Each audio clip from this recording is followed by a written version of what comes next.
Welcome back to Baku, Azerbaijan. We were set up in the Sea Breeze Resort, stop number 20 of the 2026 FIBA 3x3 Women's Series season is underway with a qualifying draw playing out this morning, and the main draw kicking off momentarily in the beautiful capital of Azerbaijan, our third event in this city, or at least in this country, on the 2026 calendar.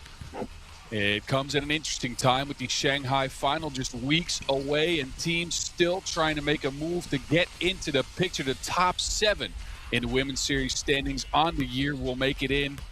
And we have at least 3 or 4 teams, potentially 5 or 6, looking to bolster their case with a deep run here on the coast of the Caspian Sea, as we got history on the line as well.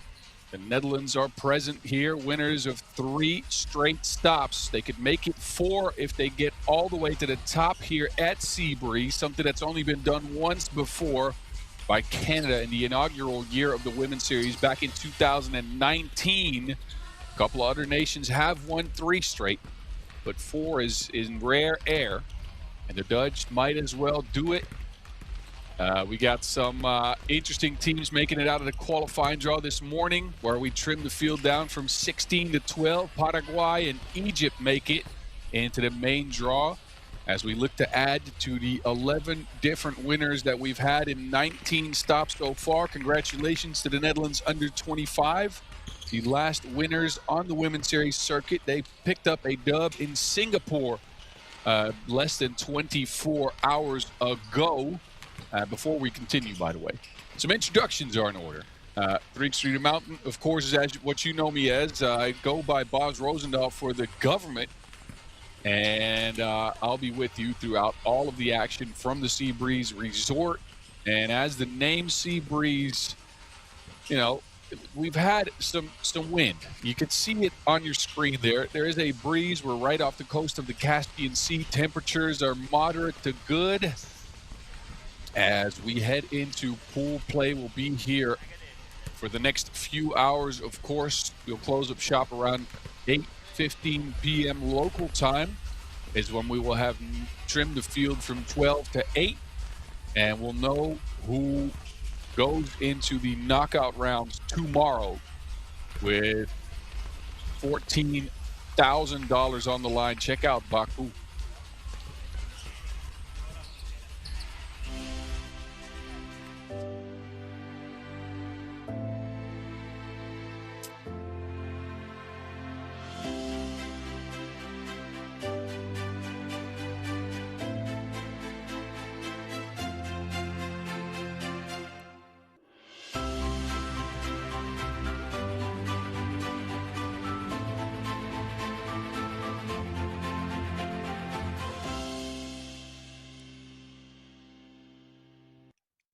All right, that was Baku. We are set up again in the Sea Breeze Resort.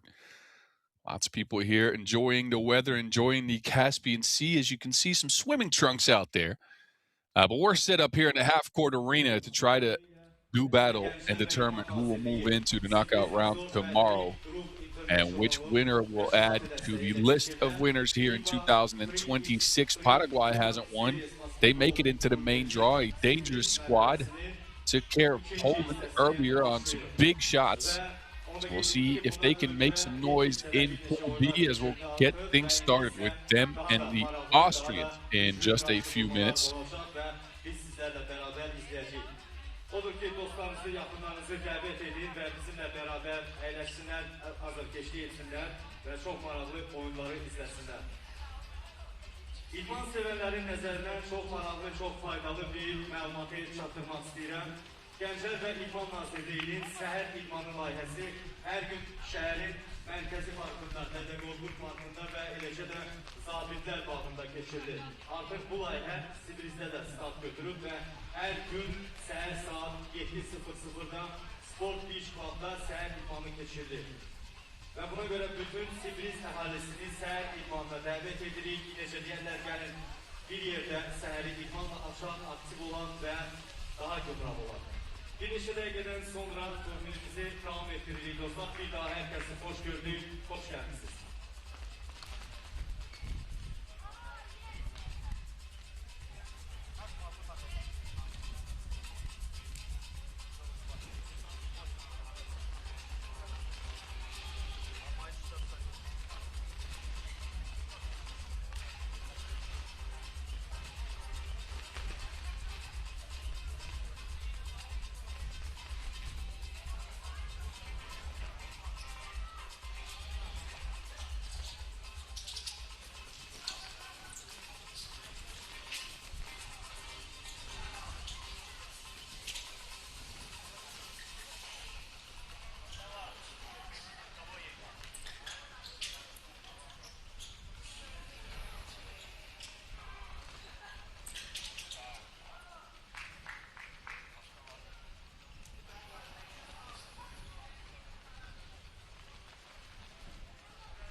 Belediye hanımlar ve cənablar, hörmətli azarkeşlər, biz davam edirik və hal-hazırda əhval-ruhiyyənizi bilmək istəyirik. Gəlin özümüzü bir alqışlayaq. Alqışlarınız gəlsin dostlar. Çox, biraz passivdirlər, amma oyunlardan sonra bilirəm ki, bu dinamika, bu enerji sizə ötürüləcək.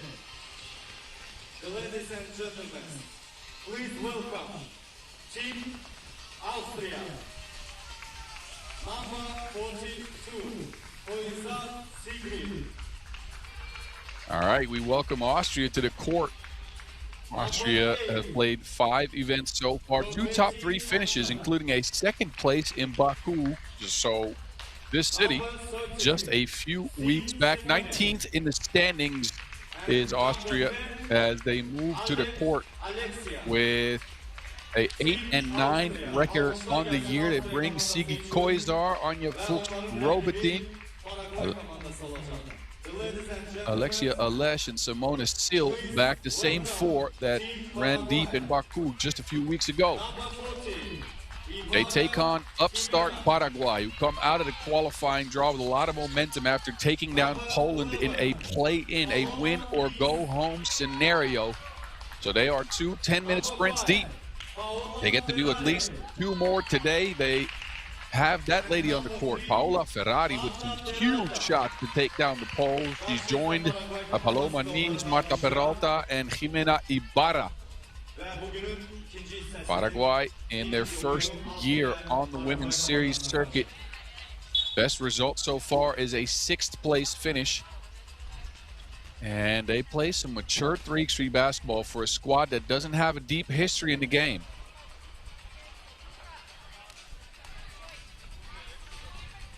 Lavinia George and Brigitte Chabai-Koshkatu will handle the refereeing duties in our first 10-minute sprint in pool play. As again, action will continue all throughout today as well as tomorrow before we crown a winner here in Sea Breeze.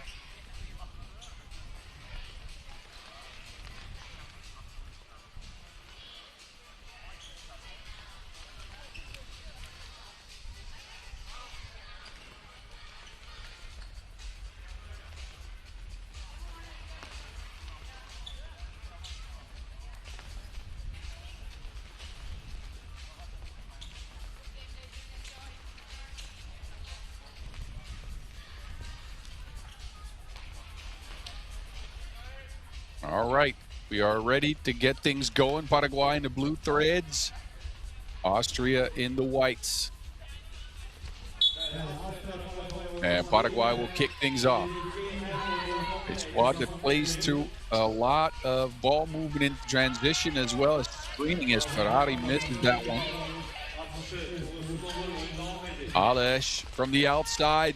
That is too good. Austria on the board first. Paraguay will throw it away. Koizar. The Austrians swing it. They go into their screening game. Alesh is open again. 2nd double. But a little bit too much on it. Peralta, who plays a surprising amount in the paint despite being slightly undersized, misses that one. You got to wonder how fatigued Paraguay is. An emotional win over Poland earlier. They do get a takeaway here. Ferrari from the outside can't tie the game up. But Paraguay take it right back. Peralta separates and hydrates from behind the 2-point arc. Big time shot from Marta Peralta. Austria go into that pick and roll game. Alesh just leaves it short. Wide open at the rim, can't convert. Now they got to deal with Peralta again, who streaks in for another easy look. She will miss. And a foul called on Paraguay.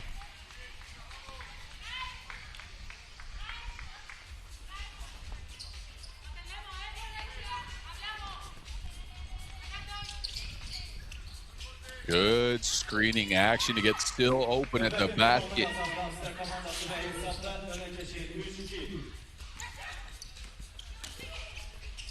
And a response from Paraguay again. Knees this time under the basket, ties things at 3. Aleš can't convert, well, because of a foul.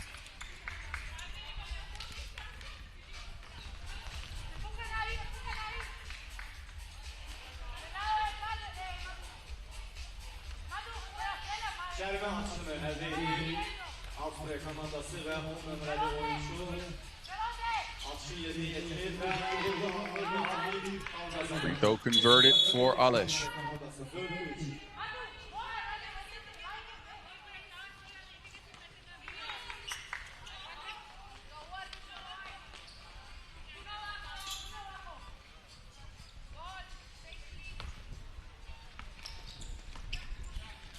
Paraguay with a statement win over Poland. That, I think, the best opponent they have defeated all year. Can they do it again against the number 4 seeded Austrians? A squad that usually plays a very solid brand of 3x3. Just under 14.5 points per game. Good shooting from inside the arc.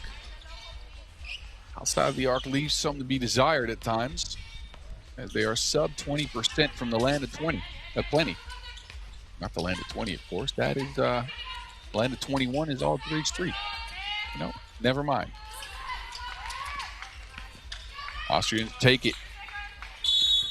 And then a foul called underneath. Paraguay a little bit undersized, but they play with a lot of physicality. And run the foul count to 3 here.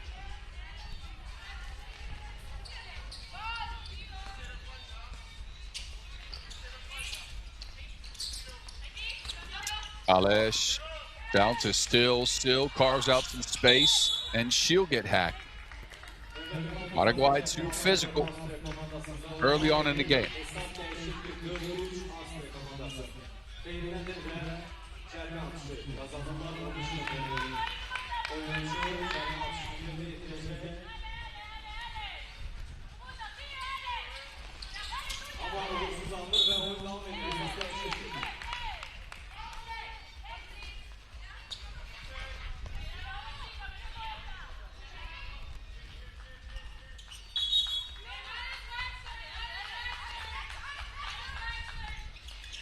First foul on the Austrians will get Paraguay to possession back. Screening game.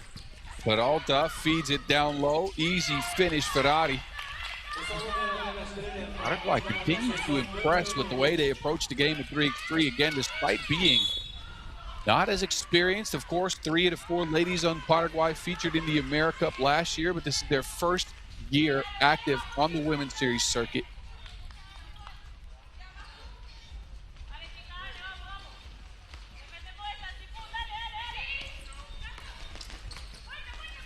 The Austrians get Still open again. Seeps in another bucket down low.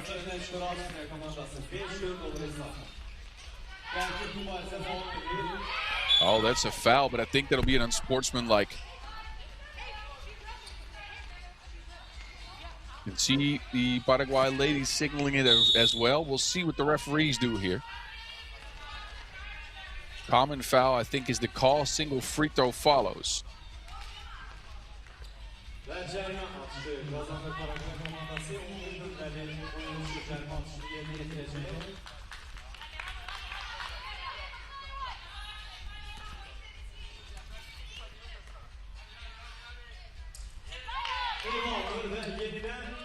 Five ball game.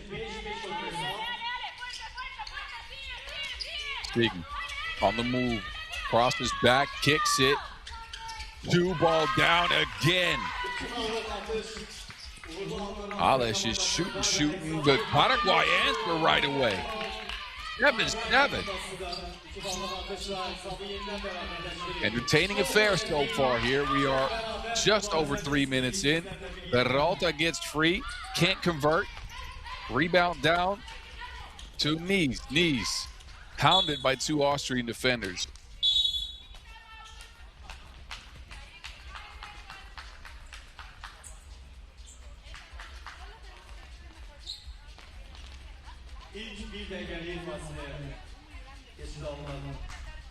Komandalar ve 7-7 beraberliğiyle oyun devam edildi. Oradan da çok gergin mücadele edildi. Austria ve FIBA timeout again in an entertaining affair. 7-7.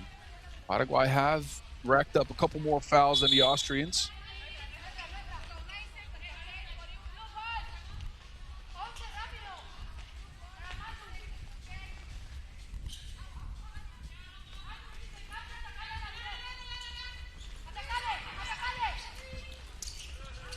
Peralta drives baseline, stuck with two defenders on her.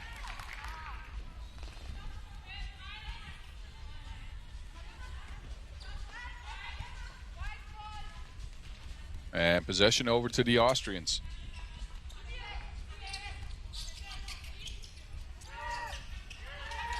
Fuchs Robertin lofts it inside. Sil continues to impress with the way she positions herself down low. Two ball up and down for Paraguay again to take the lead.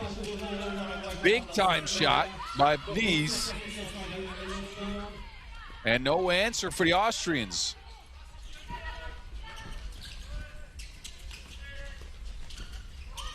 Nies will get it back. 4 in the shot clock. She'll pull the trigger again. Front irons.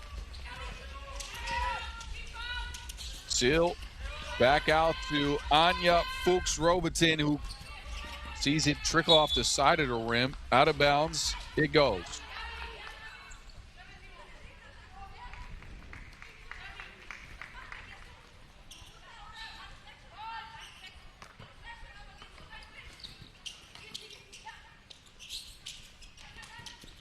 Ferrari, beautiful fake, but again a miss. So it goes back to the Austrians. Poizar Alesh patiently down low. She will tie things up at 9. Ferrari, Paraguay is shooting some opportunistic shots. They are not going down right now. But the Austrians, they will convert. Poizar, slide. Peralta somehow catches that. Working in the post, a foul expended. Take foul by the Austrians.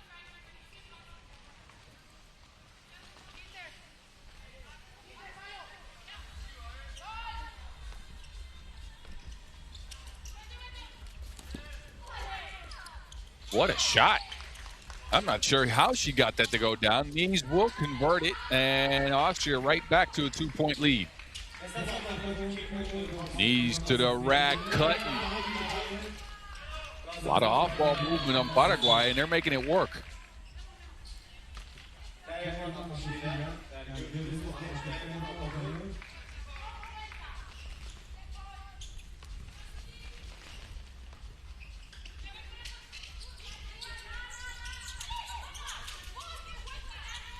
Nies kicks it. Ferrari fading away, top of the key, that nowhere close. It remains a 1-point game, just over 4 minutes left to play in the first Pool D action out of Sebring.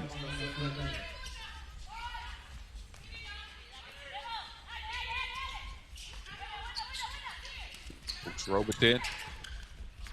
Again, great positioning on Sil. It'll get her to the free throw strike this time. Paraguay at the bonus. Can't foul anymore. And you see Ferrari shaking her head like, what can I do? Simona Sil so good at screening and holding her ground, holding her position to try to get an angle towards the basket.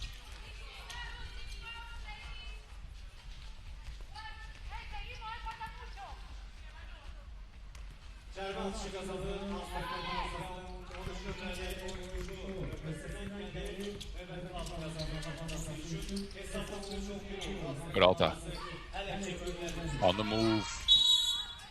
Foul on the floor.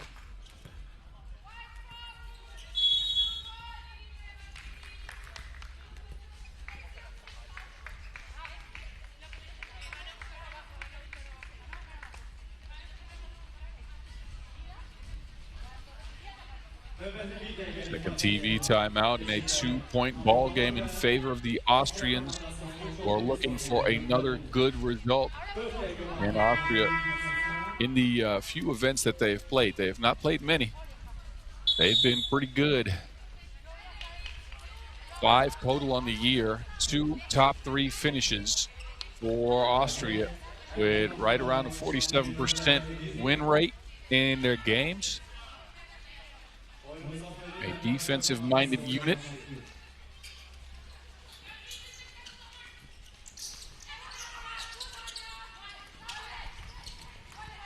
Knees hesitates, right hand hook will go down.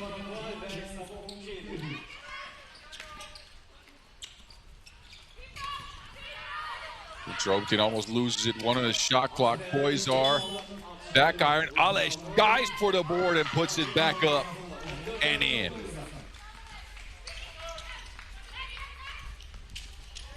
And knees, back iron. Paraguay now will try to double team down low.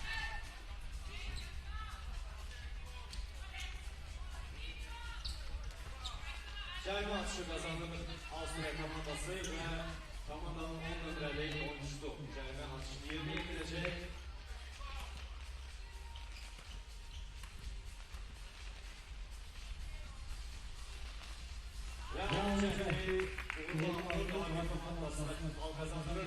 Alesh has had the steady hand for the Austrians. She's up to 9 points in the game.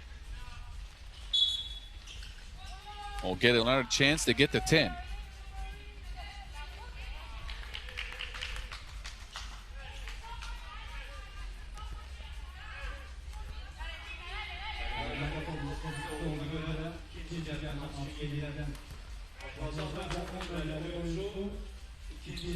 Alesh with an explosive contest. 10 out of 16 points for the Austrians at her fingertip. Ooh, that's a hard foul.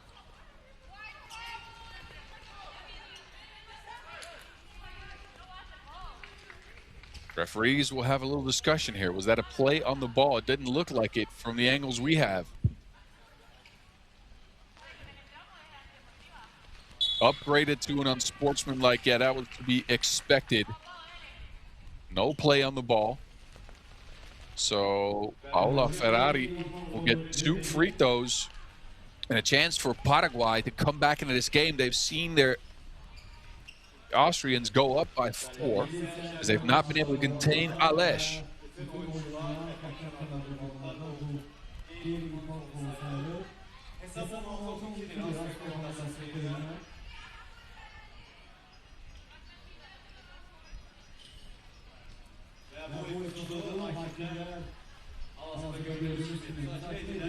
Azərbaycandan hər iki komanda üçün alqışlarla dəstək istəyirəm. Gəlin, alqışlarla hər iki komandanı dəstəkləyək.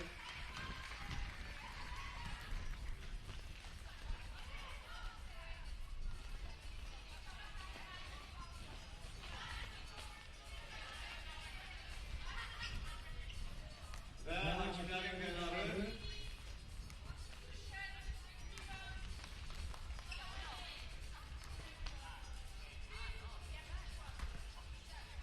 Ferrari with a chance to pull her team within 2. Misses the first free throw. Could be an important miss here as Austria is on their way to the 21-point mark. They're 5 away, 3:13 on the clock. Ferrari, Paraguay needs this one. And doesn't convert either one of her 2 free throws. Uh-oh. Koizar, quick move. Pass down low. Drogotin couldn't control it. Steele steps back, launches it 2. Now it's Ferrari working from the mid-block. Backdoor cut. Great feed into Peralta. Threatening needle. Paraguay so connected throughout the action today. Can find each other anywhere. Look at this. Peralta to Ferrari, who undershoots that one.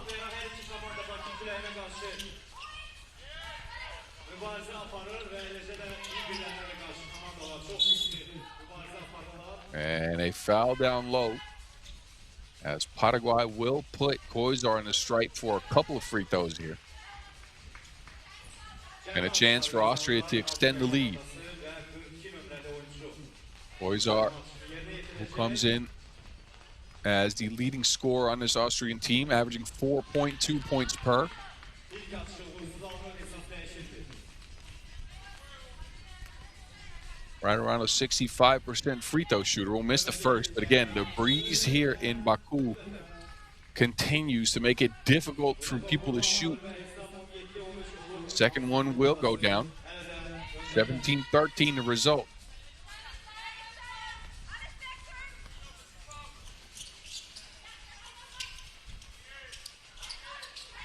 Ferrari down low, hangs and does connect. 3-point ball game. Austria is still in control. They've gone through Koizar the last few. Still has been continuing her trend of scoring down low. She's got 5 in the game. Peralta answers for Paraguay, who stick close. But Austria is moving closer and closer to that 21-point game-winning mark. Koizar, great spin move, can't finish. No one there on the rebound, kicks it, Sil, out to Alesh. Back to Koizar. And another foul on Paraguay. They're coming off the weak side to stop that pick and roll action with Alexia Alesh. Don't get a piece of the Wilson, just get a piece of arm. Paraguay now at the brink of the double bonus. Next offensive foul, and then we'll put Austria on the line for 2 and give them the possession back. Alesh continues her stellar play, 11 points in the game. The Austrians moving in. Doesn't connect on the second one. 2 away from game-winning marks here. Ibarra's blocked. Quick transition on the Austrians. What a find. Alesh down low. Peralta hangs and hits. Austrians can finish it here. Robotin wants a screen. She drives. Back to Alesh. Alesh gets it poked away. Out of bounds.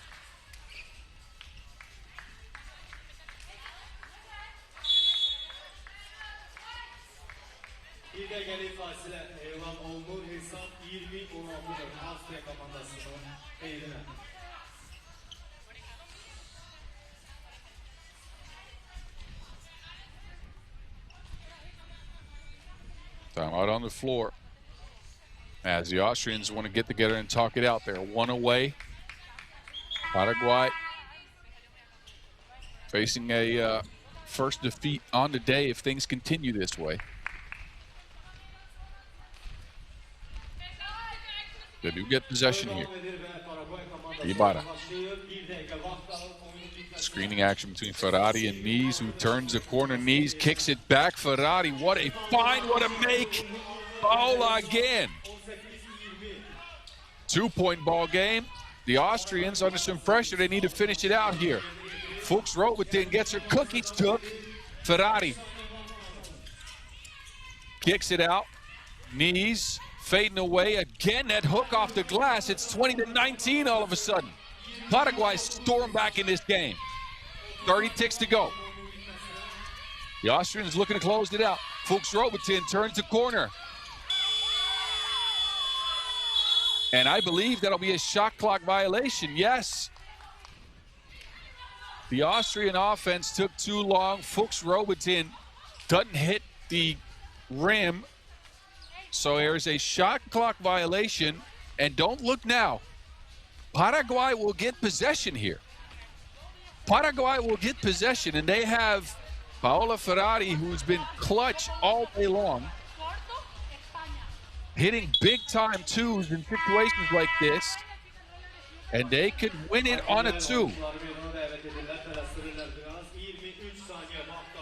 They go with the same, or they go with Peralta, Ibarra, and Ferrari. Peralta has it. Peralta, a lot of time off the clock. There's Ferrari. Ferrari heaves it, high archer, side of the rim and out. The Austrians, under 10 seconds, can just dribble out the game here. Paraguay can't foul, they're at the bonus. Alesh shoots it, doesn't score, but time is up, and the Austrians hang on despite a furious comeback from Paraguay in the last minute. It is Austria who come away with a big-time win here. And thank you, Alexia. Man, 12 out of 20 points for Aleš to get things going here, to get Austria that first W in Pool D. Big-time game from her, big-time game from her team. They held on despite Paraguay having some momentum late.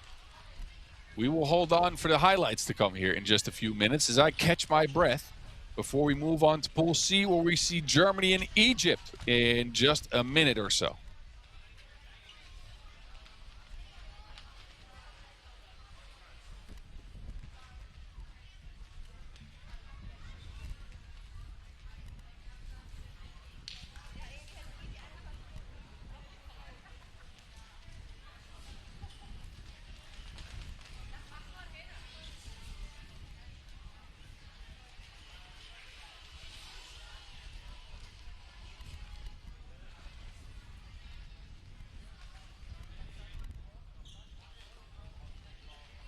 Hörmətli xanımlar və cənablar, hörmətli izləyicilər, tamaşaçılar. Hər kəsə salamlayırıq bir daha öz növbəmizə. Bizə yeni qoşulan azərkeşlərlə salamlayırıq, hər vaxtınız xeyir olsun. FIBA və Azərbaycan Basketbol Federasiyasının təşkilatçılığı ilə, eləcə də Gənclər və İdman Nazirliyi, Sivriz Resort və Dream Group International təşkilatı dəstəyi ilə keçirilən FIBA 3x3 Women Series Basketbol turnirinin Sivriz mərhələsindəyik hal-hazırda və bugünün ilk oyunları geçirildi artık. Günün ikinci yarısındayız. İkinci hissesinin birinci oyunu izledik. Şimdi ise ikinci oyuna hazırlıklar görülür. Ve onu da yedirdik ki bu turnir sabahta devam edecek. Olur ki sabahta bize koşulun bizimle beraber bu mübarezeler azərkeşlik edir. Ve çok faydalı bir məlumatı nəzərinizə çatdırmaq istəyirəm. Gənclər və İdman Nazirliyinin səhər idman layihəsi hər gün şəhərin mərkəzi. Did I mention we'd be moving into Pool C? Well, if you didn't pay attention, now you have to. Germany and Egypt will step up next. Egypt coming all the way out of the qualifying draw, taking care of Ukraine in a play-in win. Germany, of course, the storied program, as we see the #1 seeded Dutch ladies sitting courtside with their coach Maxim Kovacevic. But Germany, of course, a storied program. Olympic gold for them in the last Olympic cycle. They have retooled since. They've had a decent year. And they're looking to move up in the standings as they are now 8th in the women's series standings. Top 7 qualifies to the Shanghai final. So a lot riding on this tournament for the Germans. They've gotten to 2 finals in 8 events, Chengdu and Ulaanbaatar, but haven't picked up a win yet, as they come in with a 15-13 record. As we see the team come to the court, it's Merit Kleine Beek last, Victoria Poros, Ahmad Degbion, and of course, Marie Reichert, who has returned in full form this year to the German Greek 3 team. They'll get their warm-up in as we get you reintroduced or introduced, in case you didn't watch this morning, shame on you, to Egypt. It's Aliyah El Shabrawi to the court first. There's their leading gunner, Nadine Salawi. This Egyptian squad is full of offense as Raneem Mohammed sets up shop in the paint, can score over either shoulder. And Mustafa is a gifted offensive player as well. All of these ladies can shoot. They are explosive offensively. Question is, can they stick with the stout German defense? And do they have the size to contend with the supreme length of the Germans? Outside of Poros, who is about 1.75 centimeters tall, all the Germans stand over 186, which is gigantic compared to Egypt. We'll see how they fare. A lot of work cut out for Raneem Mohammed and Mustafa, who are the size for this Egyptian squad. The chance for Egypt in a matchup like this lies with shooting. Can they unlock the two-point shot, which is something they did earlier today in the qualifying draw? They managed to make it rain on occasions. These two teams haven't met up in quite a while. Last time was in 2023. Completely different squads, and here we go. The Germans will, of course, try to play their size. This is a squad that doesn't shoot it all too well, right around 20% from two, as we can kind of see here. Marie Reichert pulls the trigger on one. But the Germans, a prolific team inside the arc, where they shoot it right around 60%, average close to 16 points a game. Salawi. You'll see a lot of these opportunistic shots for the Egyptians. Degbeyon straight to the rack, held up by Mustafa. Mustafa now is open. Bumped from Degbeyon, no call on the play. She will miss. And Reichert finishes down low against the way shorter Aliyah. Now Aliyah working on Degbeyon, spinning free. Whoa, almost, what a take. Aliyah has got a bag full of that kind of crafty stuff. She is gonna have to kind of deal with this though. Not the tallest player is Aliyah. And with that, I mean she's vertically slightly challenged, just a little bit. And the Germans are going to continue to single her out with either Reichert, Kleinebeke, or Degbeyon.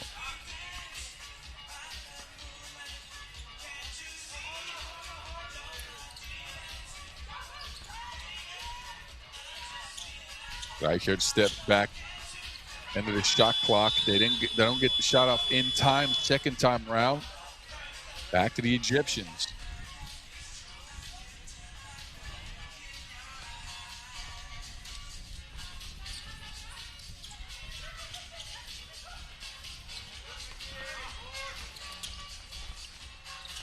And Ranim, no good.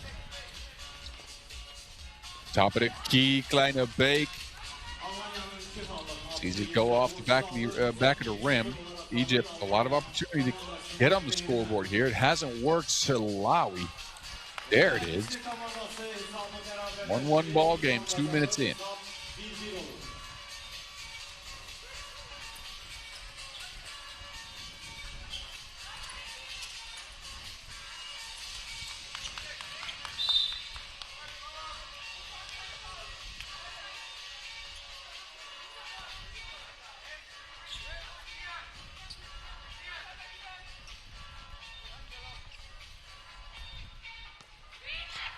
Aliyah hesitates to the rack, tries to attack Portos, will get her own rebound somehow, misses the second time, but gets it back. And if you don't succeed, try again. Aliyah, third time's the charm. Feed down low, snuffed out by Aliyah, kicks it. Ranim, one of the lineup a shot, couldn't quite get it. That pass sails out of bounds.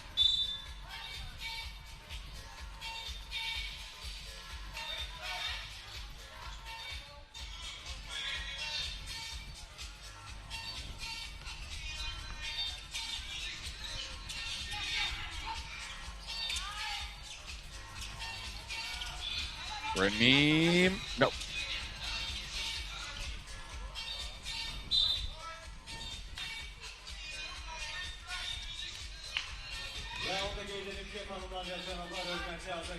Bu oyundan sonra bizim yerli grubumuz Neftchi SOCAR grubu oynayacak. Olur ki herkesi oyunu sona kadar izlemeye bizimle kalmak. Germans are being pressured by Egypt on a bunch of occasions and have not been able to score easily at all. They went into the mismatch game against Aliyah early, but that hasn't been seen. Now they're driving from the outside, and the Egyptians are matching that with physicality and athleticism, although Salawi here could have just put him up by 2. Look at this. Salawi also slightly undersized against Kleinebeke, pokes away the pass.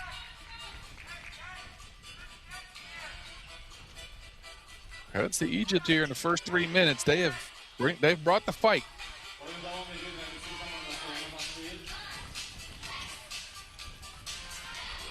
They take the cookies here from the Germans.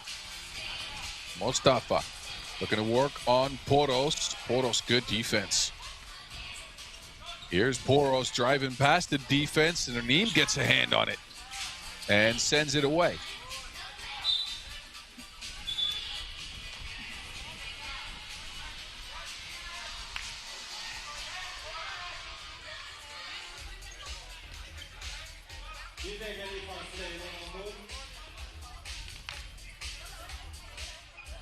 Bir daha gelelim ki bu oyundan sonra yerli topunuz Neftchi meydana çıkacak. Buradaki Neftchi'ye Azerbaijan'ı yetmek için stadionda kalmamızı gösterdik. Onlara destek için.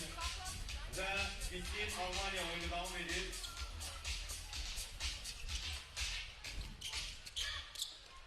Anim tries to get to the rack on Degbeon. Beautiful fake left-handed scoop is off the mark.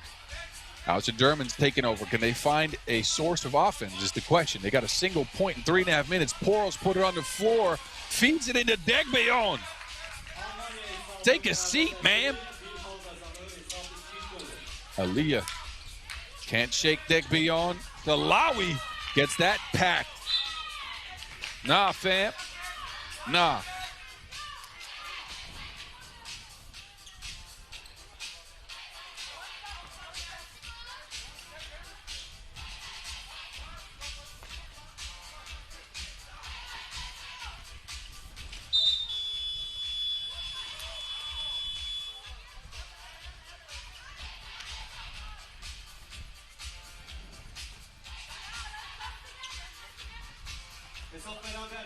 Degbeon to Kleinebeek. There's a size mismatch again. Degbeon down low, won't convert, but she will get hacked. So free throws coming up for Ama.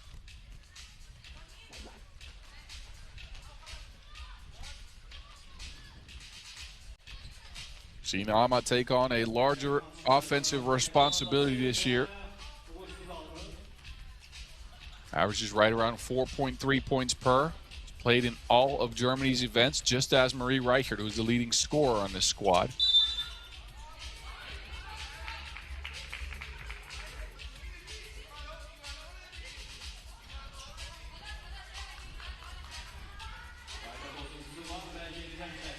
Degbeon will get another try here. And will convert. 1 point lead, Germany. Aliyah, no one near her, pulled the trigger, misses. Degbeon first to the wheel. Germany swing it. Kleinebeek, she will try it too. Backboard only. A lot of missed shots from range. None of them are very contested here. Kleinebeek opts for a different option this time around. Degbeon hacked again in the act of shooting.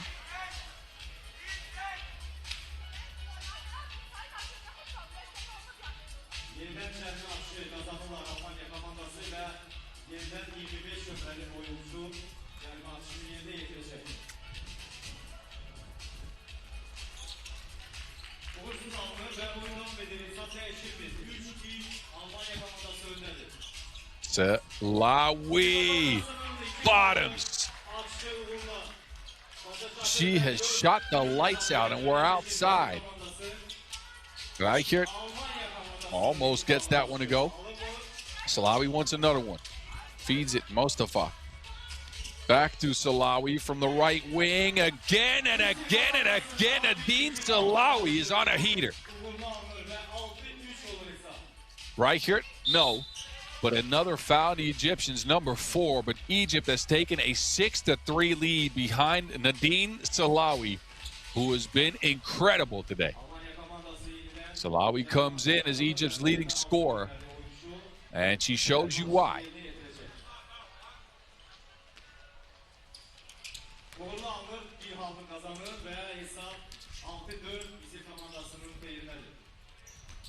Raneem to the rack. Puts her head down and gets the job done, 7-4.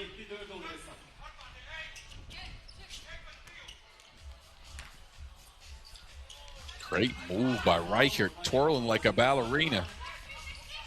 Good footwork for Marie.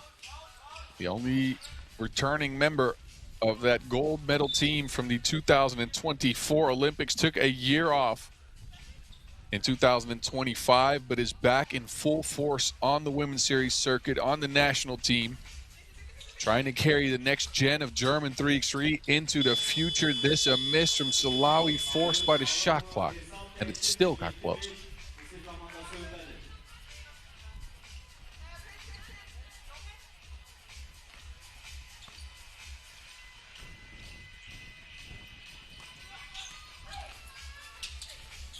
Steinbeck is stifled at the rim. That'll leave Germany 6 seconds on the shot clock to work with.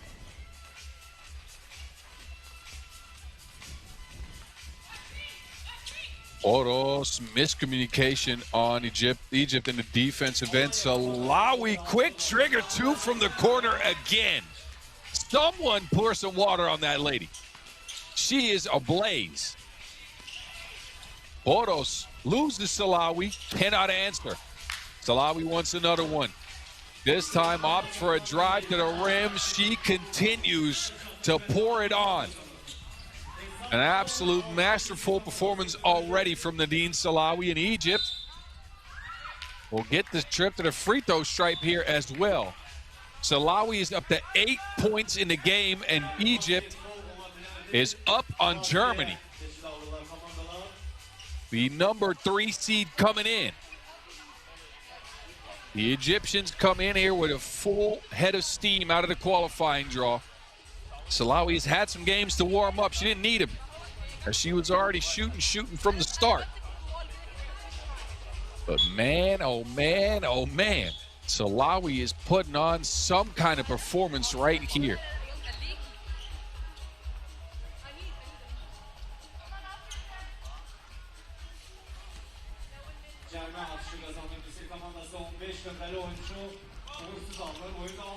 Mustafa, good footwork, can't get the make.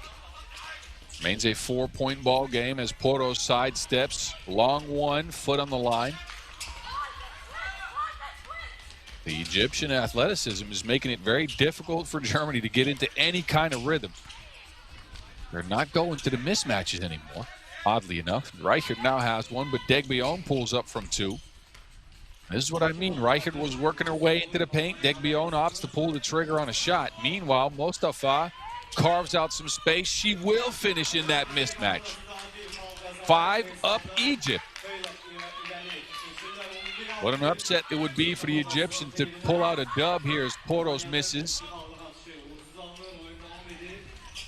Aliyah down to Raneem, who has a mismatch. Great footwork. Raneem no good.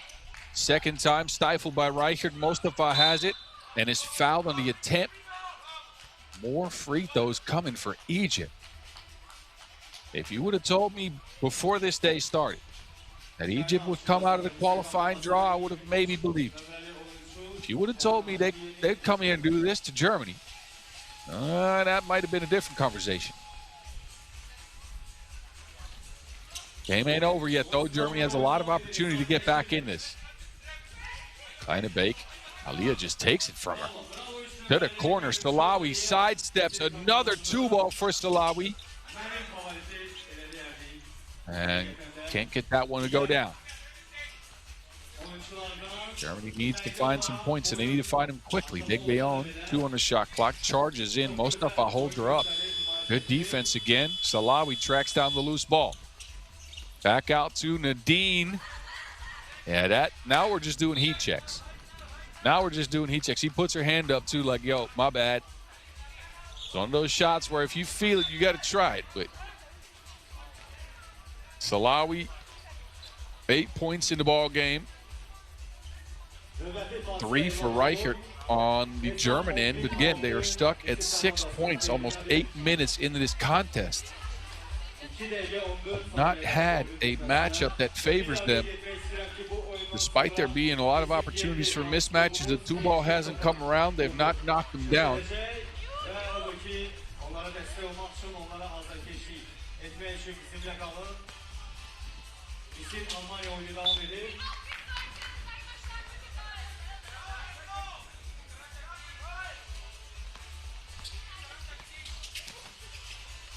Law pass into Degbion.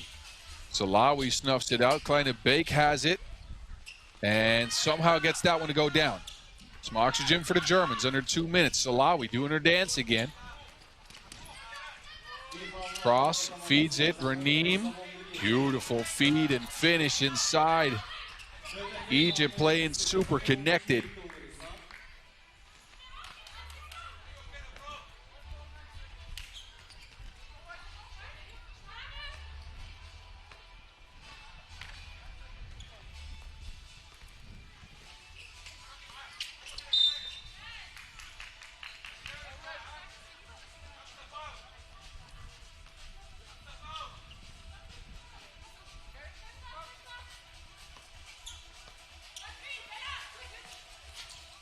Down to Reichert. The Wilson goes. Reichert, no.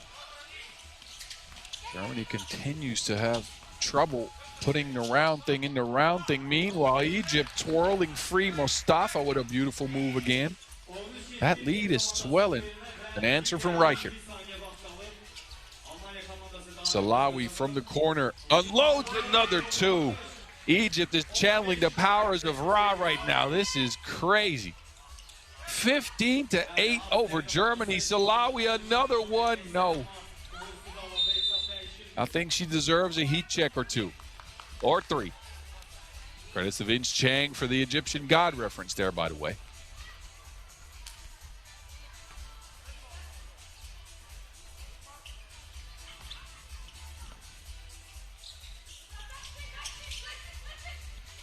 Raneem. Working the angles on the baseline. Good footwork again. Raneem Mohammed, such a steady scorer down there. And Egypt just takes it over and scores one more time. They are really putting it to Germany right now. 17-8. Make that 17-9, but this is inconsequential. Egypt will get the dub here. Aliyah spins free. That one doesn't go.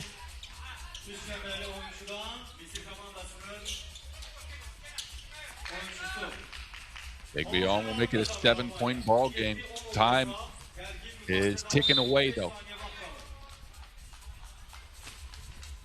Reichert and Degbion combined for 8 out of Germany's 10 points, where they have had no help and they have not been able to stop Nadine Salawi, who's up to 10 in the game. Raneem will trickle in a free throw, make it 18-10. What a shocker to start off Pool C action here. Egypt not favored in this matchup.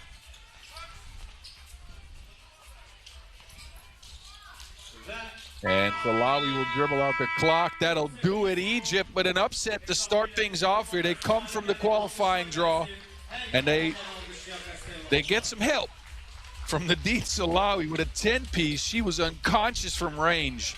And they take down Deutschland, who's going to have to retool quickly. As Latvia is waiting in the wings as well. Credits to Egypt, a well-played game from them, both defensively and offensively. You enjoy the highlights after that 18-10 dub. We will move into Pool B action, where the home crowd is for sure to be cheering for Neftchi SOCAR. That is up next.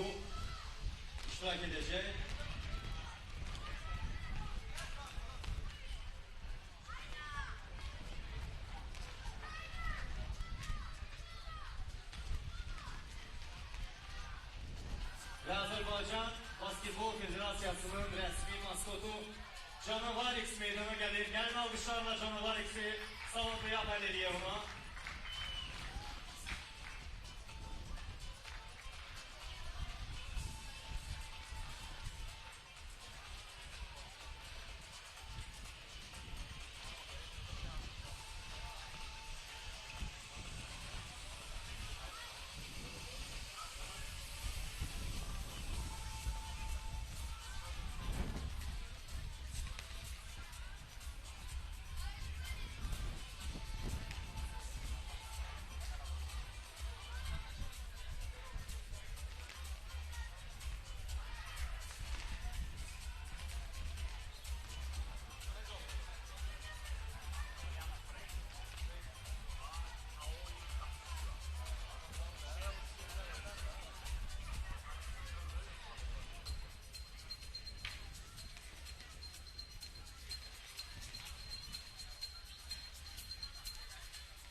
Neftchi SOCAR komandasına hazırkeşlik etmeye hazırsınız mı? Bir sesiniz gelsin, sesiniz eşilir.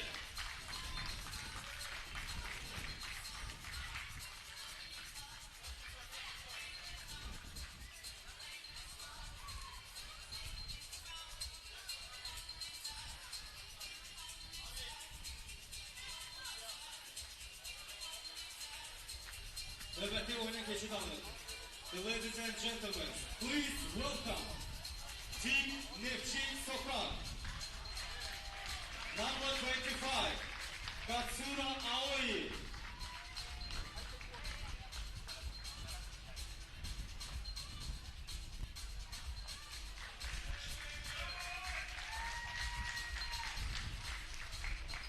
Number 3, Chelsea Nelson. The number 2 seed makes their way to the court. Neftchi SOCAR playing at home.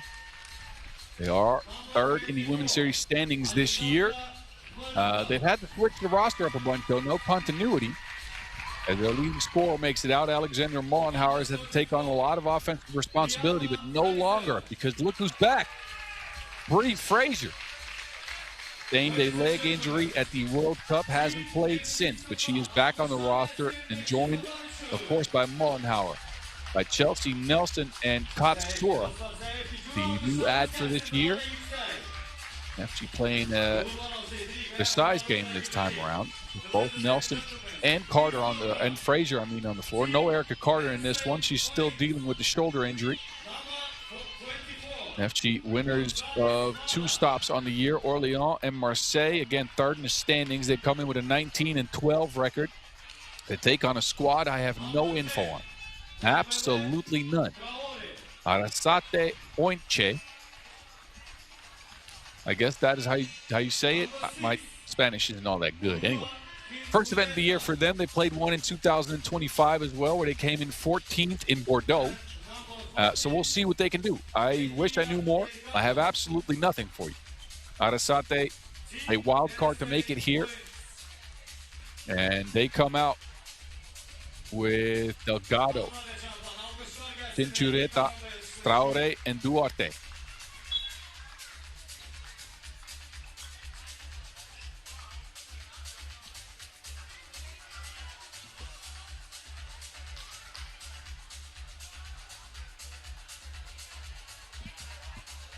Lavinia George and Marek Maraszewski will handle the duties in the gray with the whistles. Neftchi SOCAR in the white threads, looking to make a deep run. Again, they're pretty much assured of the Women's Series finals, where they got the second place last year when they were still Team Azerbaijan. Question for them now becomes, how can they get back to working through Brianna Frazier? They've had to play a different style of game over the last few events with Mollenhauer. Again, taking a lot of responsibility on her shoulders, scoring-wise. 7 points per for her. When Bree Frazier's there, she's good for about 6.5 and 6.5 a game. There she is.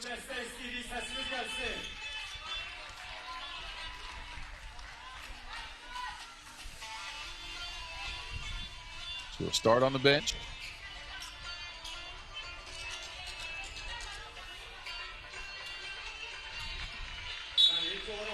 And here we go, Katsura. They go into Mollenhauer right away. Tip pass to Nelson, but a whistle before that. It's your number 2 seed meeting up with your 16th seed. Mollenhauer is open again. They want to get it to her down low on the block. Mollenhauer can't save the Wilson inbounds.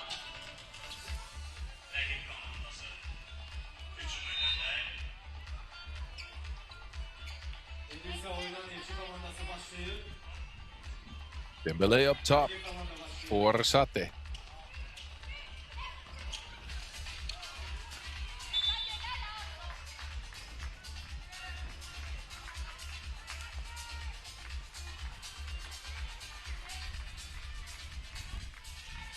Six on the shot clock for the Spaniards to try to get a shot off.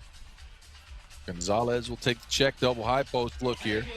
Dembele whips it down low. It's broken up. Nelson takes over.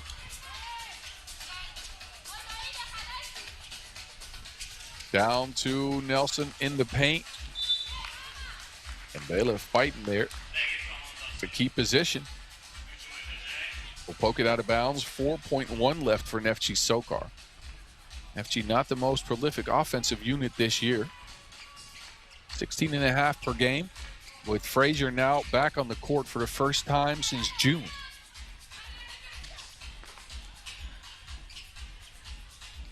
Frazier holds up on defense there. Arrasate will get a fresh 12. We'll work it into the paint. Attacking Frazier over the left shoulder, no good. There's Bree Frazier. Fade away, no good. Dembele turns the corner, whips it. Two-piece, Gonzalez. And the rebound will go out of bounds. It's hit a foot, so a fresh shot clock. Murua had position.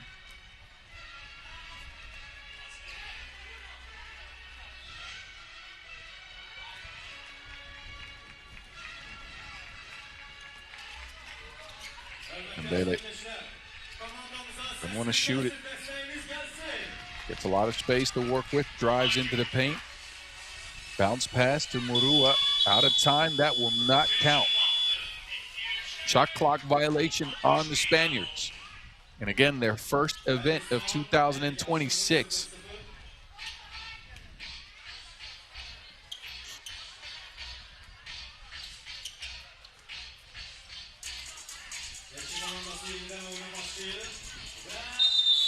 This is going to be troublesome for Arrasate if they cannot stop Frazier from going to the basket. They back screen to get her some position. And a foul on the play.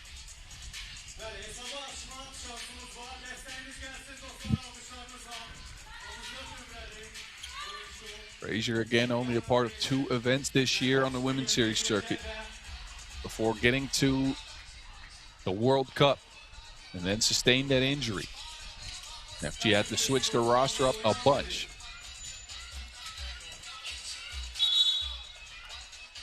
Dia. And I do believe she drug her pivot foot, so that'll be a turnover ball to the Azerbaijani, who saw their sisters for the Azerbaijan squad drop out of the tournament in the qualifying draw. Mullenhauer using that Mullen power. Second attempt. Again, no good. Still no scores here, almost 2 minutes in.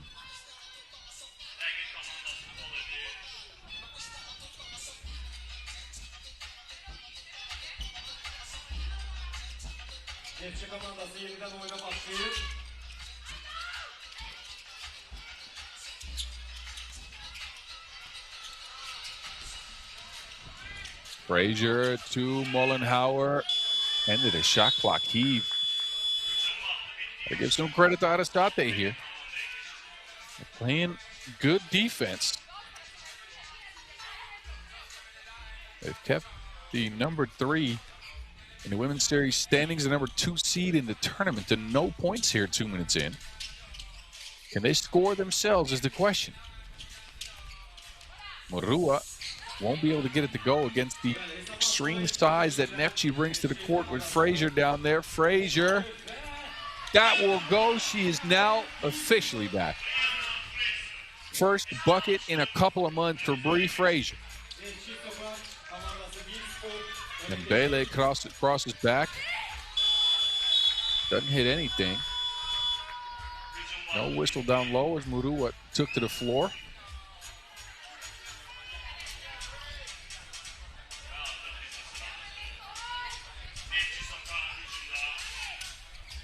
Nelson hands it off to Mullenhauer. Hesitates with the shot. Mullenhauer, who shot it well this year. 30% from range.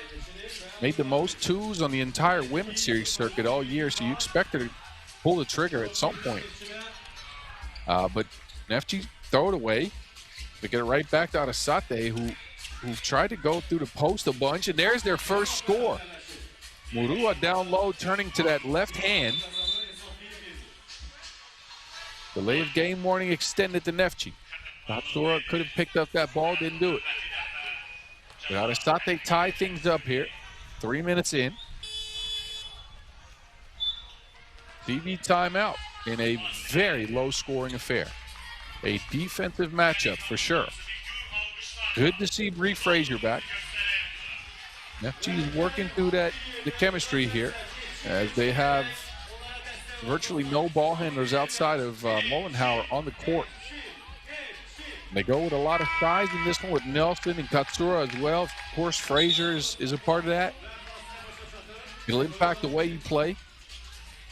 I think the ultimate form of this team still features Erica Carter, who's dealing with that shoulder injury, is not here, at least not rostered here. Potentially courtside, but definitely not on the floor. Frazier, double team, doesn't matter, shoots it anyways. Padilla left open. Arrasate has not attempted a two-ball. They have gotten opportunities though. Neftchi has left them open. They just have not shot him. Dembele will take a seat. Gonzalez back out there.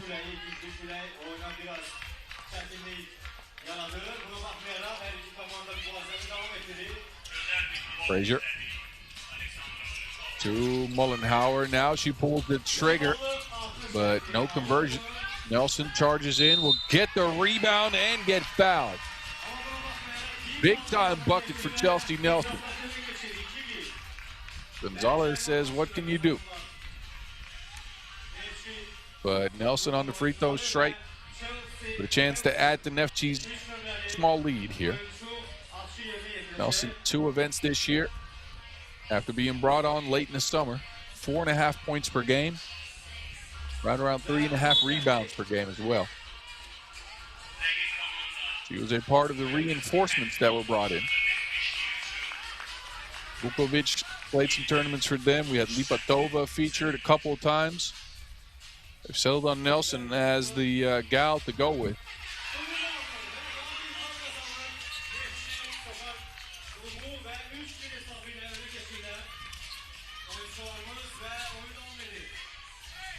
Gonzalez midi pull-up.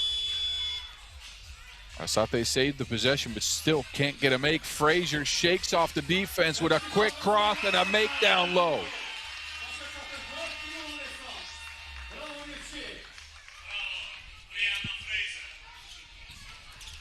Gonzalez trips up herself. Badia now has it down to Gonzalez, but that will not go. Shot clock violation. Neftchi in control here, despite it being a very low-scoring game. 4-1 them. And our second to last game of the first session here. Frazier with a big bump. Nope, no bucket at the end of it.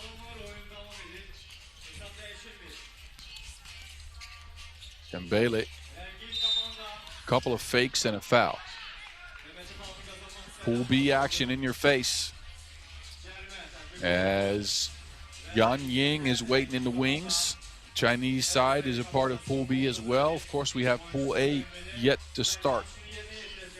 A big upset, a couple of big upsets today already in the qualifying draw, with Ukraine losing to Egypt, and Poland being ousted by Paraguay. Then Egypt went on and took down Germany in the last 10-minute sprint we saw.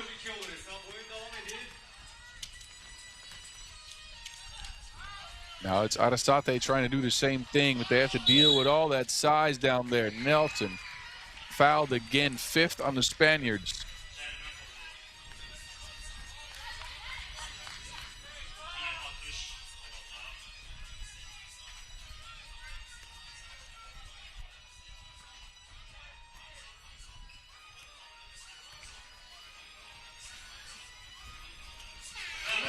And Nelson will put him up by 3. Arrasate still looking to get to the rack. They have not shot the 2 at all. Neftchi's not a team that'll shoot a lot of 2s either. At least they have gotten 1 up. Not down though. Mollenhauer lobs it to Katsura at good position, but just can't get the layup. There's a two-piece finally. Dembele side-eyes that, and it will go underneath the basket. So no good. Neftchi yeniden oyuna başlıyor.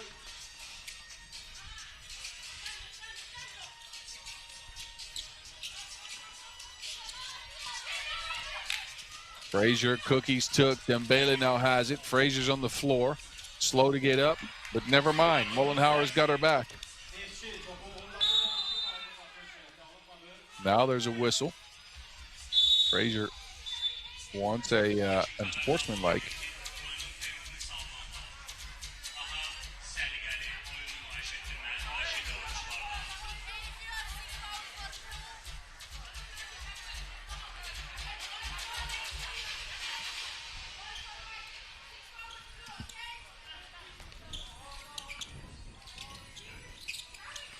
Mullenhauer, good positioning. What you gonna do with all that Mullen power? Alexandra open underneath the basket, takes the bump, finishes through the contact. So versatile, she can work a lot of different roles on the 3x3 court. Play down low, be the ball handler, shooter as well. The Olympian for Azerbaijan in the last cycle, of course. Won't get the free throw, but it's Arrasate's 7th foul. She'll get a second attempt here.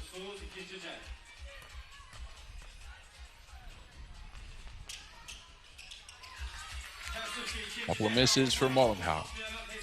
Great feed down low. Gonzalez snuck past the defense. No one home for Neftchi. 6-3 ball game. Under 5 minutes to go. Very low scoring affair.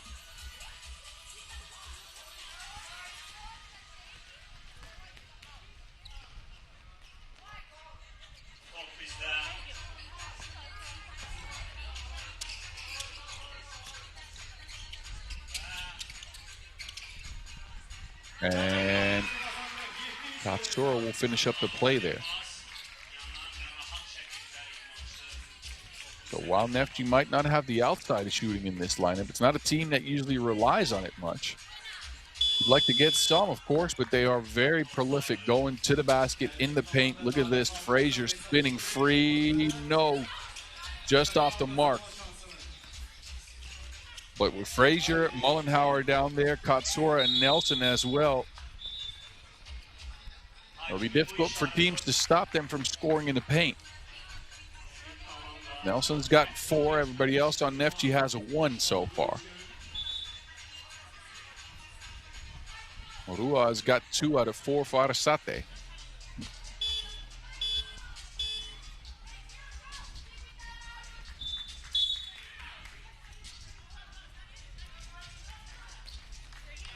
Yeniden pası elan olunur ve yeniden isterdim ki Neftchi'ye sesle olasınız hanımlar ve canlar. Neftchi'nin destek şuarı budur. Neftchi 3 alkış. Neftchi. Neftchi. You can hear the MP trying to implore the local crowd to support their ladies. Neftchi, an Azerbaijani squad playing at home in the 3rd event on Azerbaijani soil in 2026. Can they make their deepest run yet? Nelson underneath. Score counts, and then there's a foul. Who's the foul on is the question.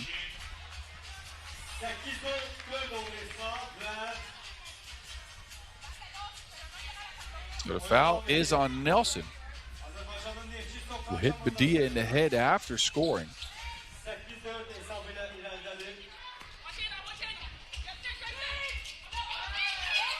There's Badia. Nelson gets to it. Arrasate struggling right now to get some offense going. They want to finish at the basket, but against the humongous Neftchi SOCAR squad, that is difficult.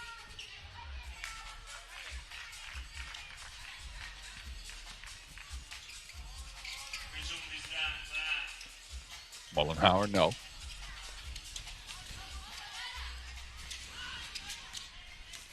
Nelson's been the bright spot for Neftchi. Can't convert that one. Dembele on an adventure down low. The adventure ends in a block. Nelson evades the arms of Murua and will score. 9-4. There's Murua lining up a two-piece. Arrasate needs some more of that, but then makes. Katura, a series of fakes, got herself free, but wanted to pass. Unselfish play, but maybe a bit too unselfish. As it leads to a possession for Arrasate. We're not out of this game yet. Again, this has been a low-scoring affair. A couple of shots down, and they're right back in this, but they keep looking for options close to the basket, which is where Neftchi is at their best. There goes Frazier.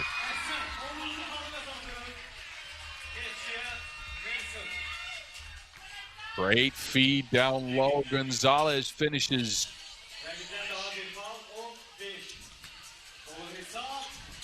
Katsura off the mark. Sophia going straight at the rack again. You know what? Maybe it is the right strategy. Maybe I'm wrong. Uh-oh. Well, Neftchi might be a little better at it. That might just be the thing. Frazier bullies herself to another bucket. Dembele, no. Mollenhauer comes away with it. Badia pokes it. I'll leave Neftchi 9 seconds to work with. Under 2 minutes to go in a 5-point ball game in favor of the number 2 team in the tournament.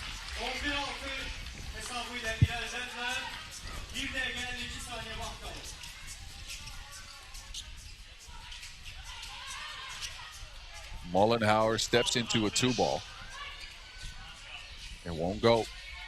Maybe it's the breeze here at the coast of the Caspian Sea. A continuous wind hits the venue at a side angle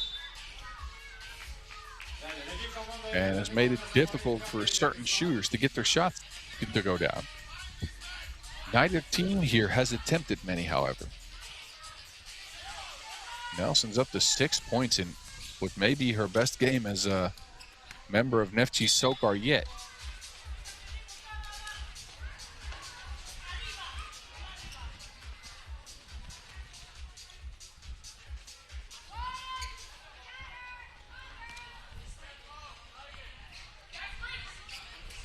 Badia working the ball screen angles. Wants to get it to Murua, who was fouled. Only the third on the Azerbaijani. They played a disciplined defensive game. I've gotten to their spots offensively. Maybe it's not been the crispest of offensive games for them, but at least they are up and winning so far. This stage of the year, it's all about getting Bree Frazier back in rhythm. Getting her operating again, making her feel comfortable on the court after that injury absence. Nelson. Pretty fadeaway. 6 up, Neftchi SOCAR, and Chelsea Nelson with 7 points in the game.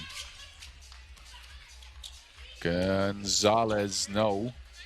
Murua, uh-oh. Well, third time's the charm. Now it's Dembele. And wait a minute. Arrasate is getting closer. 4-point ball game. They take it away again. But Neftchi with possession coming out of this situation.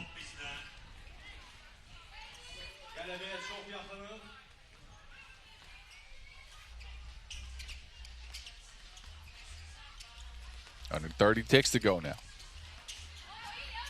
A score here would almost assure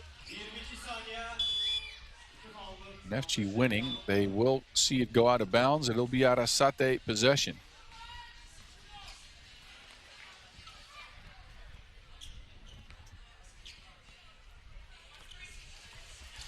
Dembele, double cross, the kick, the 2 off the glass and good. 2-point ball game all of a sudden. Ball's out of bounds. Arrasate is getting dangerously close. How will they manage this late game situation? Under 10 to go, so Neftchi can just dribble out the clock. They will try to go for a foul or a steal. Instead, it is out of bounds. It took about 1.7 seconds off the clock.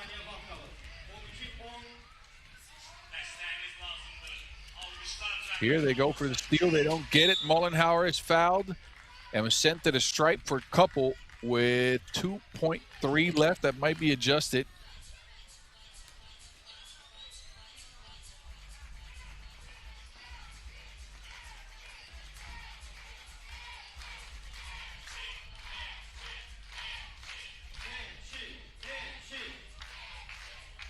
Mollenhauer a miss.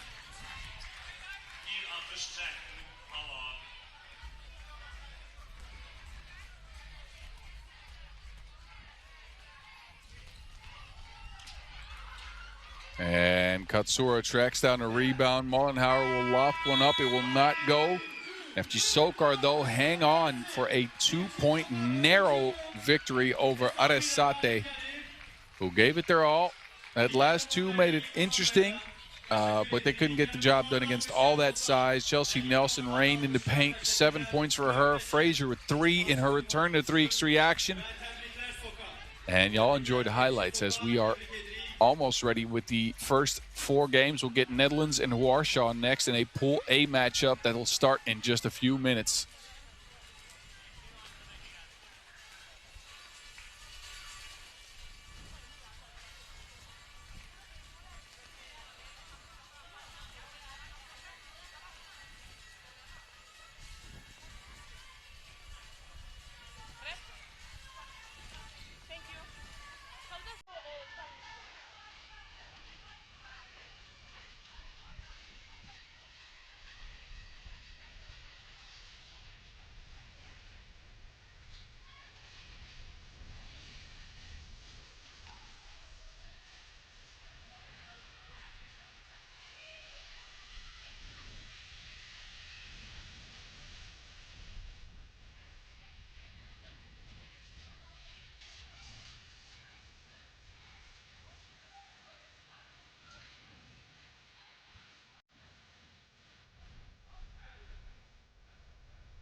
Hanımlar ve kıymetli oyunlara geçit alın oyunumuza.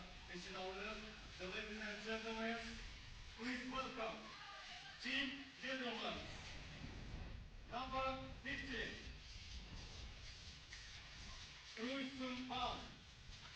All right.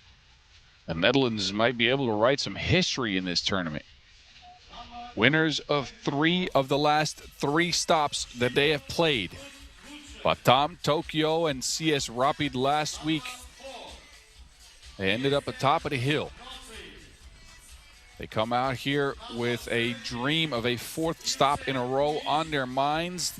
Something that's only been done once in the history of the women's series. Way back in 2019 by Canada. A change up 1 spot. No Janice Boonstra. ELS is back. Evelien Lutje-Schiphol back with the squad. Of course, Noortje Driessen, Ilse Kuyt, and Lotte van Kruistum here as well for the number 1 seed and the number 4 in the women's series standings as they are racing up the ranks. They face off with a Warsaw squad that has played a couple of tournaments early in the year. 3 events played for them. Actually, 2 events played, both qualifying draw exits. So this is the farthest they've gotten this year. 14th in Manila, 13th in Chengdu. As they come out with Masloska, Malawi, Wesolowska, and Niedzwiecka. A squad with some size, that is for sure. Question is, how will they handle the Dutch strategy, the pick and roll conversion that they have. Netherlands, the winningest team on the women's series this year with 4 events won total. A 24-3 record. They've won almost 90% of their games. They come in averaging 19.4 points per. Converted at 60% from inside the arc and 27% from outside the arc. It's not just been a one-woman show, though. As we've seen Ilse Kuyt pick up an MVP. Evelien Lutje-Schipholt, of course, has picked up an MVP. MVP Drie has picked up one. Noortje Driessen leading the squad in scoring at 9 points per in 5 events played. This Netherlands squad is mighty dangerous. Can they continue their streak?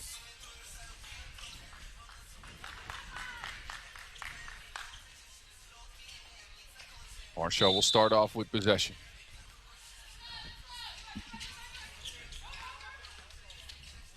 They whip it to Masloska, who misses. Saves it inbounds somehow.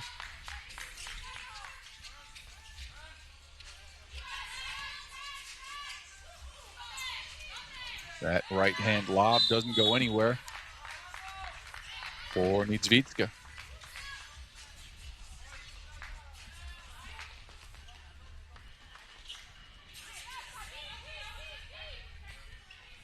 Here go the Dutch. They saw their under-25 team win the Singapore stop just yesterday. They go to ELS Bully Bucket. The Schipholt, who missed a part of the season due to injury sustained at the Champions Cup, is back in full force. Warsaw can't get that shot to go down. And a foul on the poles as Kuyt had position and was held up.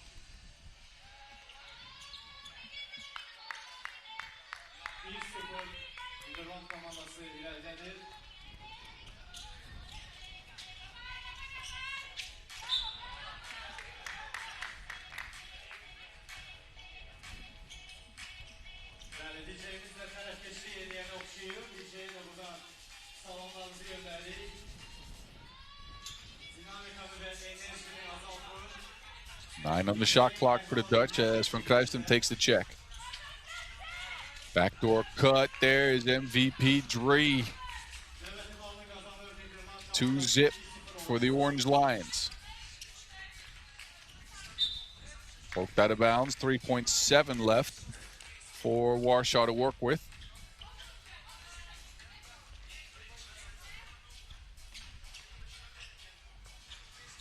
Veselowska looking to shake the defense, steps back, and it's with the Netherlands again. Driessen out to Kuyt.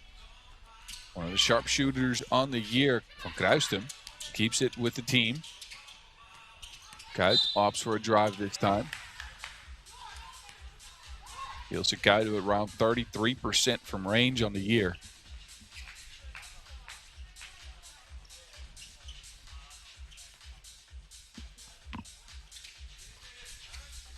Can work the inside angles as well, as you can see.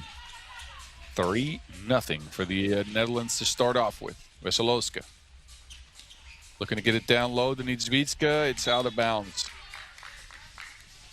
Not only are the Dutch a gifted offensive squad, they're also a very stingy defensive team. They give up around 10.6 points per, which is one of the best, if not the best mark in the field. It is the best mark in the field, actually.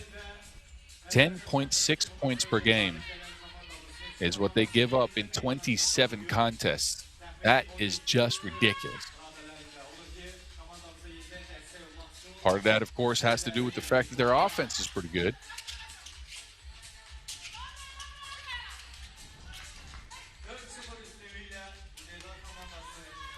Look at Schipholt trying to carve out some space.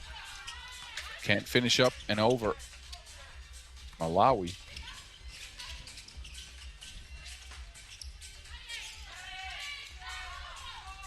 One on the shot clock, a heave from Niedzwiecka. see why the Dutch are one of the best defensive squads in the entire field. A lot of pressure on the ball. They're constantly with you. They switch very crisply.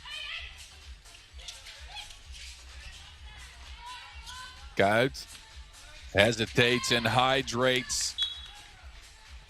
Enough room to operate. Nielsen drains the place again. 6-0 Netherlands.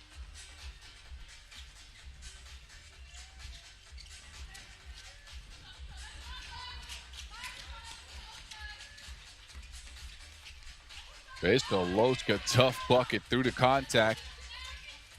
They'll get Warsaw on the board, 2.5 minutes in. 4 for Driessen to work with. There's a foul called. Loska held up. Driessen going around that ball screen. As ELS will take a seat. Netherlands, of course, in preparation of both the Women's Series finals as well as the Europe Cup, which will happen in back-to-back weeks. Van Kruistum, no. Keeps the possession with the NL.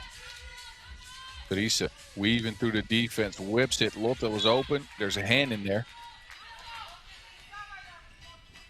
A check up top and 4.8 seconds to work with for the Dutch.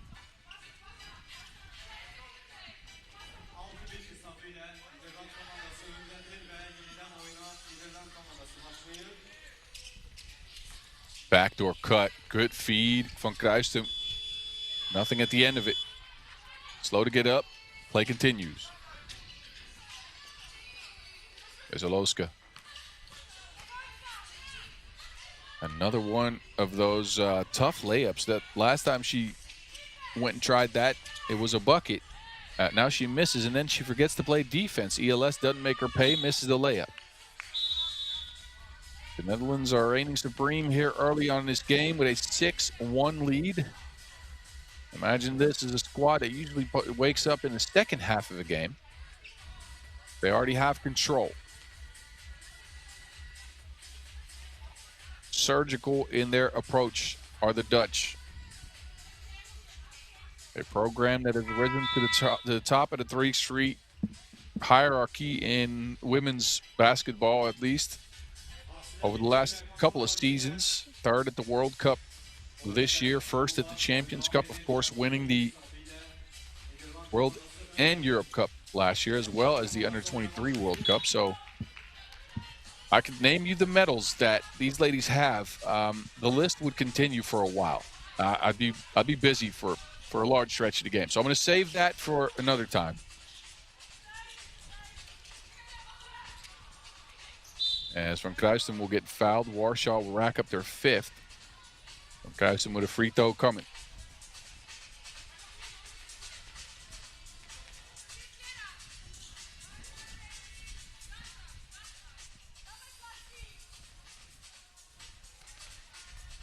If you're just joining us, we are getting through the first section of the main draw here in the Seabreeze Resort as the Netherlands take the ball from Warsaw. Don't make the layup again. But the first 4 games of the main draw are about to be in the books after this one. One major upset, Germany lost to Egypt. Outside of that, it is smooth sailing for the higher seed so far.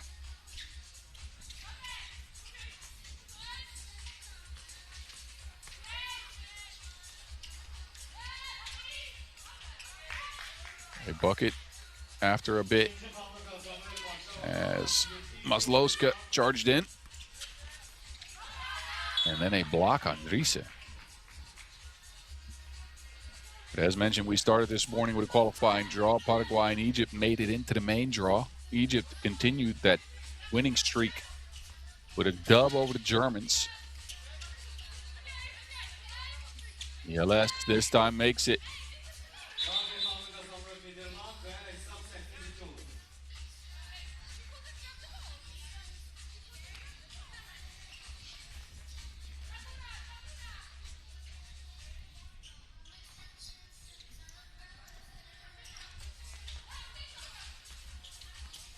Good pick and roll action for Warsaw. Great find down low. Veselowska with the pass.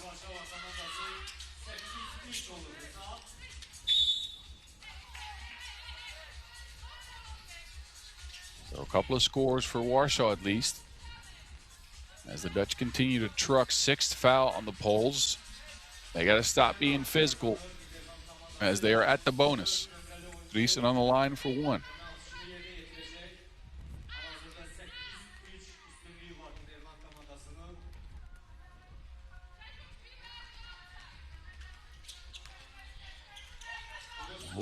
Conversion on the free throw.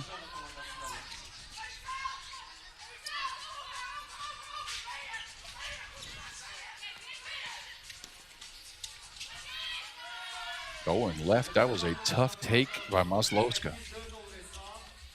Guys, loses the defense completely. 2-ball, no good. And you can see, and it's been apparent all day, outside of some streaky performances, shooting is coming a premium here at Seabreeze. I mean, the name itself suggests what's going on. There's a breeze here that makes it difficult to shoot with high accuracy.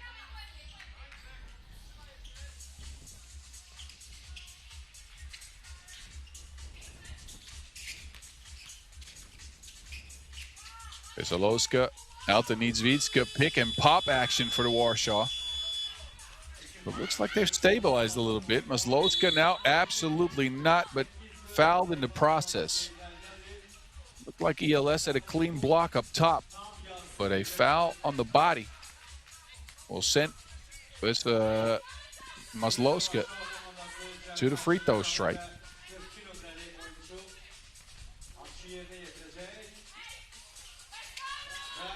And just like that, it's a 3-point ball game from 7-1 to 8-5.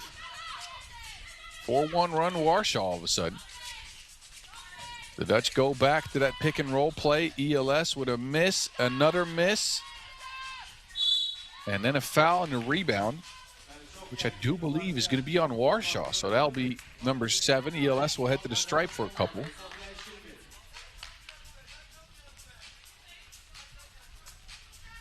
Actually, I don't see the foul. There you go. See, I didn't see it added to the scoreboard there.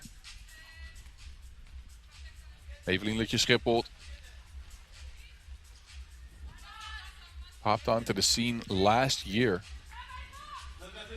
for the Dutch and has made a huge difference with her physicality, her rebounding, and her toughness down low. We'll trickle in a free throw here. Driessen takes over. Back to MVP Dree, who hesitates, gets to the rack, leans. Can't rock with it, but that was because of a foul.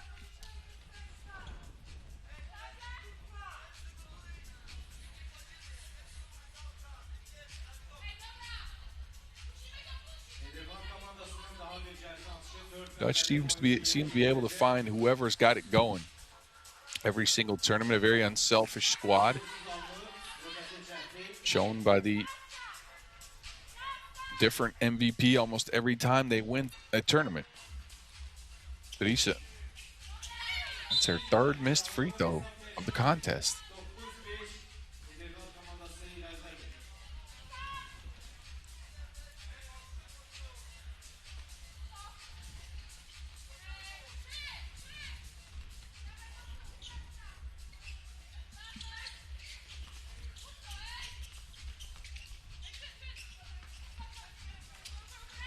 Maslowska tries to work it down low. Gets it back. Maslowska, give and go action. Warsaw's not afraid. They are right back in this thing, as the Netherlands continues to feed Lutje-Schipholt down there. She's got 3, as does Ilse Kuyt. And Maslowska, who's done most of the damage for the Poles, she's got 3 in the game as well. Everybody else has 1. So the Dutch jumped out to a 7-1 lead. Since then, it's been Warsaw who's been the better team, to be honest with you, or at least a better finishing squad. in a 2-5 run for the Poles. They have found ways to get it done and stick with the Netherlands, who I said would usually separate in the second half of games, but have been unable to so far. 3-point ball game. Kite ELS charges in. There's a easy bucket. Good off-ball movement for the Lions. Veselowska to Maslowska.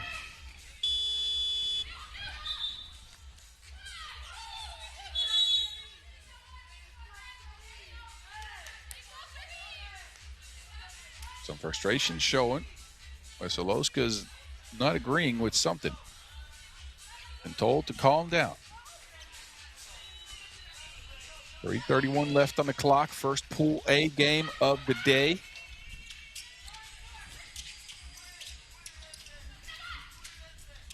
Pick and roll perfection for the Dutch as Van Kruistum ends up on the receiving end of a dime.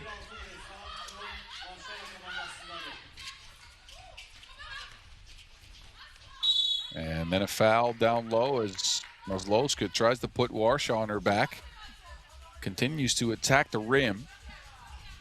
Forces the Dutch into a foul. Free throw coming up. Foul number 4 on the Orange Lions.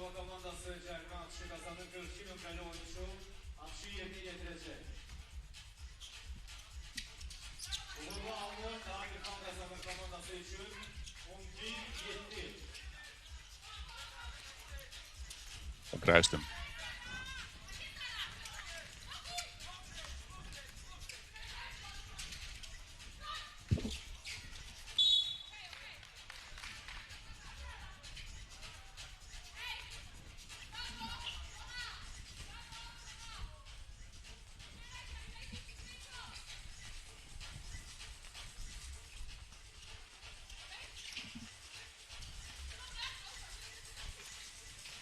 Veselowska do an addition.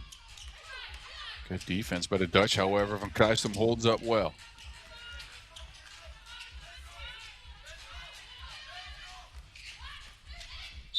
And a whistle on the floor as Kite pulled up and missed it. That'll be the 9th foul on Warsaw, who are now at the double bonus and have to be very careful. If they get to 10, it'll spell a lot of trouble for them. ELS on the stripe for a pair. Drains the first. This is where the Netherlands have played out all their cards. They got a 5-point lead now, potentially a 6-point lead after this. They got Warsaw in foul trouble. They probably have him tired with 2:30 on the clock. And Warsaw is left trying to do things individually because they've not been able to get anything else going. Meanwhile, the Dutch do this again. Mismatch game down low. ELS tracks down her own rebound. 1 second on the shot clock. Ilse heaves it. No.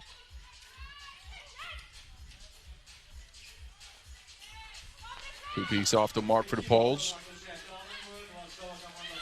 As the Dutch continue their pick and roll assault. This time, Van Kruistum will keep it herself. Kruistum's had a good game. Not asked to do a lot of heavy lifting on the scoring end in his team. But she's got 3 in the ball game with Noortje Driesen only at 1. Now again, this is an unselfish squad. If she's not feeling it this game, it might be somebody else to do it. 7-point lead for the Dutch, so it won't matter much.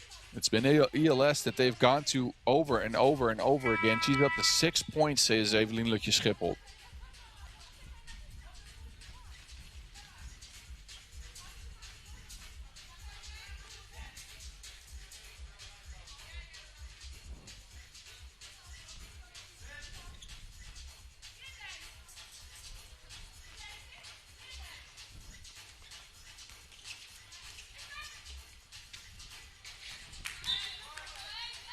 Poked away by the Netherlands, who will get possession out of this as well. Good possession or good defense by them.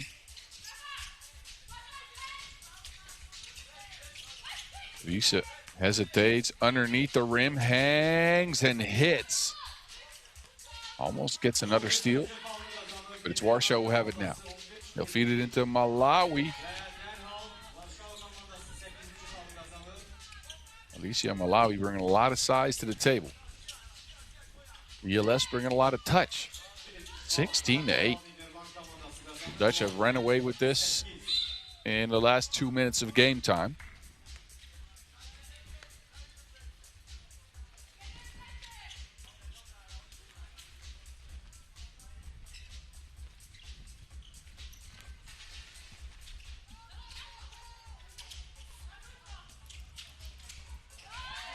That one will go.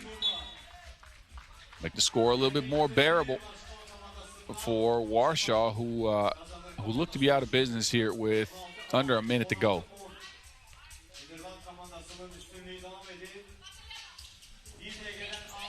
Ointxe, who, by the way, has regained her position as the #1 player in the game, #1 ranked player in the game after these last 3 weeks in which the Dutch have really brought their A game and won 3 stops.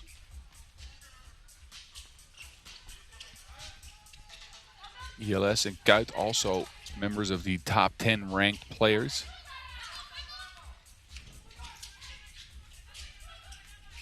Kruistum, left by our lonesome, drains it. 2 up, 2 down.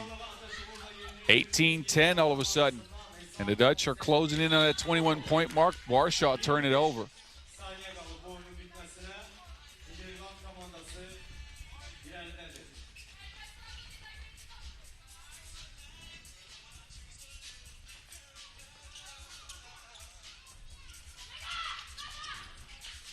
They get it back to MVP Dree. 2 ball does not count. There was a whistle before that. A Dutch foul.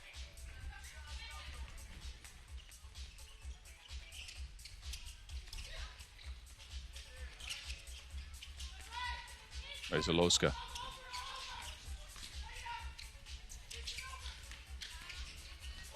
Turns the corner, misses the layup. 5 seconds to go for the Netherlands. ELS looking at it too, heaves it up, will not connect, but the Netherlands win it 18-10. Running away with it in the last few minutes of game time as expected from your #1 seed coming in. They'll start Pool A with a victory over Warsaw and have their sights on that 4th title in a row.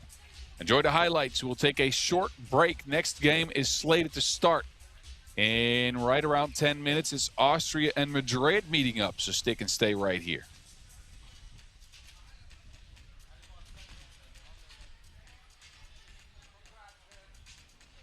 Değerli dostlar, bir dakikadan sonra növbəti oyuna keçid alacaq.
çatdırmaq istəyirəm.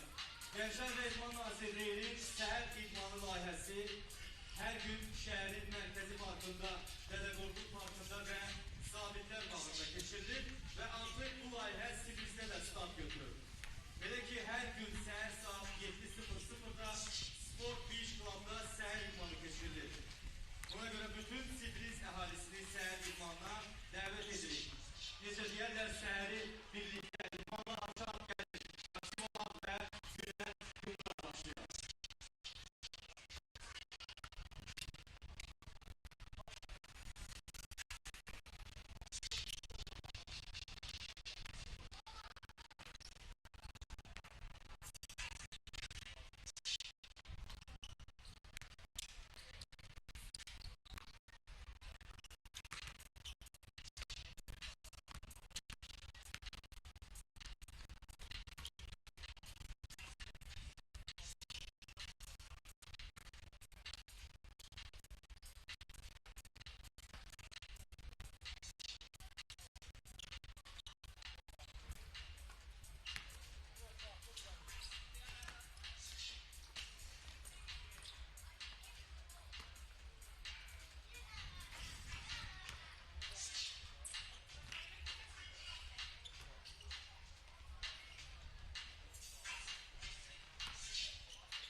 Ladies and gentlemen, please welcome Team Austria, number 42.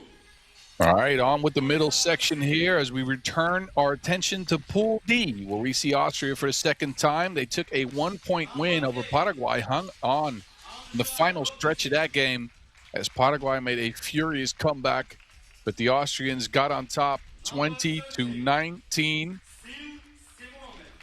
They bring out Anja Fuchs-Robertin, Sigi Koizar, and Simona Sil, and of course Alexia Lesh, who went 2 of 4 from range, 4 of 5 from inside the arc for 12 points in that win over Paraguay. Austria looking for another good result. Two top three finishes already on the year. The next team, please And they could Team Madrid. roll Pool D with a dub here, but they're going to have to take on a tough squad we haven't seen yet. It's Madrid, 5th seed, winners of the Vienna stop this year, 3 events played total. So they won their first one. They placed no better than 6th in the other two, a 7-3 record for them, averaging right around 15.3 a game.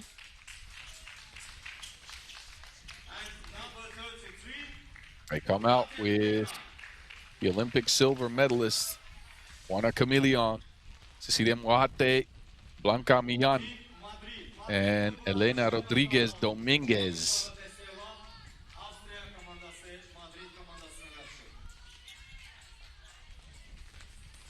Rodriguez Dominguez making her first appearance on the squad this year.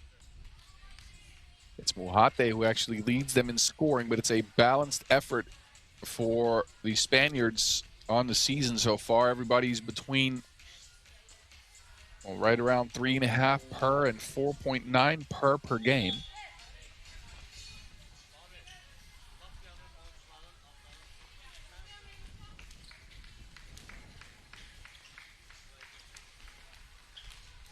They look to make their mark yet again.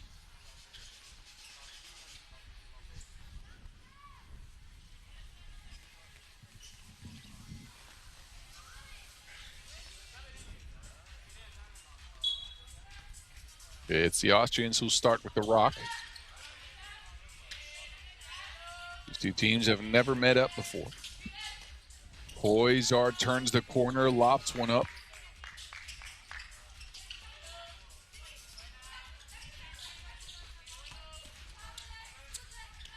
Midi pull up, no good. Moate can't track it down.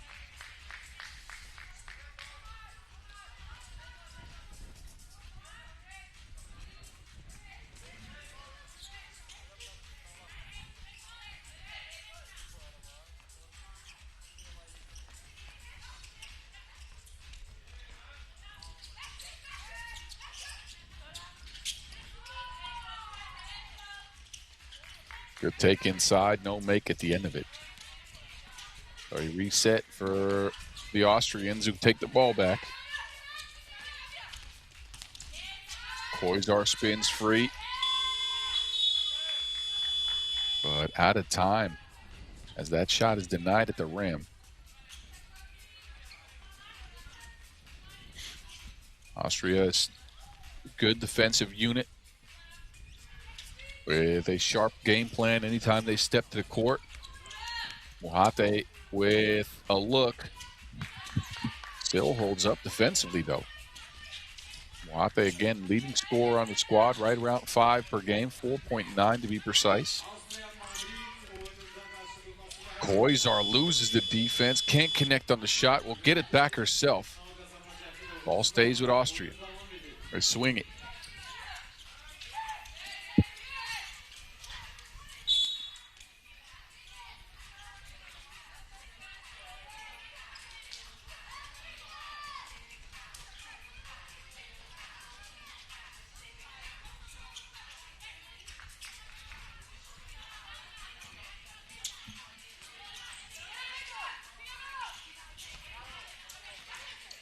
Grobitin down to Still with good positioning again.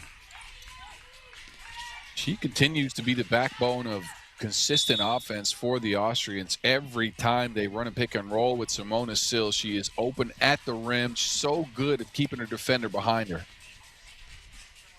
Comes in with 5 points to her name. Adds to her totals here. Opening up the score for Austria. We'll have to play some defense now.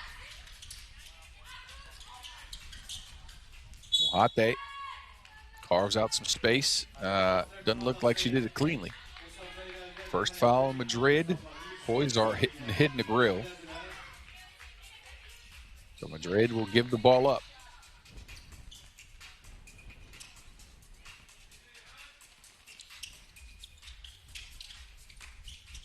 Here's Koizar again.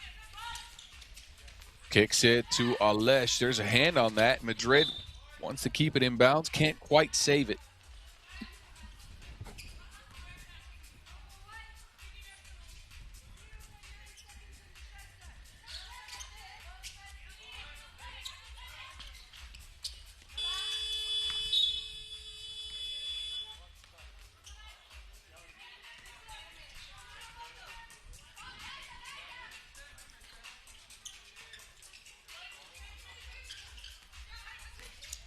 Midi pull up. That is pure from Yan. 1-1 ball game.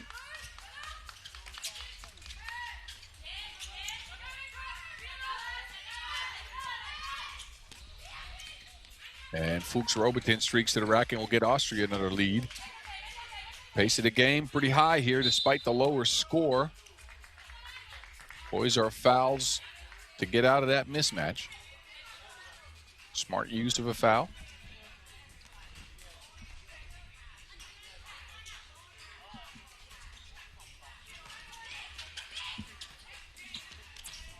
Camilleon working the screening angles, pick and pop action. Muhate, a mid-ranger, no. With the Austrians in quick transition, 2 up, but not down for Alesh. Good offensive action, not too many makes here.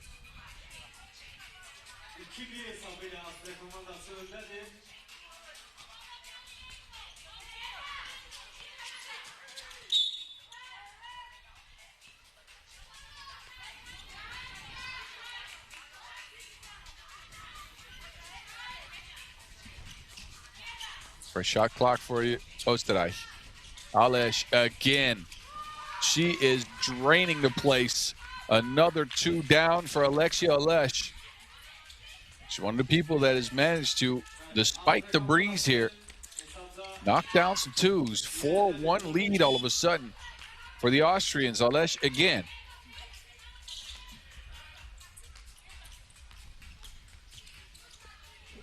Koizar doing the honors that time around. Alesh tries to tip it in, can't get it.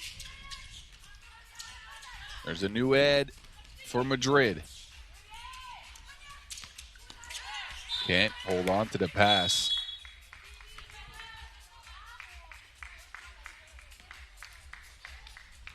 So the Austrians, the sharper team early on. Got a 2 from Alesh, a couple of scores inside from Fuchs Robotin and Sil. Madrid only have a mid-ranger from Ion to show for their efforts here in the first 3 minutes and 21 seconds of game time.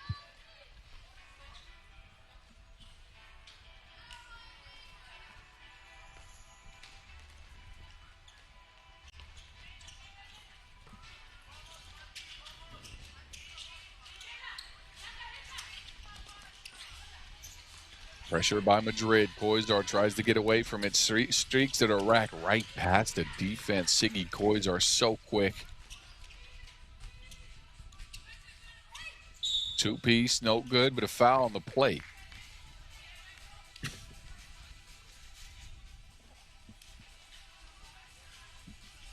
Couple of free throws coming up for Juana Camilleon.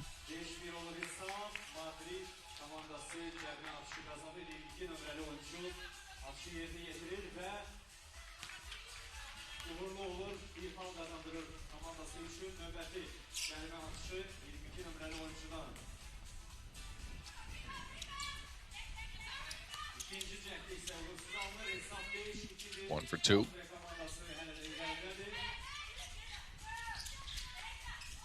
Screening action with Sil again. Koizar forced to pull up from the mid-range. There's a whistle again. Both teams trying to assert their physicality.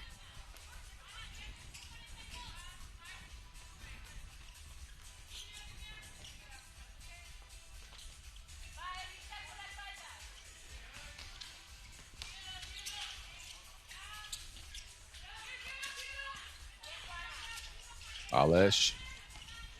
Fuchs Robotin is pressured. Almost lost it. That leaves her with that shot. So Madrid really trying to clamp down on the defensive end here. Offense has been at a premium for them. Although they do get an easy look here, but Rodriguez Dominguez can't convert it. And the Austrians turn it over.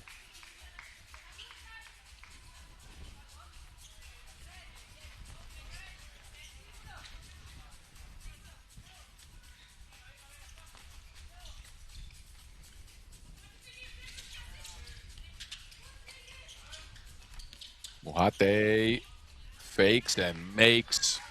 Good footwork on Cecilia.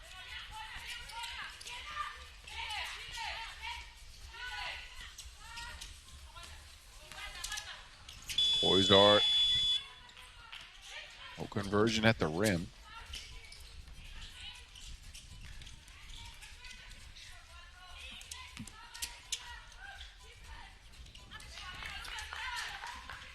Low scoring affair here. 5-3 ball game. 5 minutes in.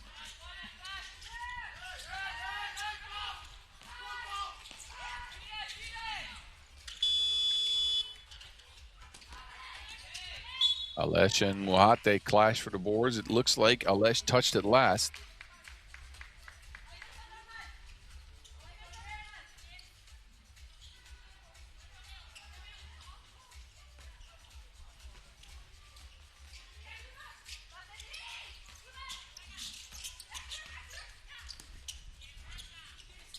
Mian, no. Second attempt, yes. Back to a 1-point game. Alesh gets the feed down low, back out to Sil. Sil, no one home, back behind the defense, reverse layups that in.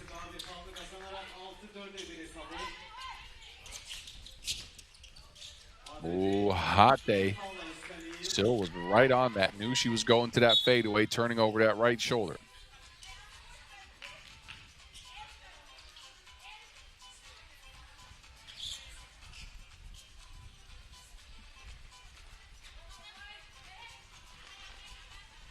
This is a slow burner of a game. Both teams physical on defense, pretty disciplined as well. They bring a lot of pressure, specifically Madrid.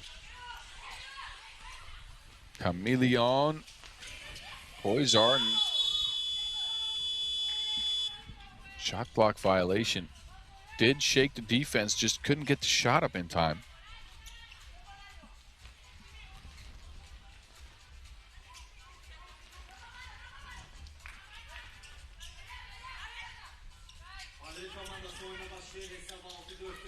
Chameleon now.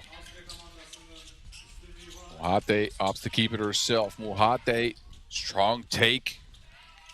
But again, no finish.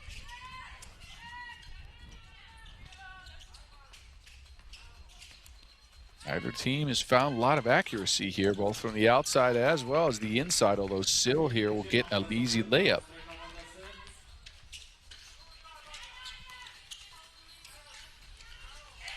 Muhate, no make, but does get fouled.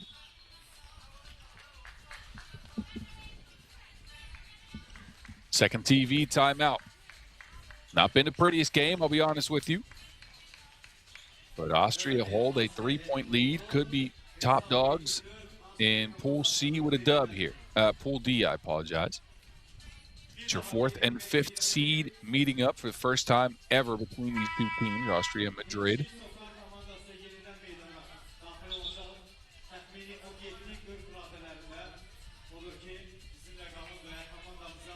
You got Simona Sil with 2 points for the Austrians. Alesh, 3 points. Alesh has 2. Muhate is at the stripe now for a single free throw. Could lift her totals to 2 as well.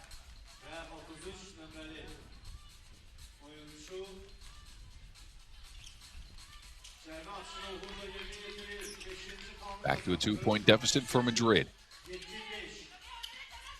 And these circumstances, you got to find ways to get it done, to get dubbed. But Alesh has something to say about that. She is hitting Alesh. Shot after shot goes down for Alexia. Second 2-piece of the game.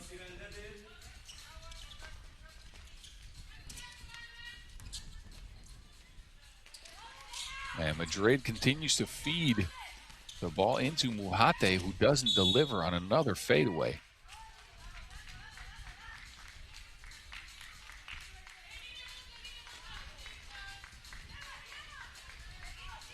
Question for Madrid is, can they change things? Can they turn things around? A 4-point deficit might not seem like much. The way the scoring in this game has been distributed, quite a hump to get over, especially as Still finishes that one down low. Strong take from Simone. 10-5 ball game, Austria.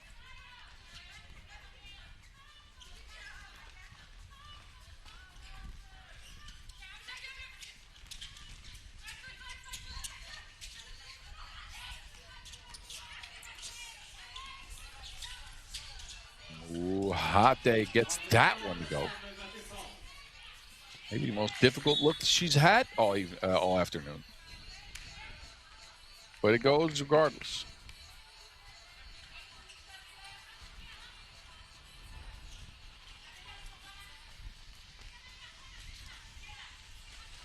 Ball screen action for the Austrians. Koizar, pick and pop. Alesh, sidestep, two-piece. No.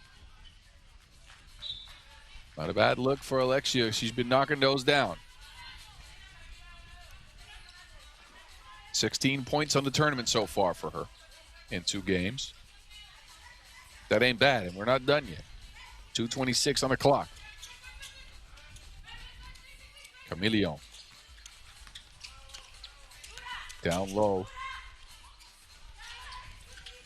The new ad, Elena Rodriguez Dominguez can't get it.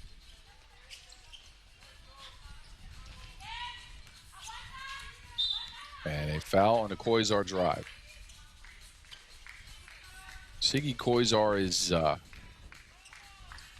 one of those players that's really tough to stay in front of. She's herky-jerky, goes left to right a lot, can spin on you as well. Crafty is Koizar. Here she is again. This time she opts for a kick out to Alesh, who only hits the side of the backboard. That was way off.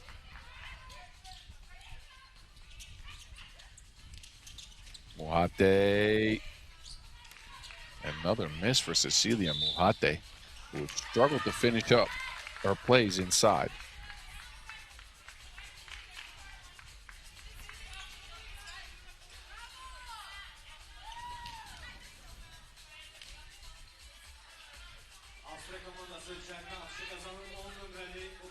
Alesh is a stripe here. Misses the technical free throw.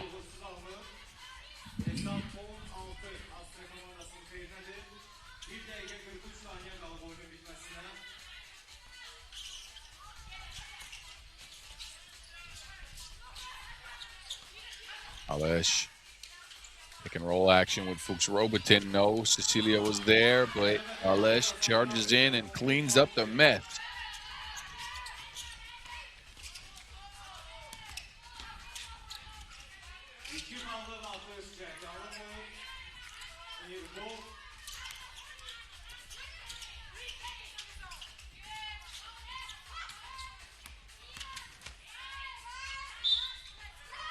Fuchs Robertin is fouled on the drive. That is the 8th on the Spaniards. Too handsy. And now Fuchs Robertin on the stripe with a couple when Austria has a chance to almost close the door here. They're up 5 with 1 minute and 9 seconds left. It's such a low-scoring game that might be too big of a hurdle for Madrid, unless they can find a two-piece, which is something they haven't done.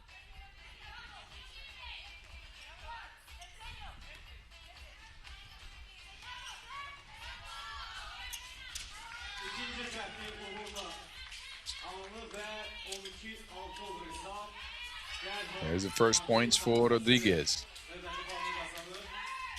But Austria is in firm control. They're in the driver's seat here. Looking at 2-0 on day 1 from Seabreeze. Pushing foul on the rebound will go against Austria.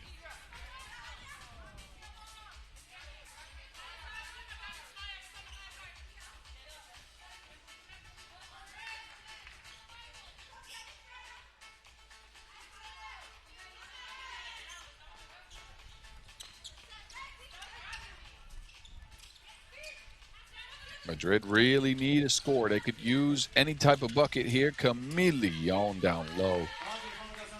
Thank you, ma'am. 12-8. This ain't done yet. Koizar takes her time. That might be the one to do it. 5-point ball game in favor of Oostenrijk.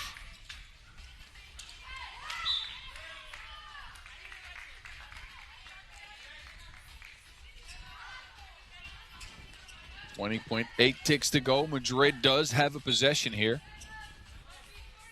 although they do call a timeout first. but the odds are not in their favor. As Austria has played this perfectly, they've gotten the scores they want. They've taken their time. They've hung their hat on the defensive end of the Wilson. It helps if you get a couple of twos out of Alexia Lesh. They've gotten that. Madrid have struggled to finish most of their plays. And 5 points in 20 seconds seems too tall a task. We'll see what they do with this offense, though.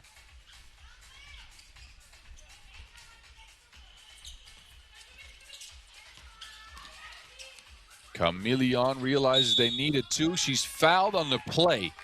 This might help. 2 free throws coming for the Olympic silver medalist.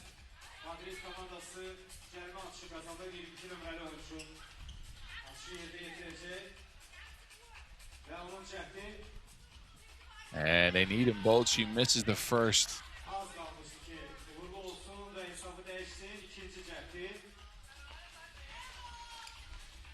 2 misses in a row for Warsaw. And this is Austria's ball game. They get a Lesh another look and miss. Madrid do have it. Poked out of bounds by Koizar.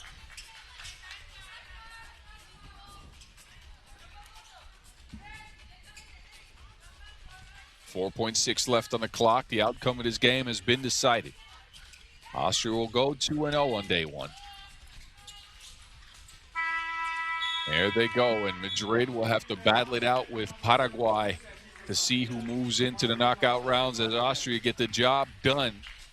2-0 on day one. They get a total of 17 points out of Alesh, who's finished the game with 5 to lead the way again. And Austria is looking pretty good here, I gotta say. Looking pretty good here. Anyway, enjoy the highlights, enjoy the show. We move to Germany and Latvia here in a few minutes, so stick and stay right here.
Hanımlar ve canlılar, hürmetli karşı durmaya keçid alırıq.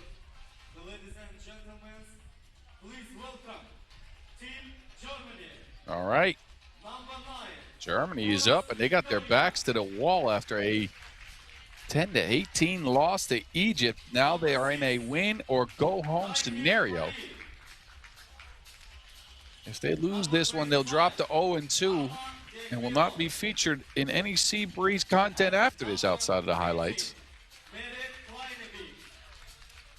But let's see what they've done to tweak and retool. Reichert, Portos, Kleinebeek, and Degbion make it to the court. Got out-rebounded by Egypt, turned the ball over 7 times. The next and only mustered 10 points. 0 of 10 from range doesn't help. They go up against the Latvians. Not an easy squad to take on. Latvia 21st in the women's series standings, 6 events played. Best result on the year is a runners-up finishing Cáceres. Recent history has not been that kind to him. 11th last week in the CS Rapid stop in Bucharest. They have Bilabere rejoin the squad. And she's out there with Digna Strautmane, Eva Korzane, and Paula Sersha. Latvia not a high-flying unit when it comes to scores. They come in with a 6-11 record, scored at right around 13 a game. 21% from range, similar to the Germans, so this will be a battle that's decided on the inside.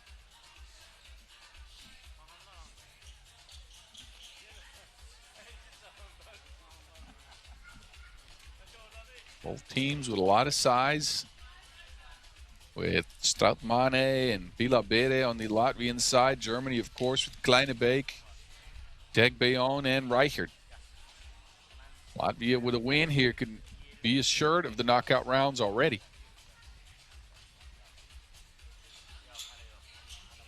Can Germany bounce back from that loss earlier against Egypt, where they saw the Egyptians outshoot them, out-rebound them, and they couldn't contain Nadine Salawi, who dropped 10 on their heads. That's not good.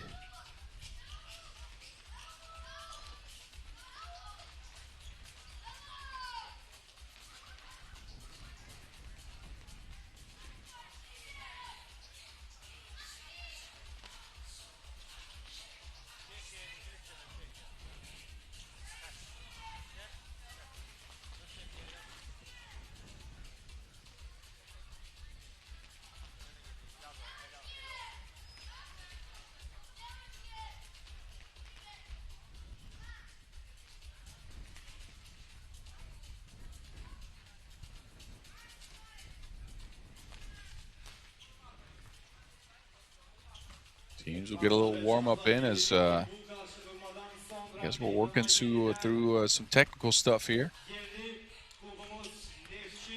Keep you posted on the start of this game. Should happen momentarily.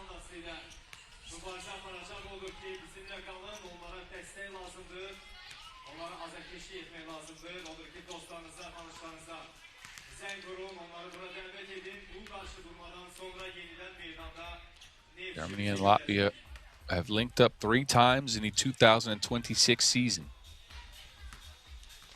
It was the Germans who took the wins in Vienna in the women's series in the pool and at the World Cup in the pool as well.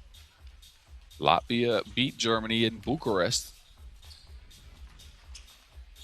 So a 2-1 record in favor of the Germans. And again, we are working through some technical difficulties before we can start this 10-minute sprint.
All right, I think we're ready. I think we are ready to go. Germany and Latvia will kick things off here. Latvia with the possession. They play in the burgundy, Germany in the white threads. And if you're just joining us, Germany's lost their first game. Another loss here would mean they're done. Diggy, down low. Can't get it up and over Degbion, not in the second attempt either.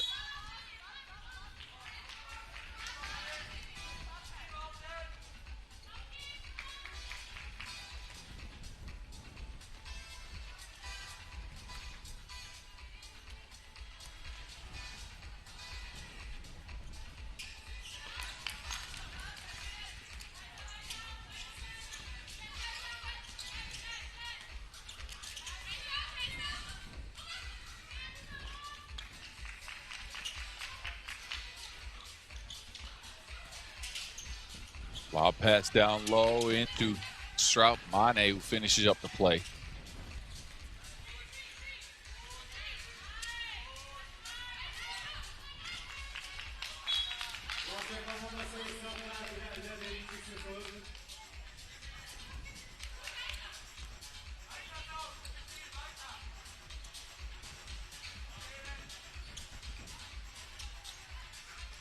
To be a mix-up here as Marinha is, of course, with the squad, not Corzane.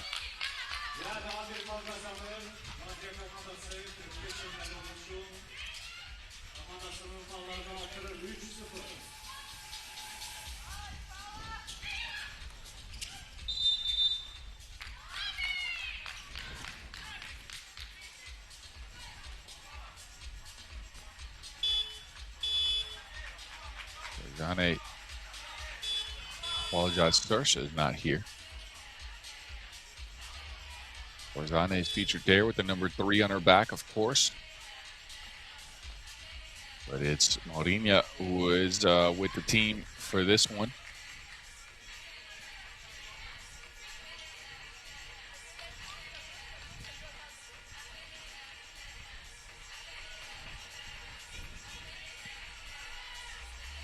Working through the shot clock here. It will be brought down to 0.1, which I don't think will be enough to get a shot off.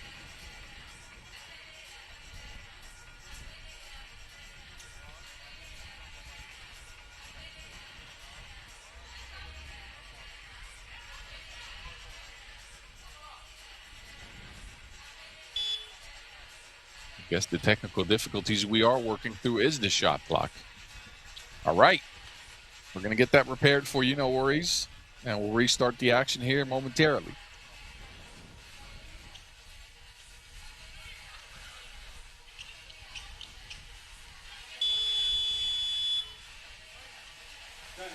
All right, we're all good. Good thing we have the staff on site to be able to fix those things. Marinha gets free at the basket. And Latvia take an early 4-0 lead.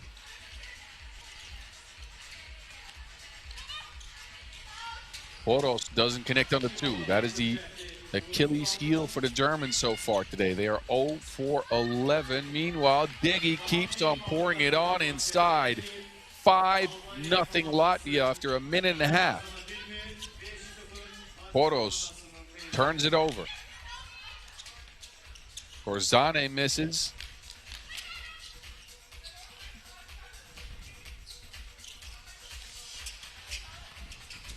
Kleine Beek held up by Strout Mane.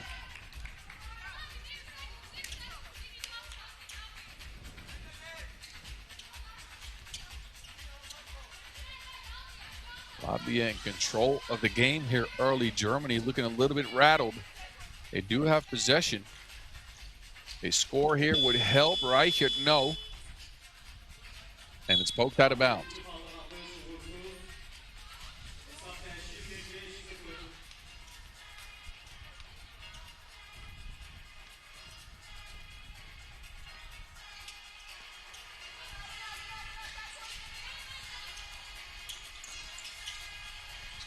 Reichert passes over, shot a bit. Latvia continue to pour it on. Corzane is left all by her. Lonesome drains the 2-piece. big-time shot from Korzane. 7-0 Latvia. Reichert can't answer for the Germans, who are looking a bit lost here. A win or go home scenario, and they go down big here to start the game. Can they stabilize and fight back? Poros has been offline from 2. Continues to not find her range.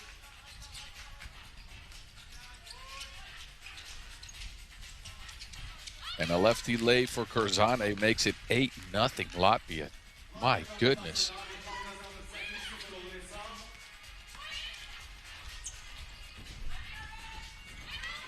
Finally a score then for the Germans. Kleinebeek will drain it. Much needed bucket.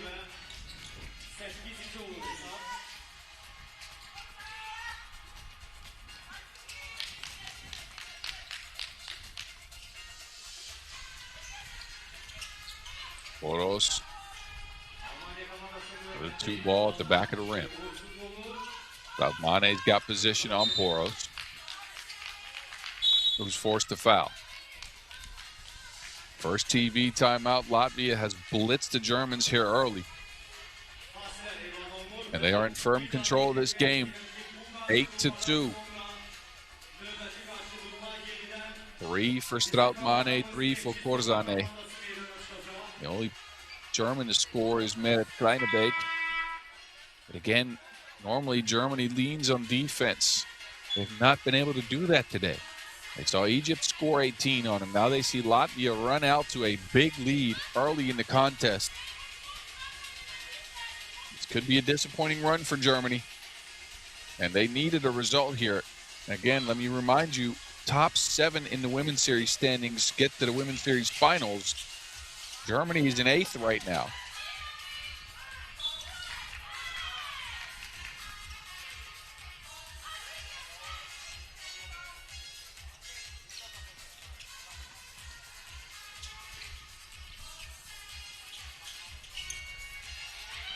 Right here, and Degbion working the screening angles. Ama almost lost it.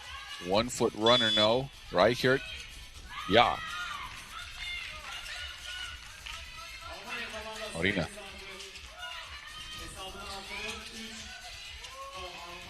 Oh, Korzane with the hezzy. Misses at the rim. Opportunity here for Germany to get back in the game.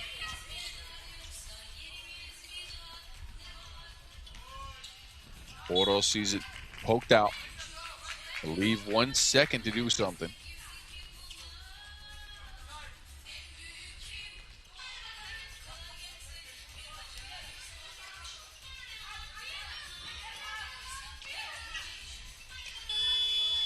And that's the result of that. Reichert undershoots it. And the Germans continue to struggle on offense. 13 total points in about a 10-minute sprint and a half in their Sea Breeze campaign so far. They got 5 minutes and 30 seconds to change their fate.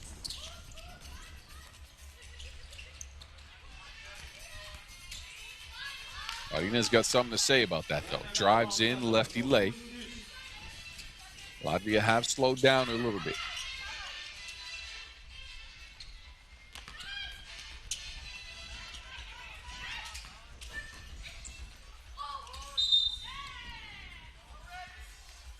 Foul on Latvia. Strautmane overzealous, trying to get the ball back.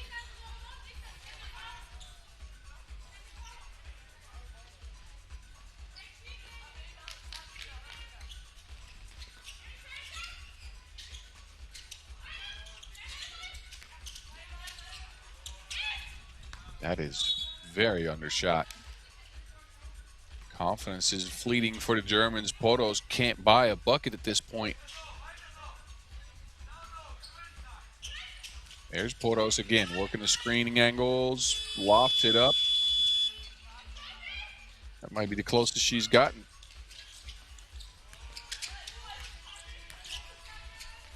Marina going to the left again. To the left, to the left. Finishes the play up. 7 up, Latvia. And Germany throw it away.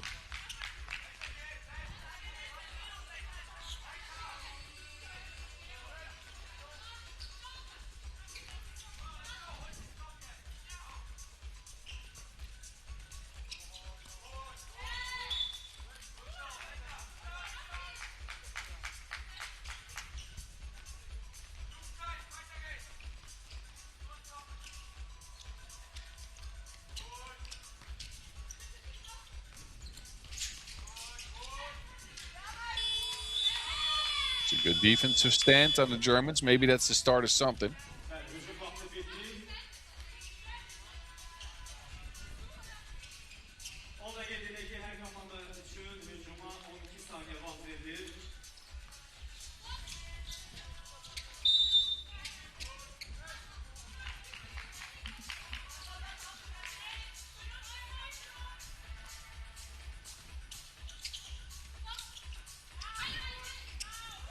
Boros lobs it into Reichert. There is a good offense for Germany finally.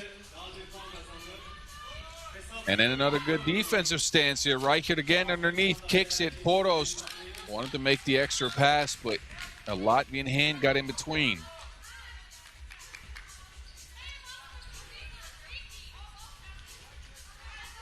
Seven seconds on the shot clock for the Germans to work with. Kleine Beek. Double high post look for them. Degbeon is open after the screen. Forced to fade away. The Latvian size inside, making it really difficult for the Germans to finish anything. Meanwhile, Marina continues to go to the rack. She'll get blocked by Degbeon. Reichert evades the defense. She will miss. Degbeon, 2 up. And an old-fashioned wedgie. Someone get the Wilson, please.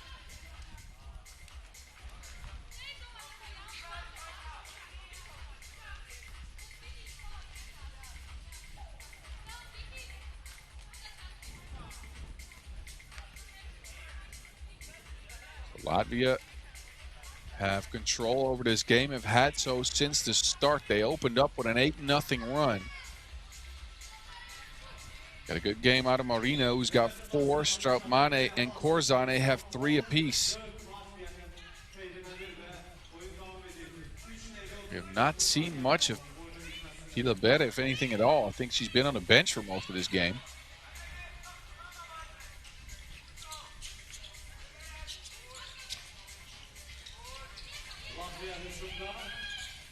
Three on the shot clock. Korzane steps into a long-range attempt. Strautmane's got her back, though, getting diggy with it. As Digna again forces up a shot inside and sees it go down. Poros is now relegated to passing only. She's not even looking at the basket anymore.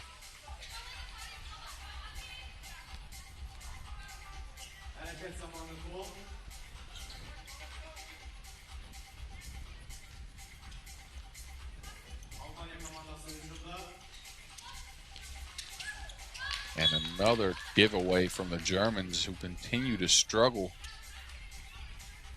7 minutes in, they got 4 points and a lot of turnovers.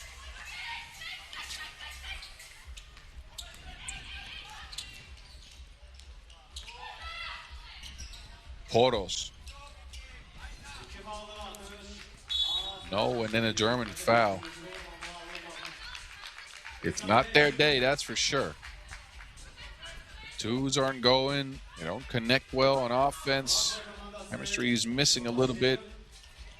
I'm not sure what's wrong with Germany, but it's not looking good so far. Meanwhile, Latvia, this is not the most explosive outing on offense. We knew that coming in. They average around 13 a game. But they've done their work defensively, that's for sure. It helps when Germany is doing that. Missing wide open looks.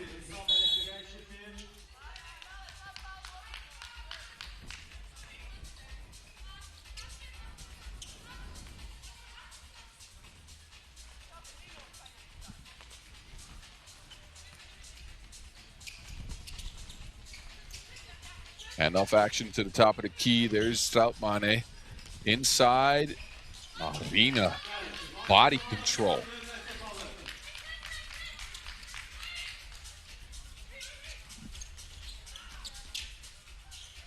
Reichert, again a miss from range. Kleine Beek is fouled on the attempt. 2 free throws and the clock stopped. That's the best case scenario for Germany right now.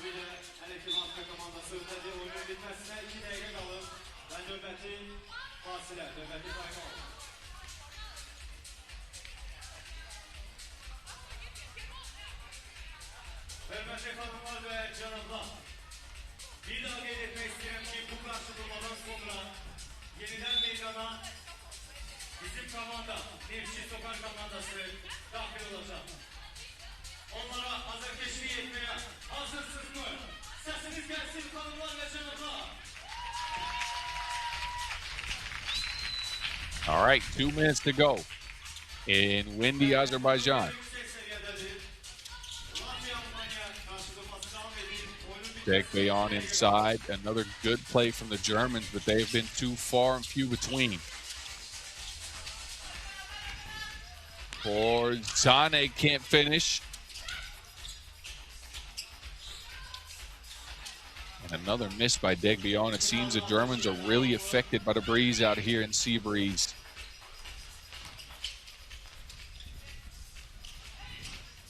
Without Mane, no box out.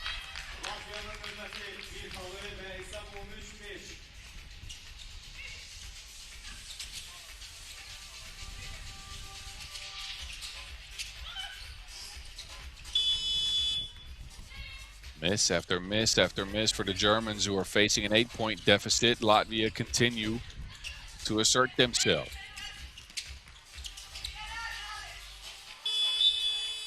Although not offensively on that possession.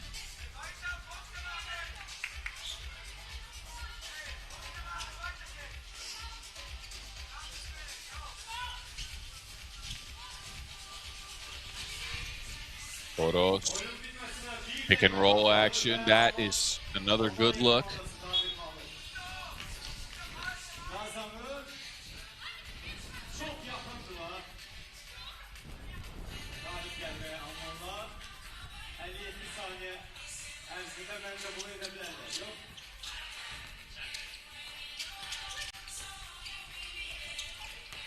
Maurina, another one. She's having a wonderful game. 6 points for her. And the Germans continue their missing. And I do believe this is the last we'll see from them. Under 40 seconds to go. They face a huge deficit. Good block. Reichert sends it away. Reichert now with a 2. That will go finally. 6-point ball game.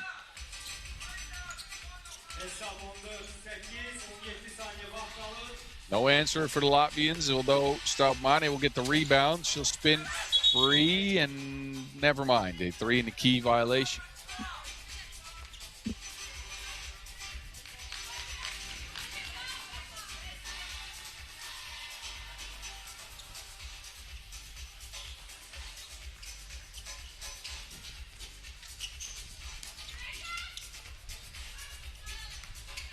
And it's Reichert who will get the last bucket for the Germans. It'll be the last bucket this event as Latvia takes down Germany, makes their way into the knockout rounds, playing, I believe, with 3, because I don't think we saw any of Pila Bere on the court.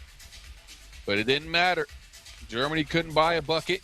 Latvia had good defense and made it work on offense despite the breeze out here in the Sea Breeze Resort.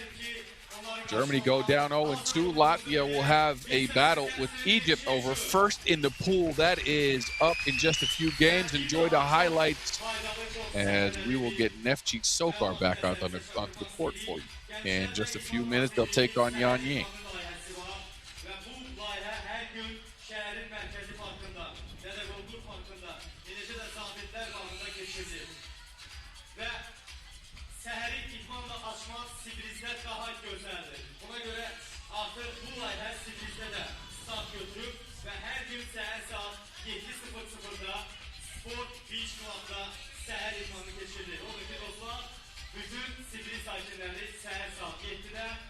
Sport Beach Club'a davet edirik ki, səhəri idmanla açaq və günümüzə yumraq başlayaq. Və mənim yanımda Azərbaycan Basketbol Federasiyasının rəsmi maskotu Canavar X'i alqışlayaq, onu salamlayaq və keçid alırıq. Çox intizamla, çox həyəcanla gözlədiyimiz qarşı durmaya. The ladies and gentlemen, please welcome Team Neftchi SOCAR.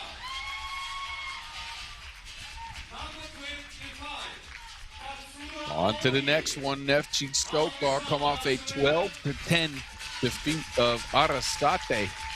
Number 3. as they make their way to their home floor here. Katsura is out first. He's joined by the leading scorer from that contest, Chelsea Nelson. Alexandra Mollenhauer did a lot of rebounding. Shots didn't fall, 0 of 5 from range. Again, in these conditions, not many people are able to shoot. Bree Frazier in her return to action had 4 points. We're glad to have her back, though.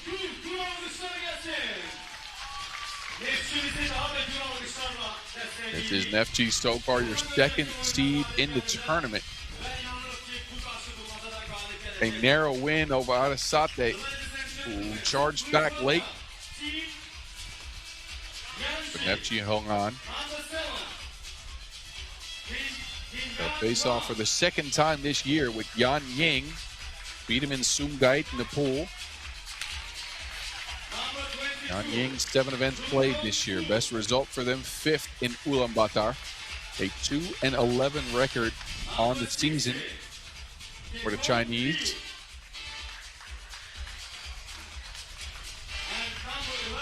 So it'll be Neftchi SOCAR who's favored in this one. Yanjing go with Liu Yayi, Liu Ketong, Wang Xinyang, and Huo Yuntong. In this one, a sizable unit. Very young players, 1 through 4. This is the Chinese youth movement.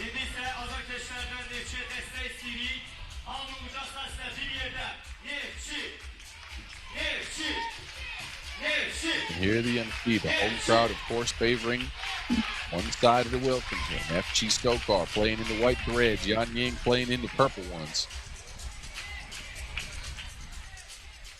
The wind in sea breeze, as you'd expect with a name like that, has made play frantic throughout the day.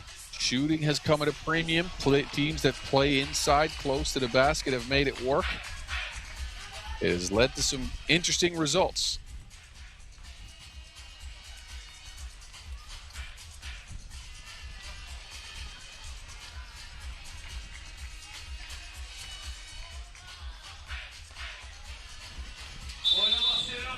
Yanjing will start with the rock. Yayi tries a 2.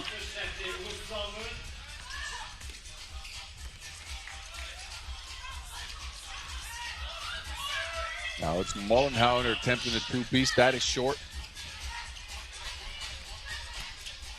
Again, only a few people have been able to knock down shots in the conditions that are presented to the players here in Baku, Azerbaijan today. An aptly named resort. Sea breeze.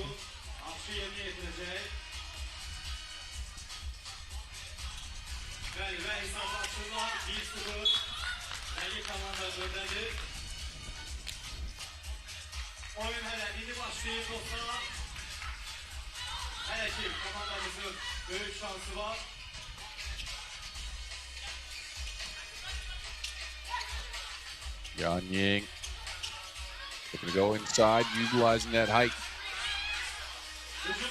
Mollenhauer right on top of it, though. Nelson, no. Second attempt. Yes, man. A 1-1 ball game.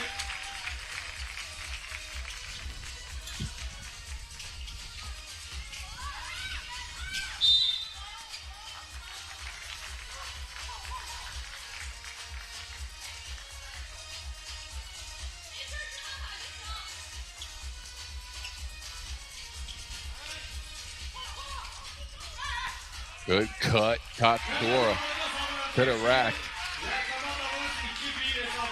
Screening might be the way out of the windy conditions for most teams. Neftchi is so good at it. Again, Neftchi boasting all that power inside the paint with Nelson, Frazier. Mollenhauer could do it as well. Here's Frazier.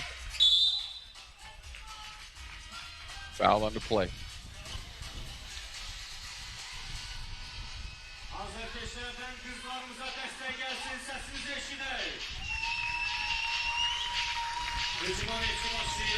First on Yanjing. Neftchi here with a 1-point lead. Mollenhauer makes that a 2-point lead plus the foul. Get off. Alexander Mollenhauer with the toughness in the paint. Alexandra Mollenhauer. Yaklaşımı yerine getirdiği köprüleri oyuncu. Hikmet. And next on the free throw. Quick drive, Yanjing. Oh, but a bare miss.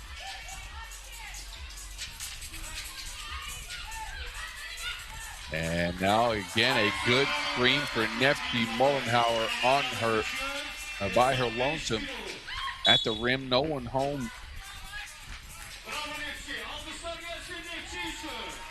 So Neftchi in control of this game here, a couple minutes in. Heavily favored in this matchup.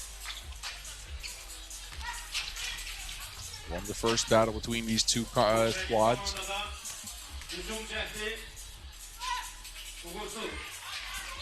Yanjing wants to go inside. But again, Neftchi is supersized in this lineup. Katsura, no.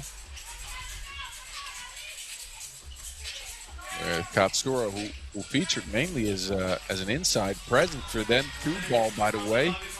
Actually, the long one, never mind. But Katsura, who features mainly inside, is their shortest player.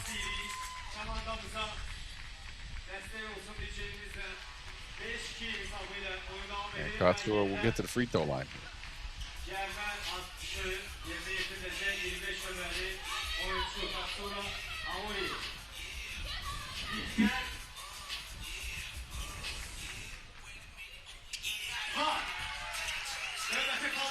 So your do-it-all, twist, army knife type player, can shoot, can seal, can screen, can post up, sometimes handle the ball as well.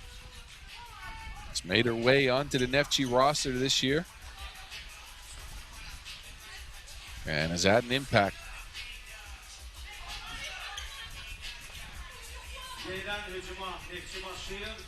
Played the most events out of anybody on the squad this year. Now, Frazier hasn't played that many. He was injured. She's back. Easy bucket. Oh, but a quick take down low. Yi streaks to the rack. Mollenhauer. No, Frazier. Yeah. Free Frazier, just too much to handle down there. Too big, too strong, too athletic. Yanjing might have to rely on the two ball, but again, the conditions have not favored shooters outside of Nadine Salah. He's the only one to really knock down many of them.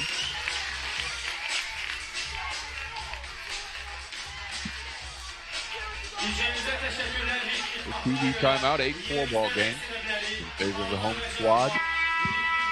Fans are slowly filling up with a bit of a crowd here.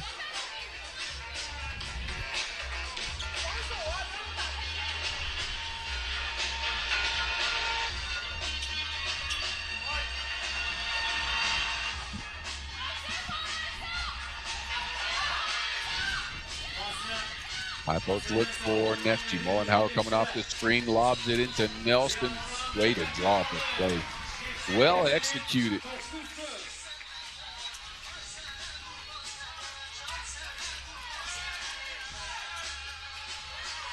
Yanjing do answer. A bucket down low for Yuntong.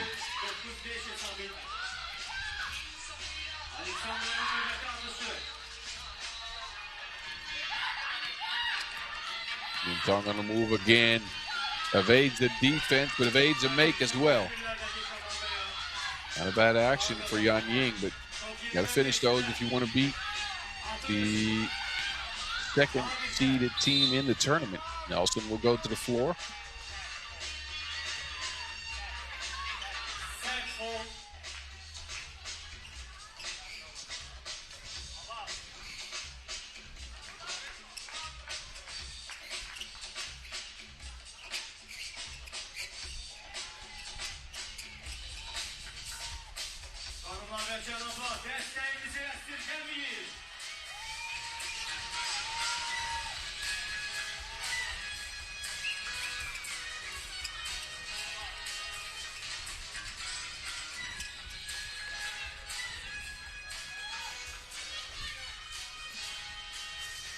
All right, now that that's cleared up, action continues. Just over 4 minutes into this contest. Second match in Pool B. Neftchi SOCAR took the first over Arrasate. They could move to 2-0 with a win over Yanjing.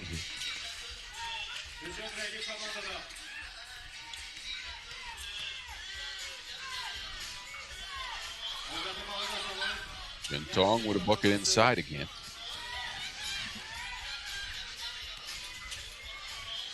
Frazier from downtown. Shooting's at a premium. She won't get one.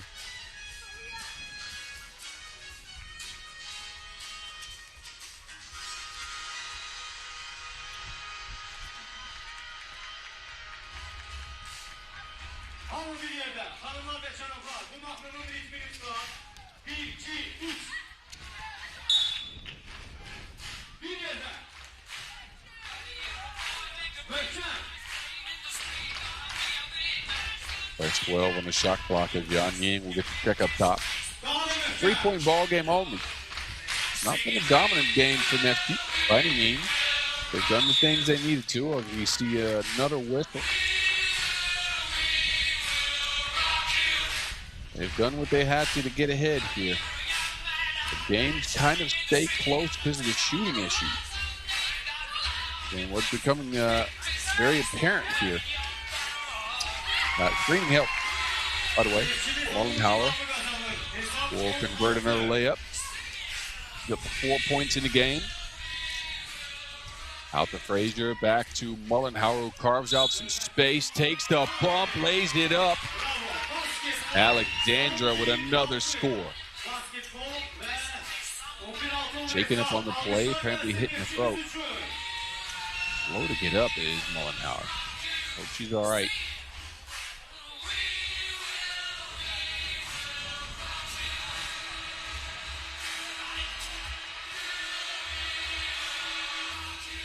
Cərmə atışı yerinə yetiriləcək Neftçidən. Tam say kişilik gücü. Dikkat.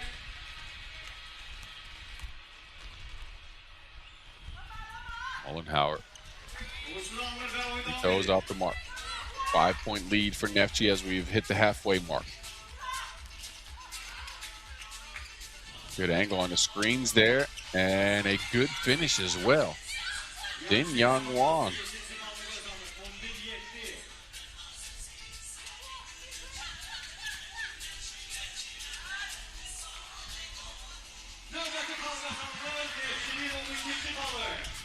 Another bucket underneath. Nelson converts, and then Yanjing turned it over.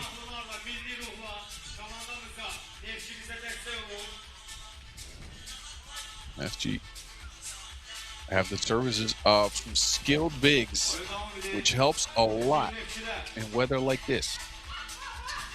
Temperature's not bad at all. But if you're just tuning in, Sea Breeze is living up to its name.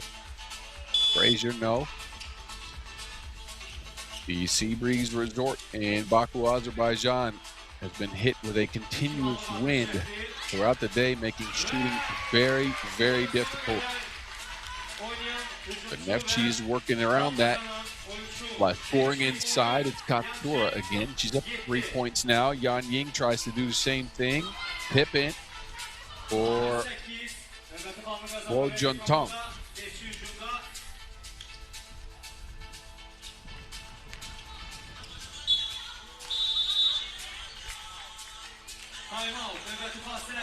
Timeout with Neftchi SOCAR in control here. 5 up on Yanjing. They got 5 out of Mullenhauer, 3 out of Katsura and Nelson, 2 out of Frazier. Yanjing has mostly gone through Ho Yun-tong and scored 4 points. Yaji's got 3, and they got 1 out of Xinyan.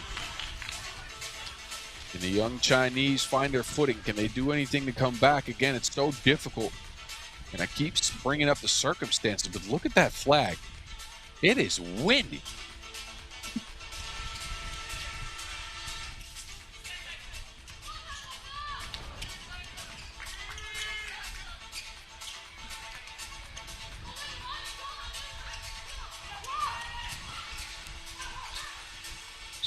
Mullenhauer, foul called on the play.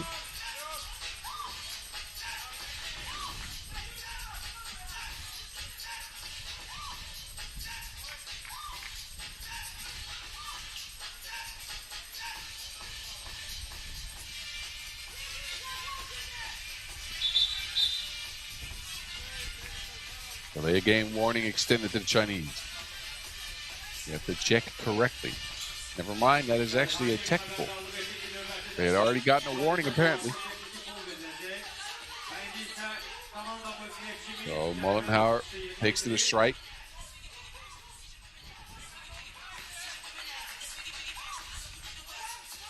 Weather like this, it's not just about keeping a level head on the physicality of the play.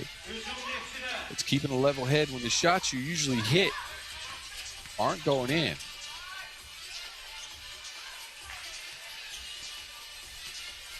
The board gets really small. Everybody packs into the paint. People are being dared to shoot at this point.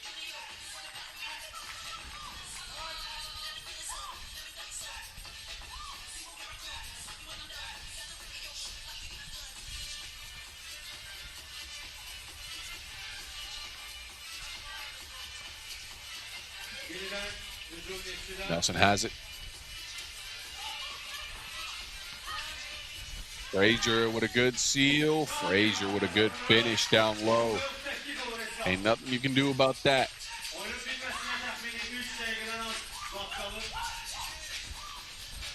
Frazier wants it again. Turns over her left shoulder. Another bucket for Bree Frazier. Back like she never left. 4 for Frazier in the game. Nelson getting in on the action as well. And Neftchi now has picked up a large lead. 8 points up on Yanjing with 2:30 remaining on the clock.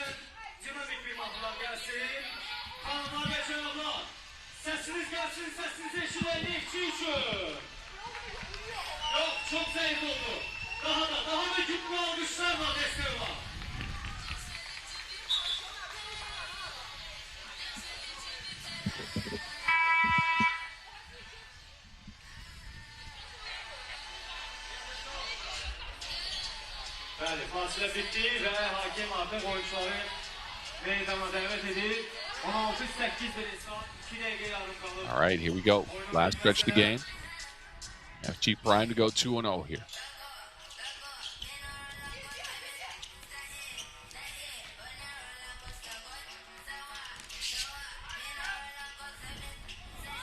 Big bucket down low. Katong getting involved.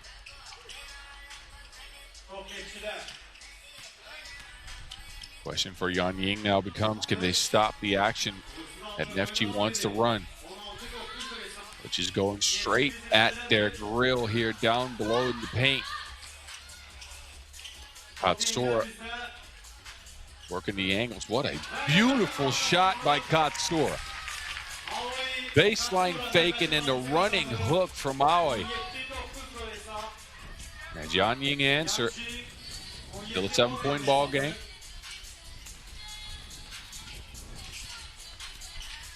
Katsura, why not? Lofts in a 2. It's her world right now. Everything's going for Katsura, who's up to 6 points.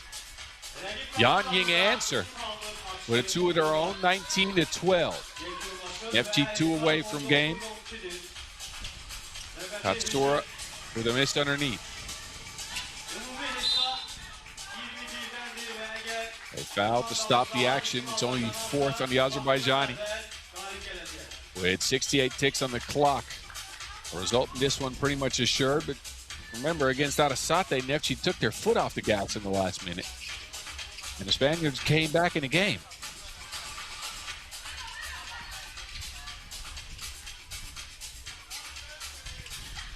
Nelson to Frazier. What a catch. What a catch from Frazier.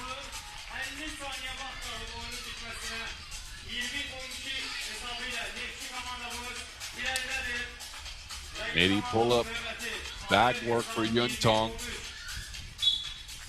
But Neftchi could close the game out with a score here, as they are right on the cusp of 2-0 on day one here from Sea Breeze. Neftchi! Neftchi! Neftchi! Neftchi! Neftchi!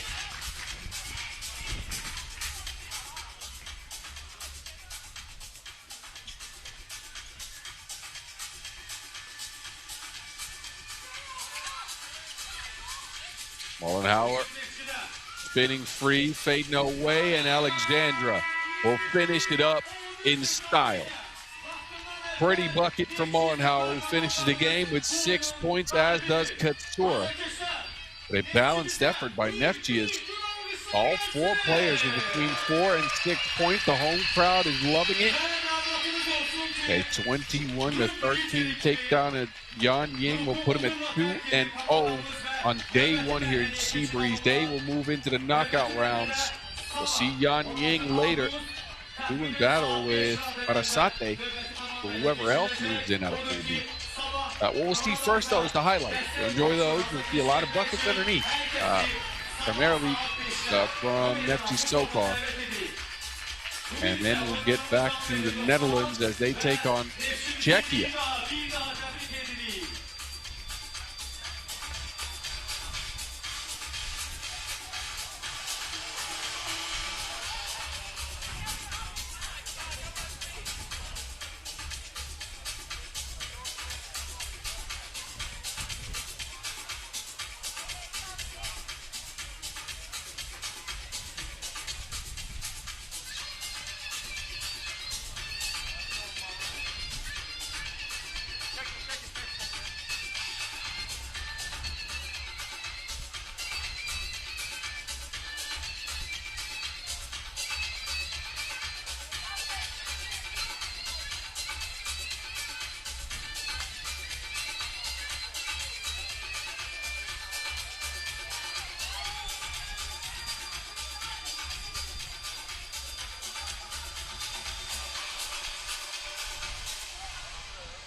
Bəli, oyunlarımız devam edip növbəti qarşı durma.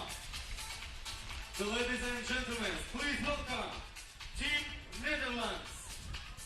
Number 50, Juan Cristo.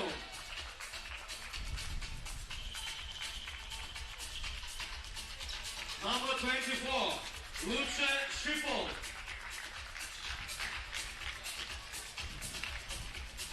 The Orange Lions are back. Netherlands took care of business against Warsaw in an 18-10 dub.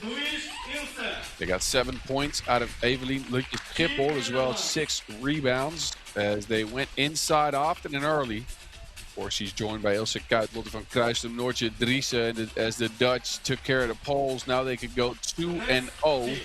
If only. If only. They can take care of Czechia. Czechia will have had a rocky season, 3 events played. Best result is 6th. Have not been the most prolific offensive squad either, as they take on the Netherlands.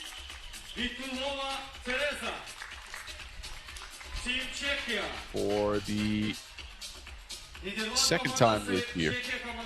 Actually, matter of fact, third time if you count the World Cup. Both times these two teams met up, it was a Dutch victory. But Czechia has got a dangerous weapon on the squad. And Katarina Galichkova, one of the better shooters percentage-wise on the women's series circuit. Right around 45% from range she is. The bad news for her is the fact that the wind is not going to help with that. She's joined by Rylikova, Vitulova, and Shotolova.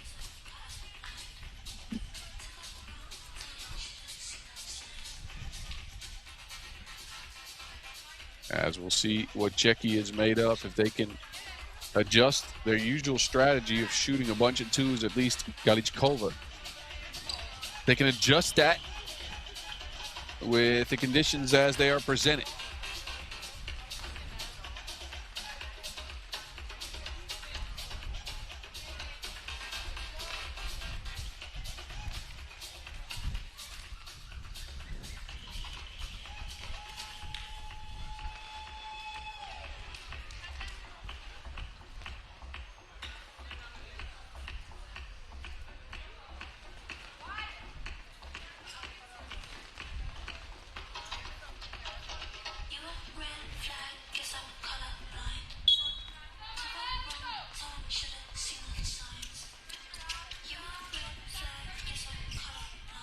Top of the key, two-piece is good to start things off.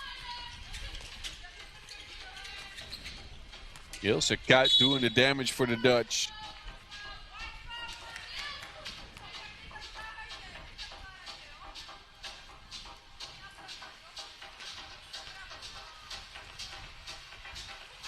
And Czechia answer. Not on that possession as the Dutch take it away. It's poked out.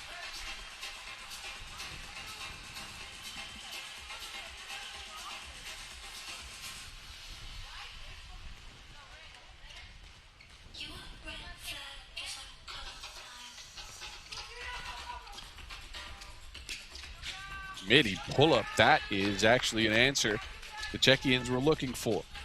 Totolova doing it. Drise from the top of the key, way off the mark.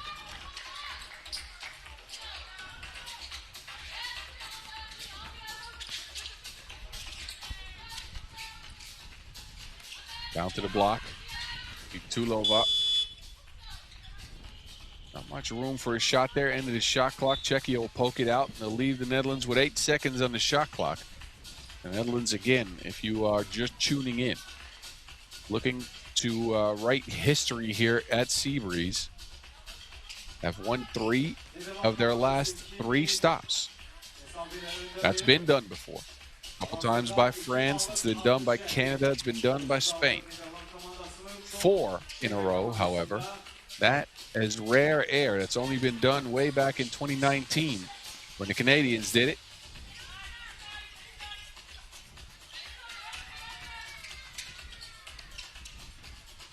As the Dutch score inside and see Czechia miss. Look at the screen and control they have. ELS slips the action right to the rack for a layup. Froze Czechia in their tracks.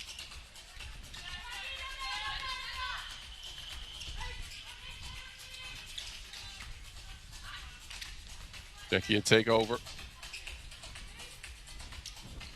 Another mid-range shot down for Shotolova, who's come out and has gotten a scope unlocked. Precision shooting from Shotolova.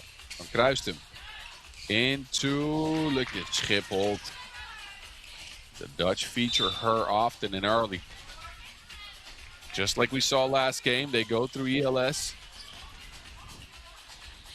Well adjusted to the conditions, it seems.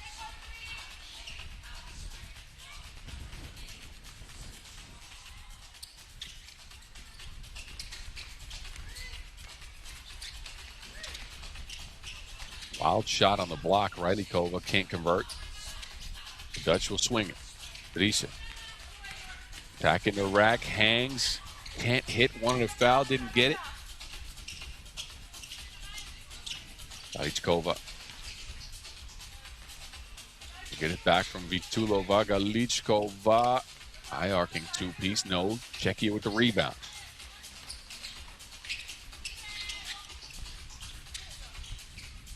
A 1-foot fader. Won't go either.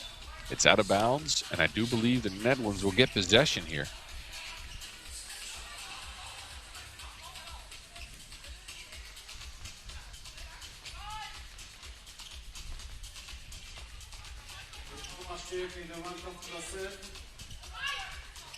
Lisa wanted the screen, didn't get it. Ilse into the paint from Kruistum. No one home for Czechia. Defender was on the floor. Easy finish for the Dutch.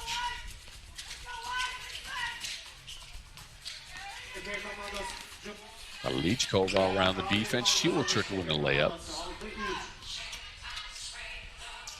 So not just a two-point shooter. You see both teams barely looking at the rim from distance.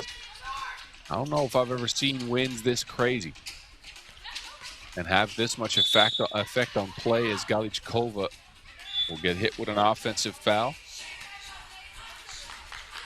7-3 ball game. Netherlands here at the first TV timeout. The Orange Lions priming to go 2-0 and move into the knockout rounds as the first seed out of Pool A. Early in the game, still, they do have a 4-point lead on Czechia.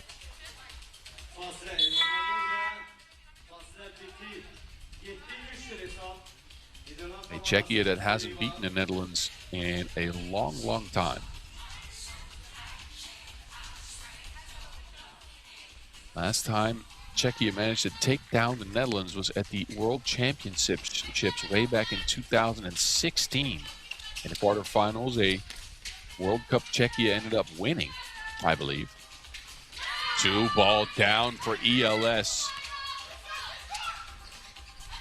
Svitolova, no answer. But ever since 2016, so that is 10 straight years of 3x3 basketball, it's been the Netherlands who've had control over this matchup.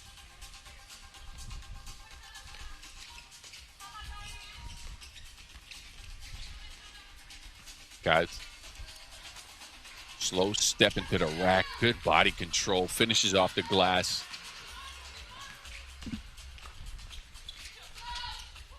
And Czechia again, no answer, missing the layup. Everybody on this Dutch team can seal.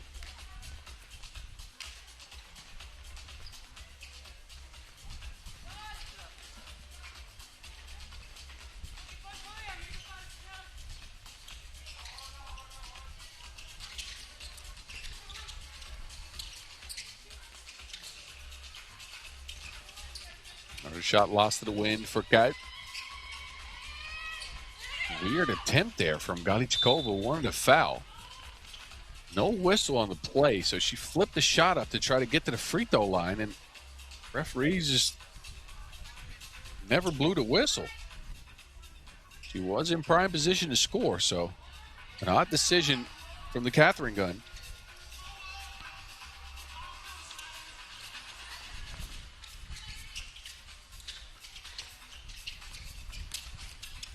He's through the contact, will get herself to the free throw strike.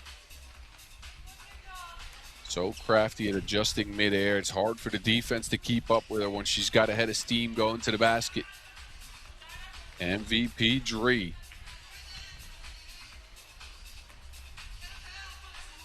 The most valuable player at both the World and the Europe Cup last year. As well as the Champions Cup this year.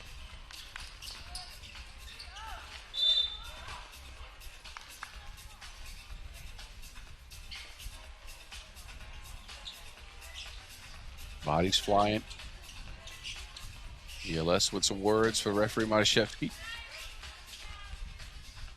to go and take a seat. Czechia will take over. Czechia have scored 3 points in 4.5 minutes of play, so they're going to need to find a way here if they want to take down the Netherlands. Svitolova. Vitulova. Right-hand hook is off the mark.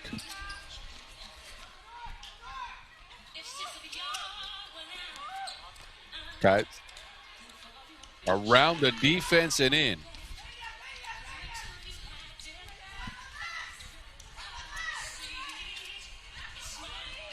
Czechia on the move again. Svitolova with the runner, end of the shot clock. It won't go. And the Dutch continue to pour it on down low. Driesa contorts herself into another make, takes the contact as well. And the Netherlands are up big on Czechia, 12-3. Cərimə atışı yerinə yetirəcək. Niderland komandasının 4 nömrəli oyuncusu.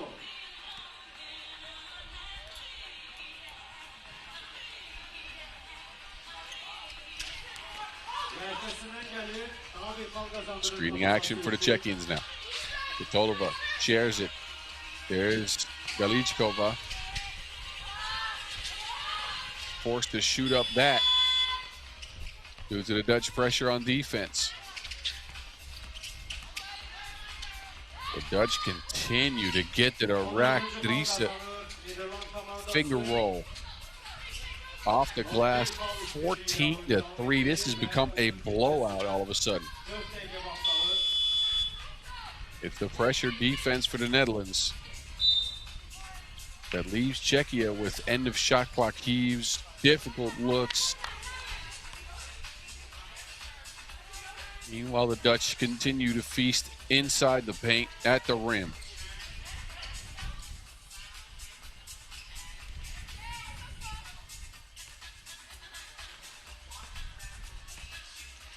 Got weave action, backdoor cut from Kruistum. What a find.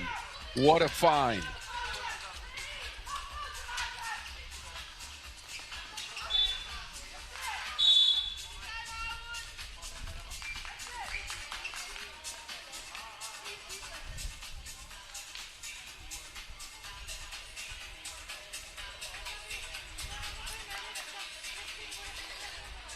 Növbəti fasilə hesab 15-3-4 Niderland komandasının böyük üstünlüyü var.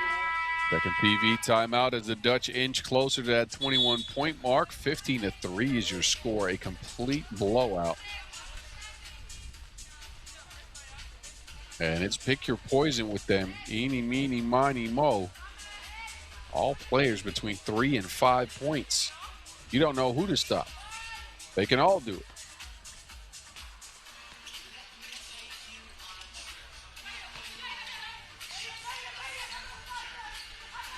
Kotolova wanted the ball. Gets poked out. Got stuck on the sideline. Too much pressure there. Got with an extra dribble. Evades the defense. Nifty play.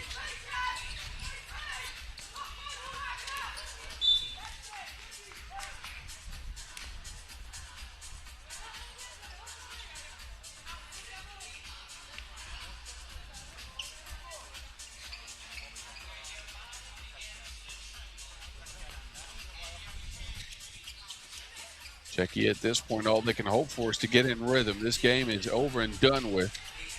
If they can find some decent sources of offense or at least build some confidence somehow, maybe they'll help for game number 2. Because the Dutch are winning this. Don't get it twisted. Especially after Guy drains that one, 18-3. This is a clinic, ladies and gentlemen. A clinic in 3x3 basketball by the Orange Lions.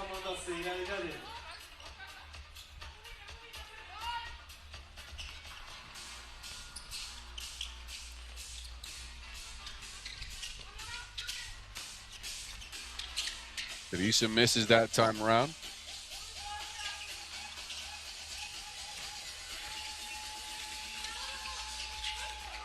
And wait a minute, an offensive foul. Drisa caught the contact.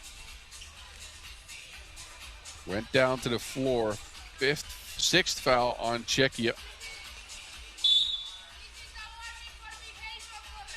Warning for behavior extended to Czechia as well. They didn't like that call. They got to play some defense now. Screening action for the Dutch again. Van Kruistum. She can connect as well. So the Dutch come in here with some confidence and finally get some twos to go down. Not many teams have been able to do so. And Czechia are stuck in, well, not even first gear, as the Netherlands will close this out on a Van Kruistum steal 21-3. A backyard beatdown of the Czechians which ends with 2 minutes left on the clock. The Dutch 2-0 on day one. Czechia will hash it out with Warsaw later for a spot in the knockout rounds. Enjoy the highlights. We'll get reset and take a short break. Next game slated to start in 20 minutes. That's Madrid and Paraguay. I expect you to be there.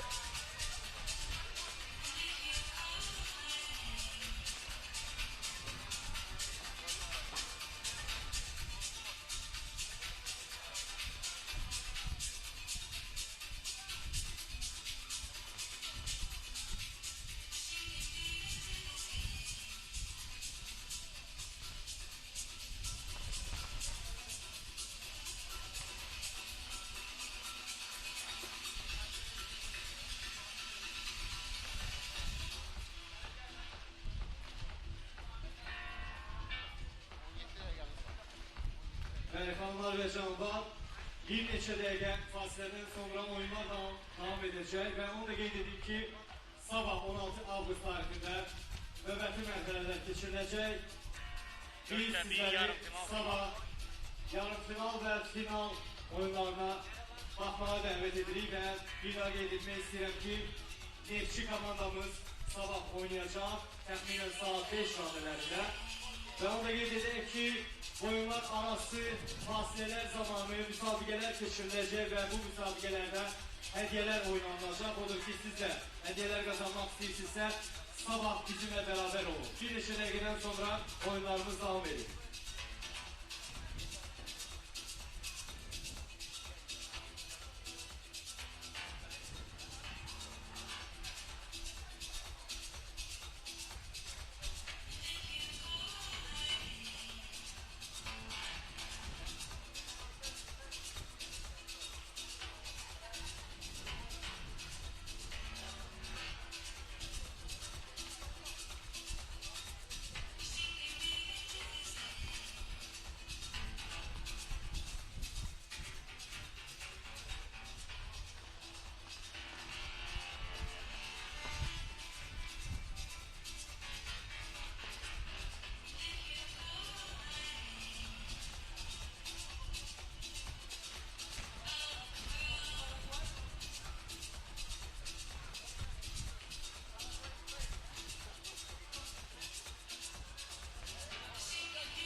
Hanımlar ve canlar, oyunlarımız devam edelim. Növbəti qarşı durma.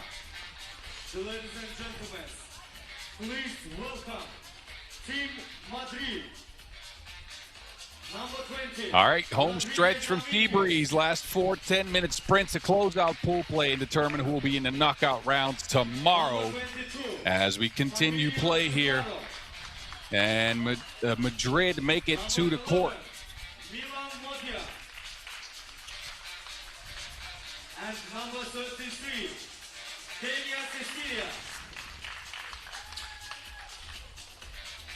Spaniards took a 13-8 loss to Austria and have their backs to the wall now, as do their opponents. Paraguay, they only had a 1-point loss. So this is pretty much a playing game win where you're left in the pool. As Madrid again comes to court with Camilion, Mojate, Millan, and Rodriguez Dominguez. Paraguay, they're at their 4th 10-minute sprint of the day. 2 wins in the QD to make it into the main draw. Once they got there, a narrow loss to Austria. They stormed back in the last minute of that game, but couldn't get the job done. So they are left here with hopes of continuing, but they're going to have to win to get there. Ferrari, Nice, Peralta, and Ibarra have played a good day. Let's see how they fare against the Spaniards.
Here we go, Paraguay. They've been so sharp with their actions today. One of the few teams that has been able to knock down a bunch of 2s. Not a bad game from them against Austria by any stretch. Just not enough down the stretch of that game. Again, a 1-point loss. Nothing to be ashamed about for Paraguay, a first-time joiner, member of the Women's Series circuit. They do foul here. It'll put Millan on the line. Blanca. Blanked on the free throw. But second attempt will get Madrid on the board. Ferrari. Nifty around the defense, fading away from the mid-range. Ferrari keeps on trickling in incredible buckets.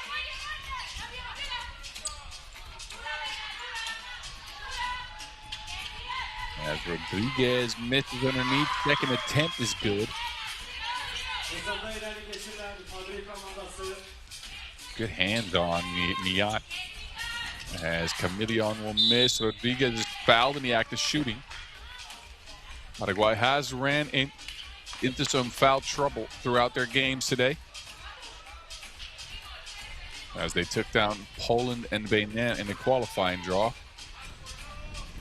Against Austria, they racked up a total of 9 fouls. So it's a squad that plays with physicality, sometimes a bit much. 3-1 lead Madrid. We're looking a lot sharper than their first contest so far. Madrid, a winner, of course, in Vienna this year.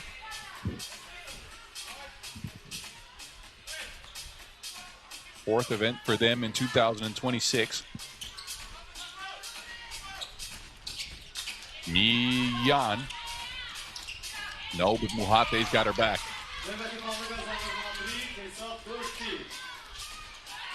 Ferrari pulls the trigger, but it's undershot. Again, if you're just joining us for the first time, you'll see this plenty as Sea Breeze has brought its namesake Sea Breeze. Some teams have been able to shoot. Other teams have missed a plenty. Madrid, one of those teams that has not been able to pull the trigger on many twos. In that game against Austria earlier, they lost 13-8. They went 0 of 2 from range.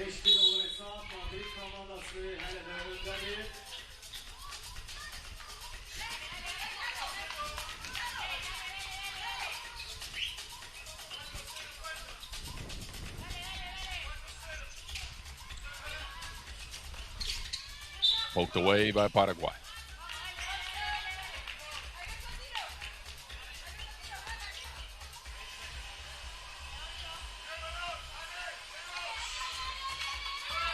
Mian. Taken away by Ferrari, who finds a cutting Peralta, who's fouled.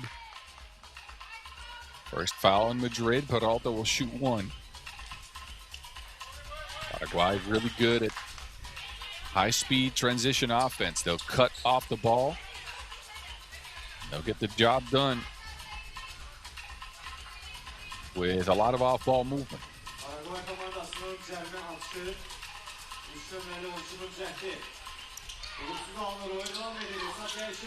Camilio. What a pass to Muhate.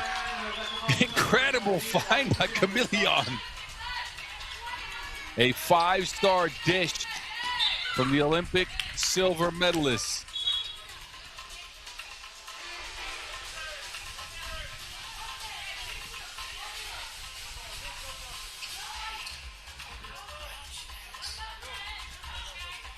(6-1) Madrid to start things off here.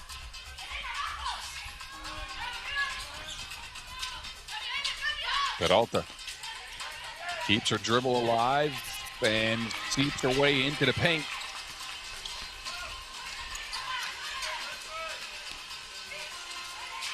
No answer for the Spaniards.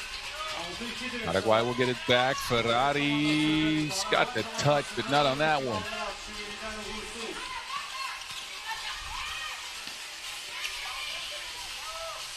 Good hustle by Muhate. Getting Madrid that possession back. Mian. Mian, patience with the dribble. And Muhate is fouled on the follow-up attempt. 5th foul on Paraguay, who have to be careful again.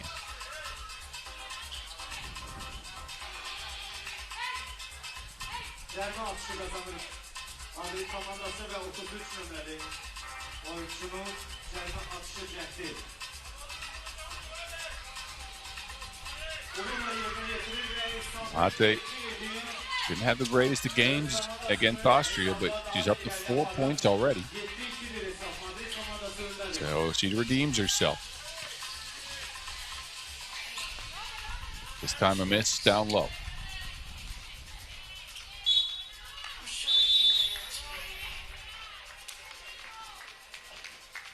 Just over 3 minutes in, first TV timeout in a Madrid-dominated contest. You got to wonder if Paraguay is running out of gas at this point, as they've played the most 3x3 contests you can play so far. This is their 4th game in action. Out here in the wind and the heat in Baku, Azerbaijan. They've been as physical as advertised early. Their offense has not been as good.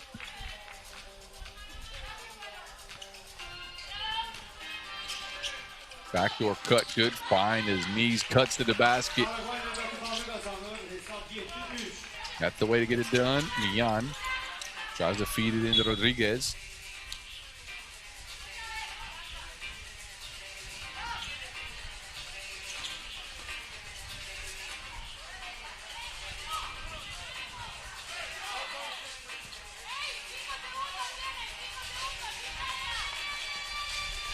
Muhate to Camillion. Good feed, but Camillion doesn't connect.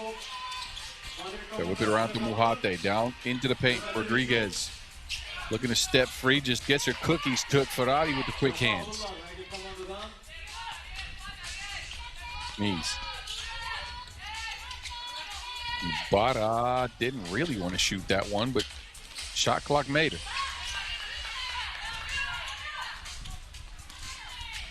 Now it's Ferrari again. Ferrari with a couple of clutch performances today. Can't connect on the two there. Defenders are just leaving shooters open at this point. I'm not sure if that is the best correct way of action, but it's working out so far. But Paraguay keeps getting punished on the inside. Mujate is just going to work. 5 points out of 8 for Madrid. And then that happened. Knees with a miss.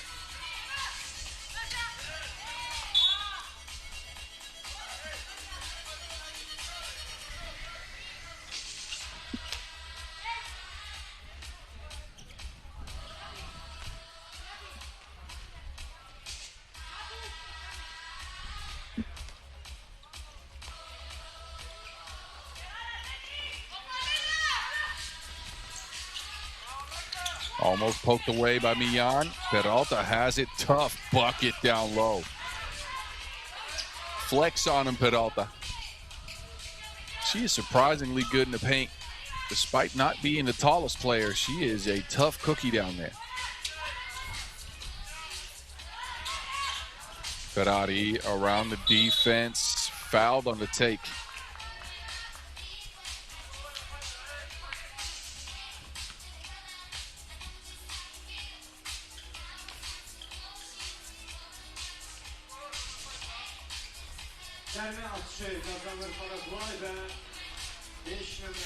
Ferrari on the free throw strike.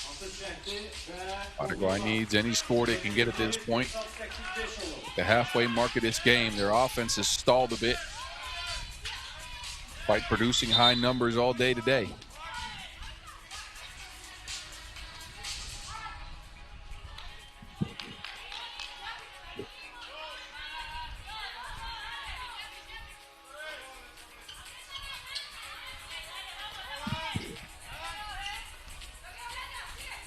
Fresh possession for Paraguay. Knees, hangs, can't hit. Good take, but too many layups missed by Paraguay early on in this game.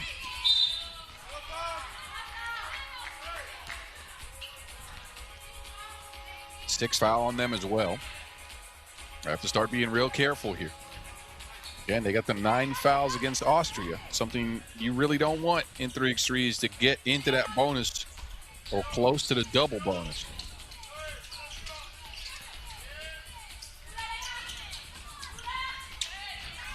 And a bucket down low for Madrid as Elena Rodriguez gets it again.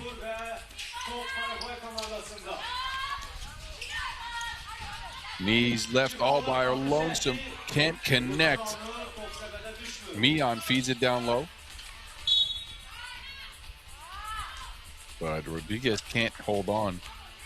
And that's a telltale sign. Millan was wide open on the perimeter, but she feeds it into Rodriguez, who's covered by 2 defenders. That means teams really don't want to shoot at all. Or at least Madrid doesn't. They turn it over here. 2-piece from the corner, heavily overshot.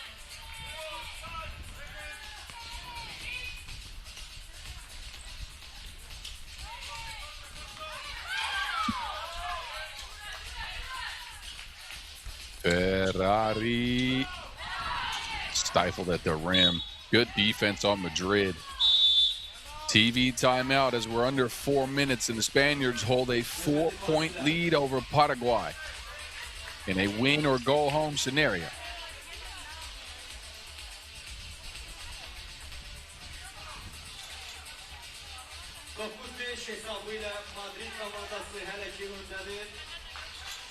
Oyunun bitmesine 3 dəqiqə 53 saniyə qalır.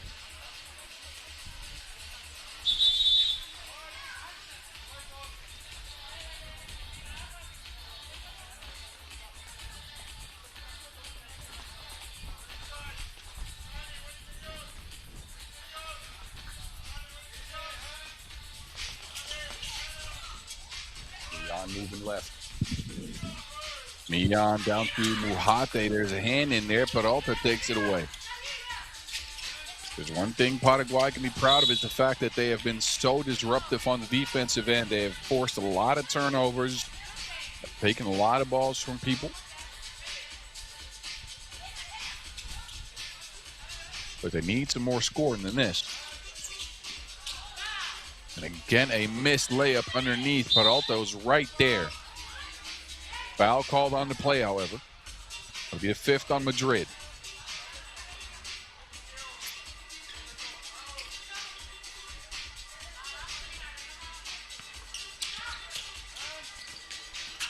Ferrari out to Ibarra.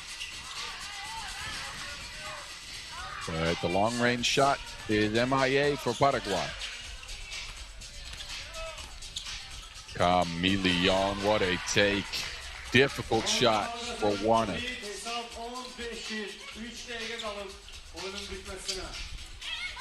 And then Peralta's fouled again. 6th on the Spaniards. Some frustration showing for Milan. But it means Marta Peralta will step to the free throw stripe and a chance for Paraguay to inch closer.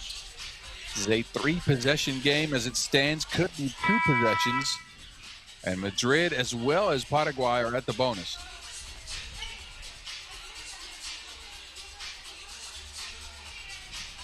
Madrid has gone for Mujate and Rodriguez Dominguez mainly. 8 out of 10 points at their hands. Paraguay has gotten 2 out of Ferrari and Peralta, their leading scorers in the tournament.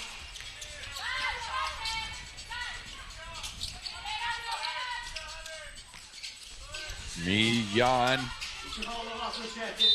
No, and now a foul on the rebound. Who's that on? Somebody's getting 2 free throws, and I do believe it's Madrid. Peralta was a bit too grabby in the box out there.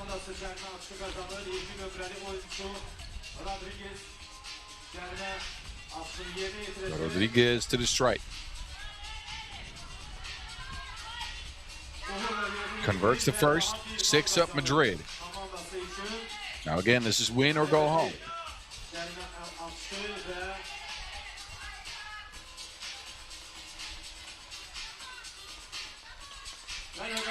Second one down as well.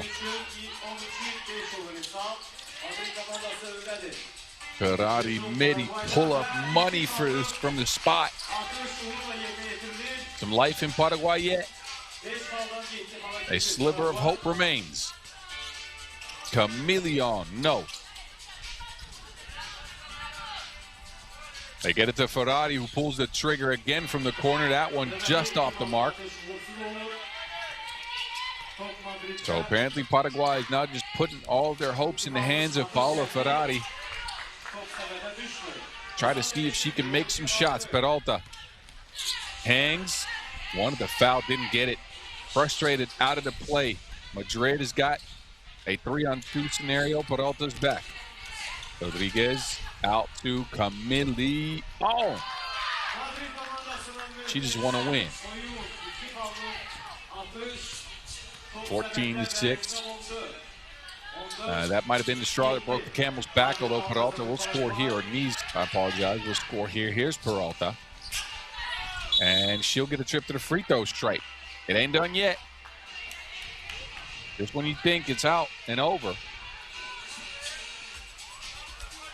Paraguay dig deep and find a way. Now they're facing a huge deficit. With 1:42 on the clock, is still a lot of time in 3x3 basketball.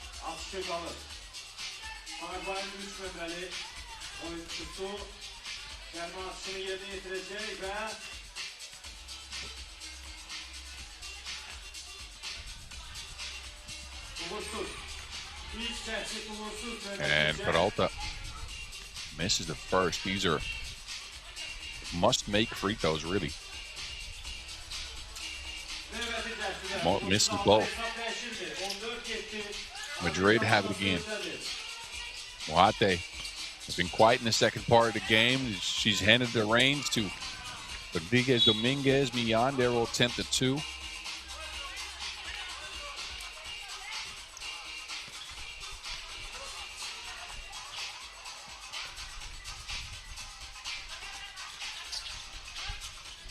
Knees. Knees turn to corner, stops, pops, and doesn't drop. Ibarra will squeeze a rebound and will force up that shot. It will not go. 70 takes left for a spot in the knockout round. Madrid, the more experienced unit by a mile, and it's showing. They are getting the job done. Ferrari can't get back to her heroics. Knees to the rack. That won't go. So despite them working really hard, I think Paraguay has met their match here in Madrid. Chameleon slings that one up there. It doesn't fall. Still a 7-point ball game. Ferrari pass down low, snuffed out. All Madrid has to do is work the clock. That is more than working the clock, I'll tell you. That is more than working the clock. Chameleon with the dagger. 16-7 Madrid. Chameleon with 5 in the game has come alive here in the second half of action with a couple of twos.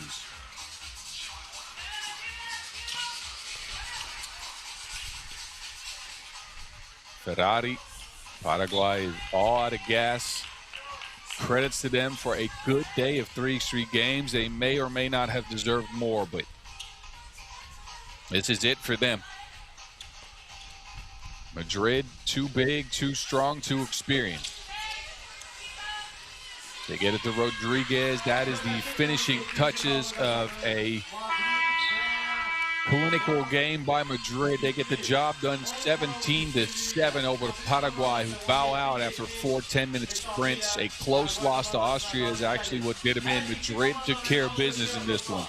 We'll see them tomorrow in the quarterfinals. We will not see Paraguay again outside of the highlights that is coming at you right around now.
Növbəti qarşı durmaya keçid alır xanımlar və canımlar.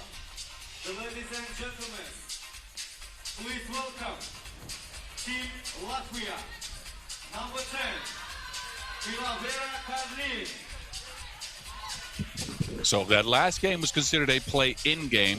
I guess this should be a play-out game? I'm not even sure how to call this. Anyway, it's Latvia and Egypt meeting up. Both teams beat Germany. So they are assured a spot in the knockout round. Well, it's just a matter of who comes into first in the pool. Latvia come out with Strautmane, who had a monstrous 12 rebounds in that win over Germany. Marina led the way in scoring with 6, and Korzane had 3. We didn't see much in Pilabere. See if that becomes a factor in this game as they take on a red-hot Egyptian team that have fought all the way from the qualifying draw just to be here. Egypt with maybe the hottest shooter in all of the tournament, and Nadine Salawi went 4 of 10 from range against the Germans for 10 points, 5 boards. He's joined by Aliyah, Raneem, and Mustafa. Egypt, an explosive offensive unit, a good rebounding team as well. They forced a bunch of turnovers. And they may be the storyline of this tournament to me. The way they've come out here to play has been something else.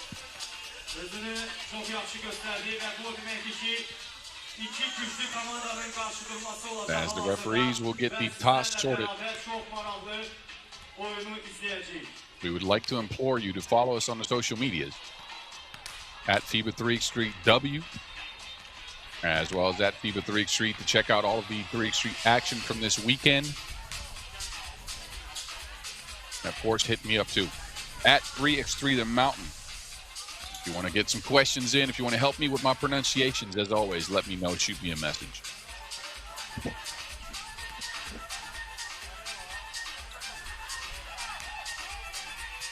The two teams actually met up in Batum just a few weeks back in the pool. That was a Latvian win. And Egypt changed the fate, or their tides here. It's not their fate. They're on to the knockout rounds already.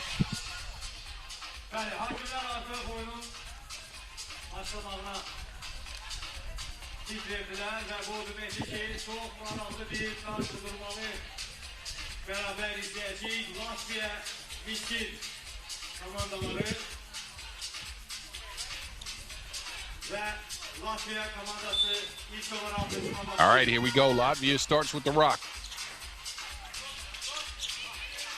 High post look for Diggy, who lofts that one up. No good. They keep it in the team. And Marina is fouled on the rebound.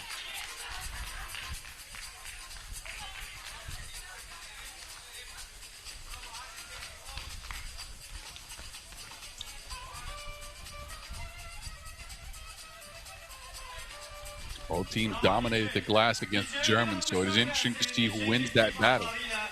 Latvia with the first strike from the free throw strike. Raneem, midi pull up, that won't go. Marina trying to show off that range. She'll get it back down low, 2-zip Latvia. Latvia who blitzed the Germans to come out 8-0 in that game in the first 3 minutes. Managed to only 6 points after that. But it was enough to stay ahead of the Germans.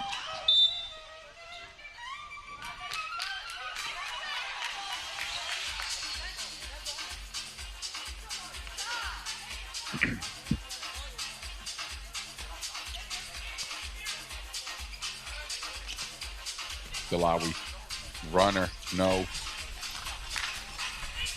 Aliyah down there, scrappy. Despite being heavily undersized, she gets her mitts on a lot of these rebounds. We found the process. First one on Latvia. They reset then for Egypt. Never mind, it's poked out. Not even a foul. Inverse pick and roll into a Raneem 2, no.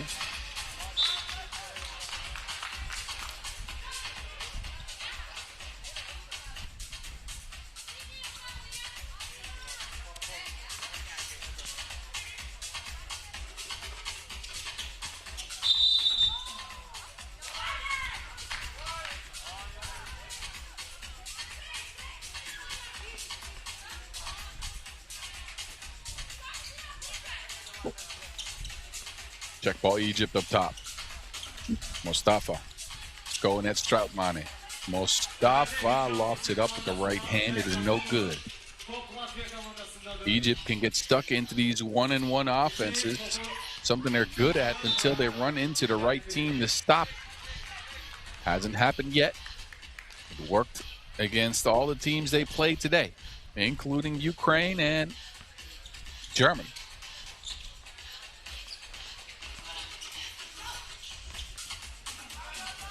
Strautmane straight on two-piece. And no answer for Egypt as Salawi runs into Strautmane close to the rim. Ranim can't get it to go. And same question as we had with Paraguay in the last contest. How much does Egypt have left? Playing in these conditions, fourth 10-minute sprint of the day. Do they have any gas left in the tank? Mustafa. On that shot, they don't. Where's Zane? Latvia, meanwhile, again with an early lead in the game. Ranim, a lot of shots here for Egypt early in the shot clock. Now, again, that's been their MO. They go and try to beat you one-on-one. They beat you with their athleticism. Ranim with her footwork inside the paint. Question is, will it work against this Latvian squad who is not the most explosive scoring unit, but they're a very well-versed defensive squad. First point Egypt from the free throw line. Mustafa will get it done.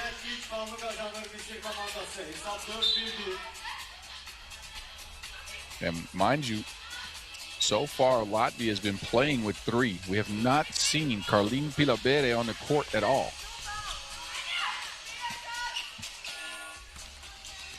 Could become a factor late in the game here as they might run out of gas. We shall see. For now, it's all Latvia early on.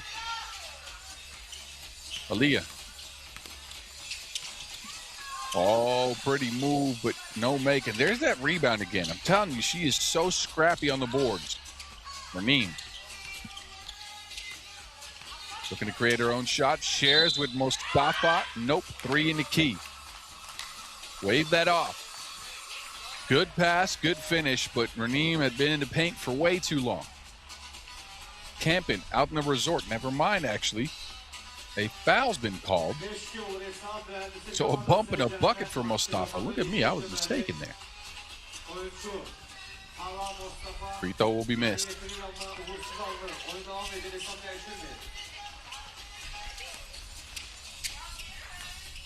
Marina, who comes in, was the leading scorer on his Latvian unit with 6 points. Was so effective in the paint against the Germans. Got a couple to her name here. Great screen, pass into Salawi. Ranim is showing off her passing chops here. Finding ways to get it done. Salawi with the foul there.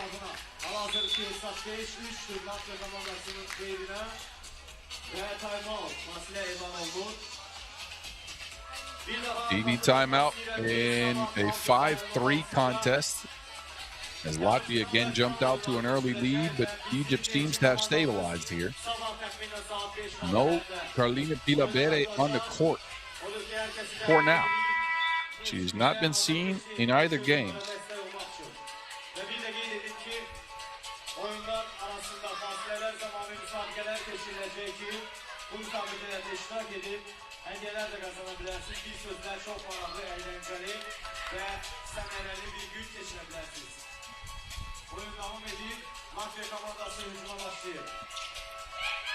Strautmane against two defenders. Salawi too athletic, gets a mid on it. Salawi wanted to get it two, was fouled in the process of shooting. Not a smart foul on Latvia.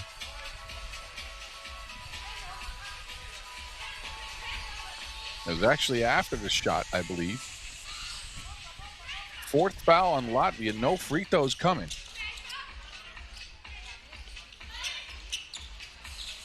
Ranim. Down to Mustafa. Mustafa on the move. Steps through the defense. The shot comes too late. Wave it off. Shot clock violation.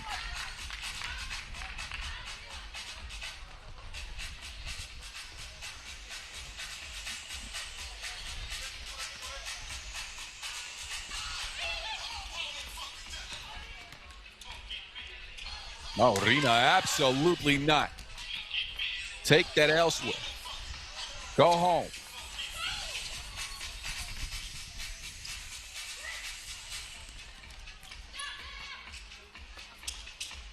Corzane deep two. Almost knocks it down off the glass. And now Ranim's open and is held up by Marina. Latvia are expending a lot of fouls here early to stop Egypt. Something to keep an eye on for the rest of the game.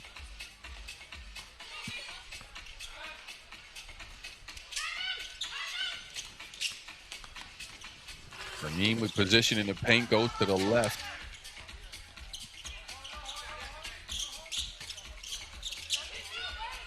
Strautmane shows her how it's done.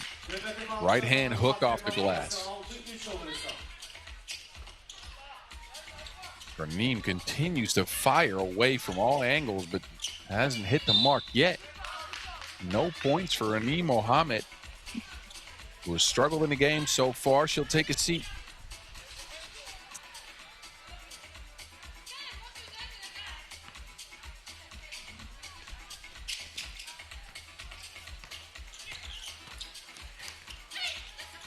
Nothing at the end of that. Mostafa. That's one Egypt wanted badly. Aliyah also another offensive rebound for the shortest player on the court. She whipped it out. Mostafa from the corner, two-piece up and down. Two offensive rebounds by Aliyah Khaled Mohammed El Shabrawi. You got to use the full name if you do something like that. Then she whips it to her teammate, and Mostafa finishes up the play with a two. She's got all but one of Egypt points. Foul on Egypt, number 4. Latvia komandasına azarkeşliği eleyenlerin sesi gelsin. Şimdi ise Misir komandasına azarkeşliği eleyenlerin sesi gelsin. Yani Misir komandasına azarkeşliği eleyenler daha çoktur. Corzane, Latvia keeps attempting these twos. They're short on almost every single one. Aliyah, no. Salawi charges in. She will attempt a two. Has not hit one in the game yet, but we know she can get hot.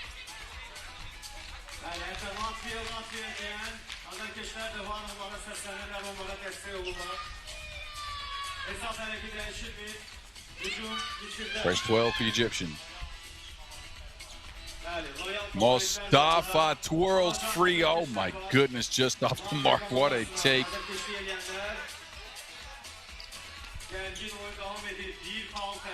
It's Corzane losing the defense now, but the misses keep on mounting up. It is a highly explosive game with a very low score.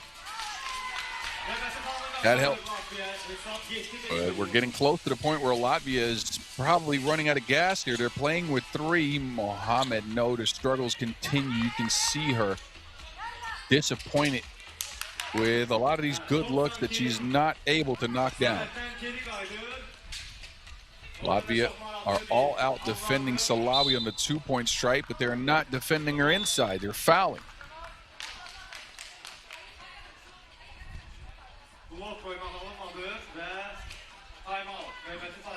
Timeout on the floor, a 2-point ball game in favor of Latvia. Both teams again assured a spot in tomorrow's knockout round.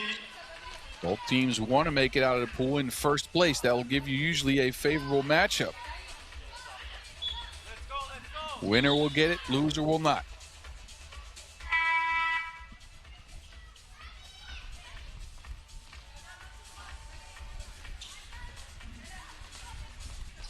Salawi's on the stripe. That is the 6th foul on Latvia, who have no more to give.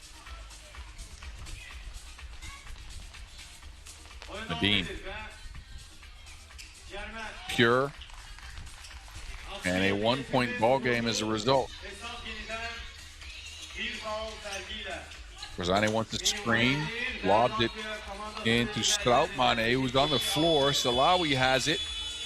Shoots it from the corner. High bounce, no good.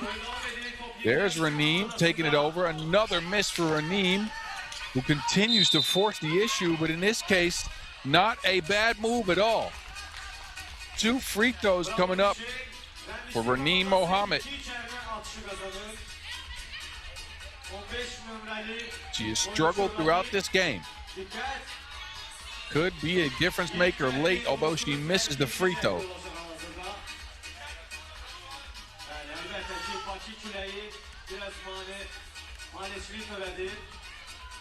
Actually misses both. The rebound to Aliyah again.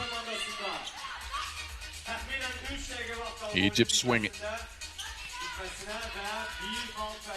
Mohammed, no. Not been Raneem's game.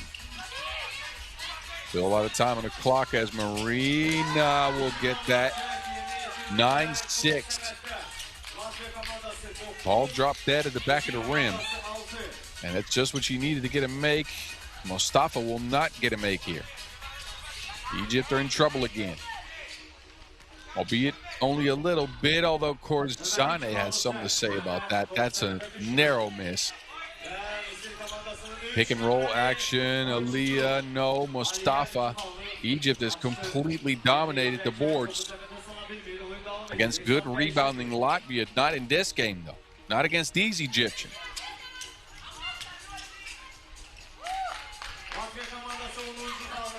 Latvia are finding ways to get it done. Up 4 now. Aliyah, absolutely not. There's Raneem, finally a first bucket for Raneem Mohammed.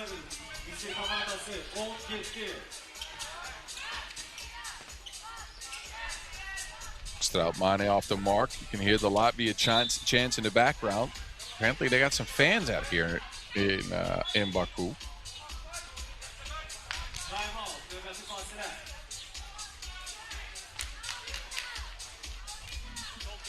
Timeout on the floor.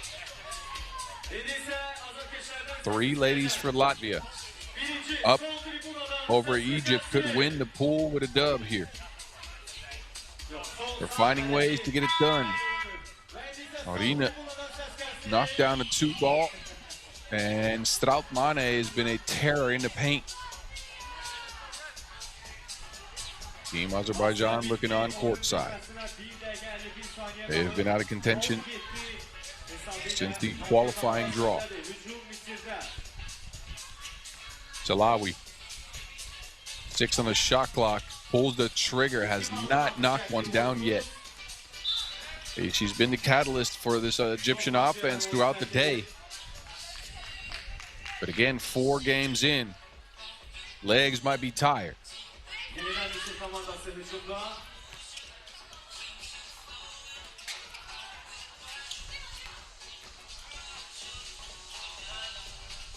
Screening action now for Corzane. Strautmane over 2 defenders somehow.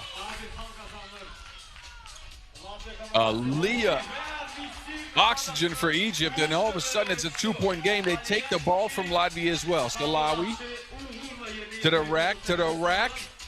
Oh no. A close range miss. They see Marina open there. No. Strautmane, yes. And is fouled in the process. Not a smart foul, as Egypt was already late. And now Diggy's on the stripe and could add to the lead. Under a minute to go. 12-9 ball game.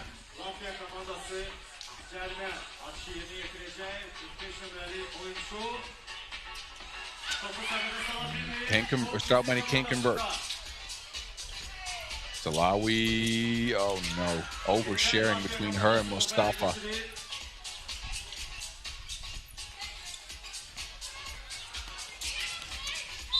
And another foul will send Corzane to the stripe. Frustration showing for Egypt right now. Ali is saying I hit the Wilson and the Wilson only. Referee doesn't agree. So we'll see Eva Corzane on the line here.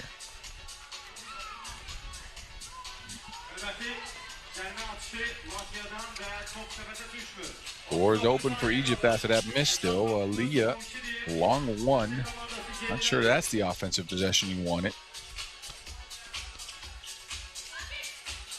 Marina down on the floor. Egypt take over. Aliyah swings it. Salawi, what a time for her to hit a two. She will not get it. İki ballık atış etti. Alınmıyor. Toplu hurumda mübarize. Gördüğünüz gibi. Yani genel hakimleri hücumu Latvia komandası başlayır. 16 saniye kalıb oyunun bitmesine.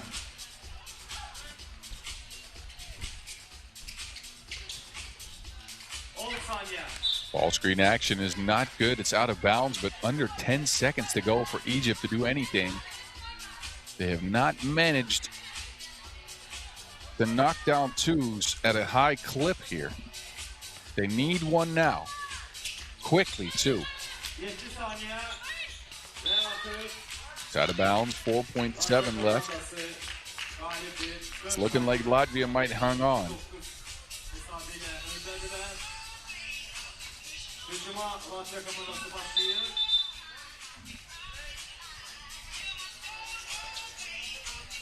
And that'll do it.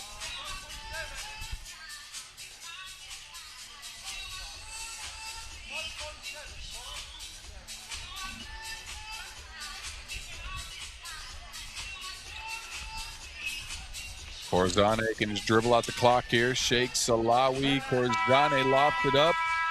It's a miss, but it won't matter. Latvia go 2-0 on day one, playing with 3 ladies only. And they will move in as the first seed out of Pool C. Egypt, we'll see them tomorrow as well. They'll be the second seed out of Pool C going into the knockout rounds. But they couldn't get the job done from long range in this game. So they'll meet up with a less favorable opponent, you should say. Anyway, enjoy the highlights. We'll be right back with the next game.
Növbəti qarşı durmaya keçid alırız dostlar.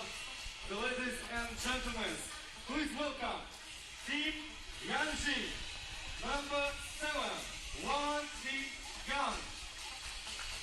From play-out game back to play-in game as Yanjing and Arrasate will meet up in a matchup for who will make it into the knockout round. Both teams took an L to start their campaign. Against Neftchi SOCAR. Yanjing did so 21-13. As they got 6 points out of Huo Jontung. She's joined by Liu Kitong, Liu Jiaji, and Wang Xinyang. Arrasate made it a closer game.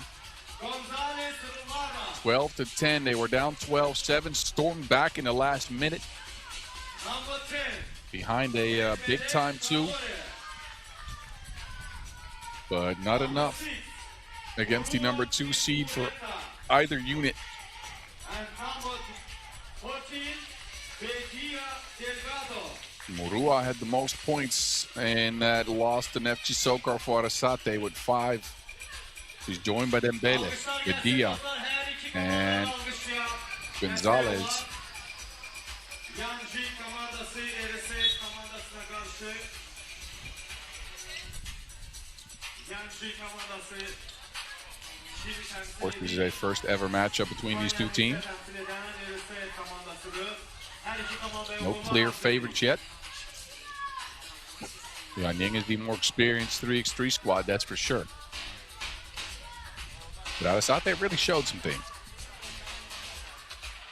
Played tough defense. Finished at the rim. Curious to see if they can do anything here.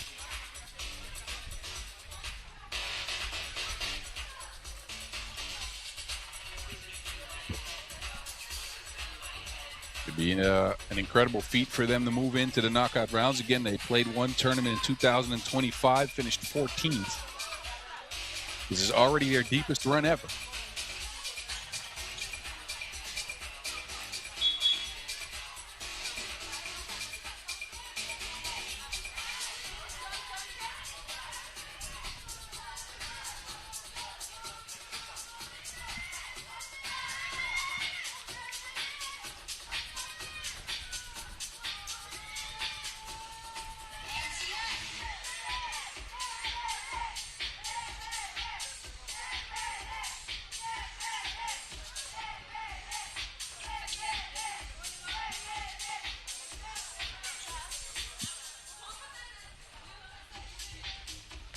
Yani oyuna tam hazır.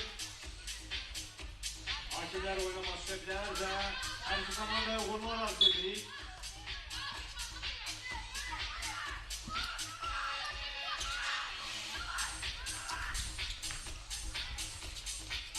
Arrasate tries to get started underneath the basket. A couple of tries, and it eventually trickles in. Arrasate komandası. Hesap 1-0. Murua to get the scoring going. Dembele, cut, makes it. Arrasate komandasının 2-0 Good feed into a cutting Dembele.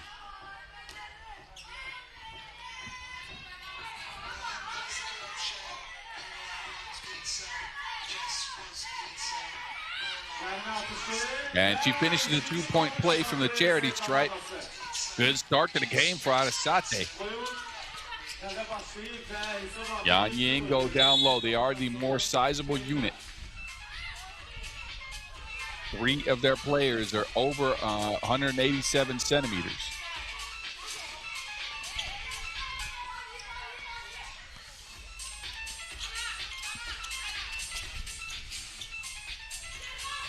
Wong. It's out of bounds. 1.6 left for Yanjing.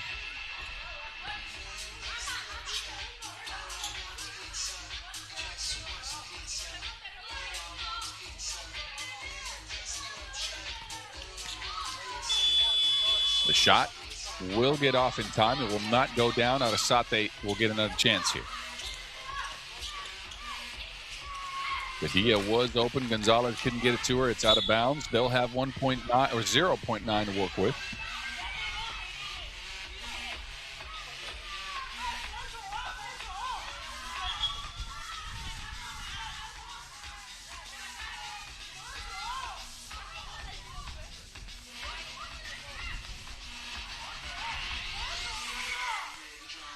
Badia will get a check here. Their time to take a shot. She'll heave it up. He'll go out of bounds.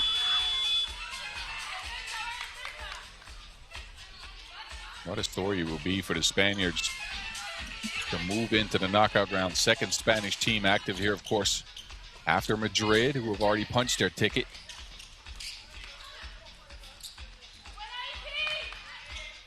Good defense on that take. As Gatong tried to establish position, tallest player on the floor, but couldn't get through the Arrasate defense.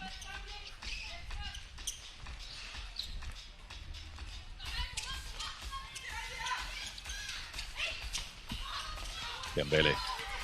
To the rack, to the rack. Right hand lay for Dembele. Növbəti konuğu kazanır. Azerbaijan komandası 4-0'dır hesap. Good intention there from Liu Jiaji. But the pass just a little bit too high. That gave the defense a chance to get to it.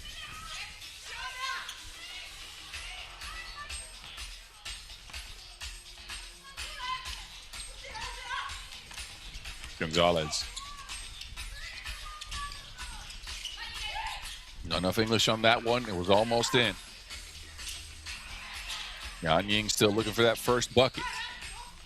It's eluded him for a couple minutes now. Actually, there it is.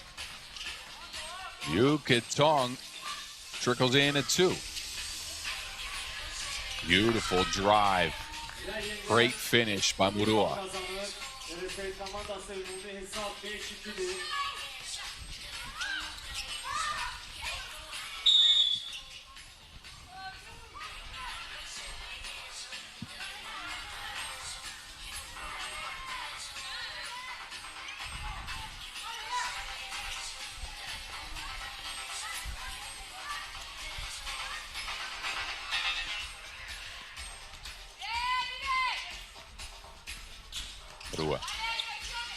Probing the mid-range. Spinning free. So get her own rebound. Murua again, right-hand hook this time. Can't connect. The size for Yanjing makes it really difficult to finish in the paint. It's worked a couple times, though. 5-2 ball game out of Arrasate.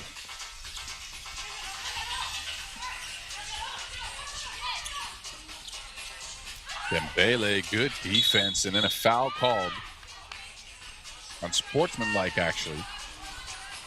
As I believe Dembele was held up on top of the key by a player behind her, so no play on the ball. Couple of free throws for Mama Dembele.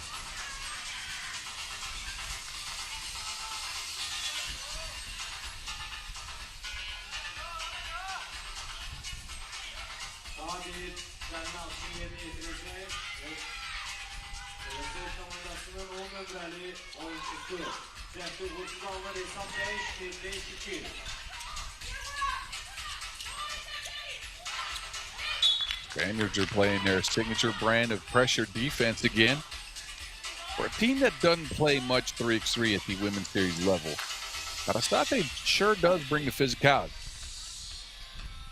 They bring the physicality, they bring the fight. They may not be the most prolific offensive team. Got to give them credit for at least the foundation that is absolutely good, and they will find Murua underneath for another layup.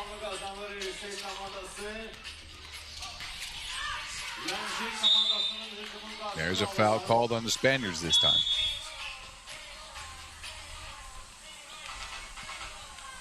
Six new ball game early. As Arrasate is taking control. Murua and Dembele have done all of the scoring so far.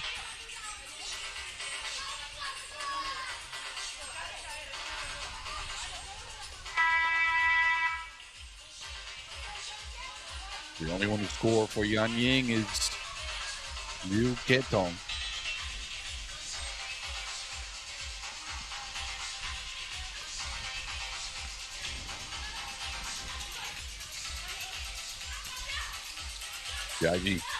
Jaji crosses back. Good find down low. Kick out. There is Liu Ketong. That two-piece.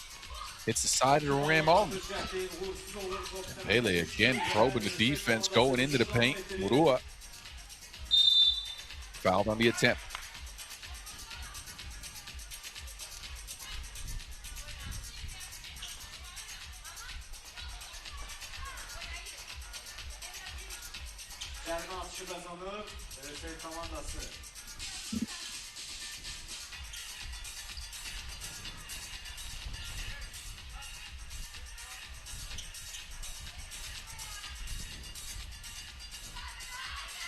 Azerbaijan komandasının canına atışı ve top sepete düşmüyor. Oyun devam ediyor.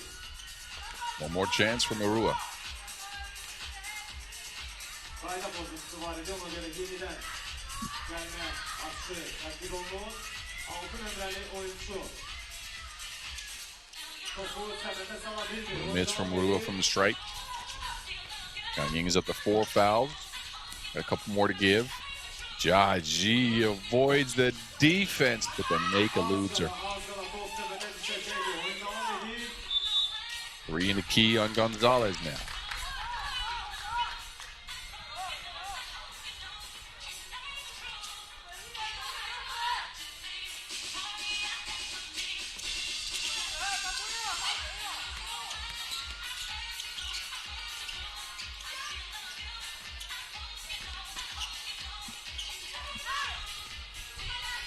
Damn, Bailey through the lane.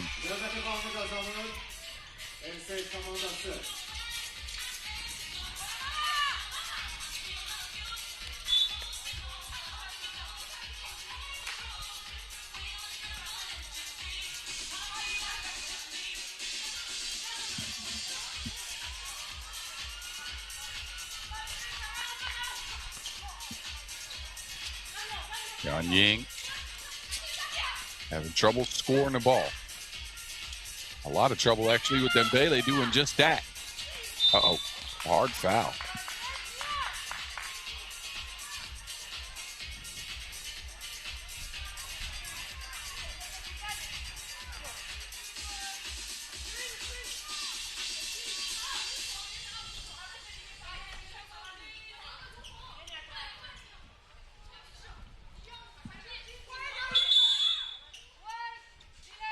Yanjing now gets able to delay a game warning as it took too long for them to get their defense set. Arrasate, though, in prime position here, but a foul on the offensive end of the ball. Good seal by Marua, but apparently she had locked one of the Yanjing players' arms. So now Yanjing will take over.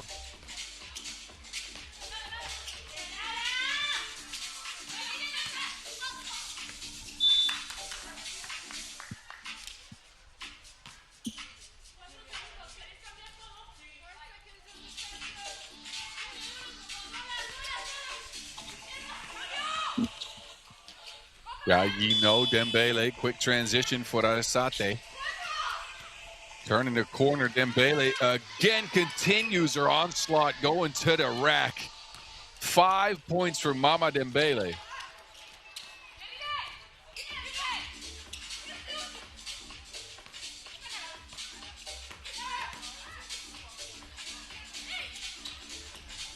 Idea, no.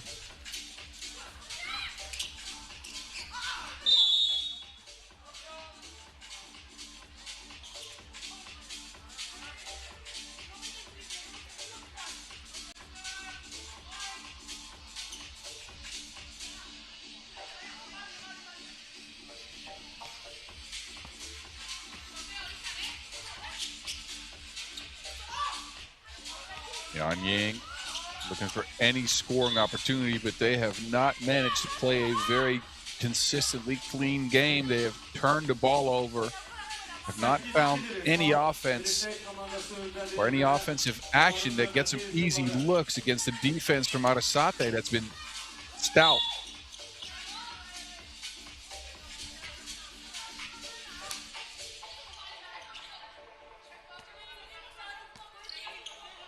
They do get it back here.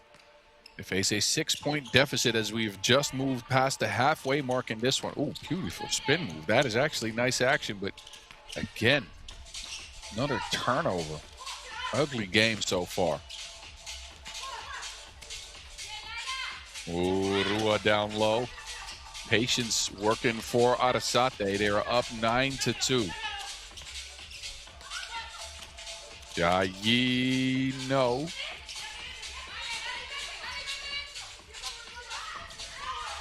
Pressure from Jayi. Dembele gets past it. What a move from Dembele.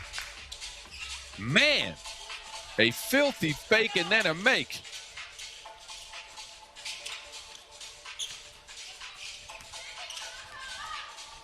Dembele gets it back. She's been one of the lone bright spots on offense in this game. Murua will keep the ball with Arrasate. Get it back to Dembele, please. Look at this, setting up her teammates as well. Mama Dembele, she's having a game.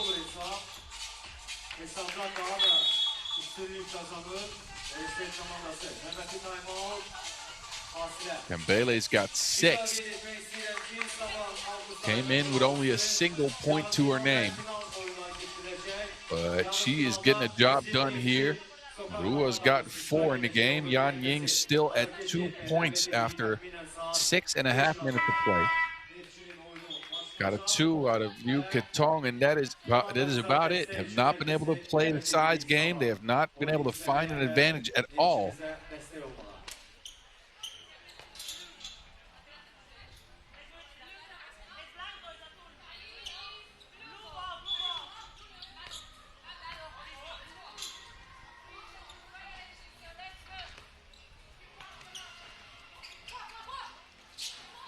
Gonzalez charges in for another attempt. She'll get her own ball back. Murua again, no, but Arrasate has dominated the glass despite being a little bit shorter than Yanjing. Outside shot now, no. Another offensive board, why not? 10 up, Arrasate.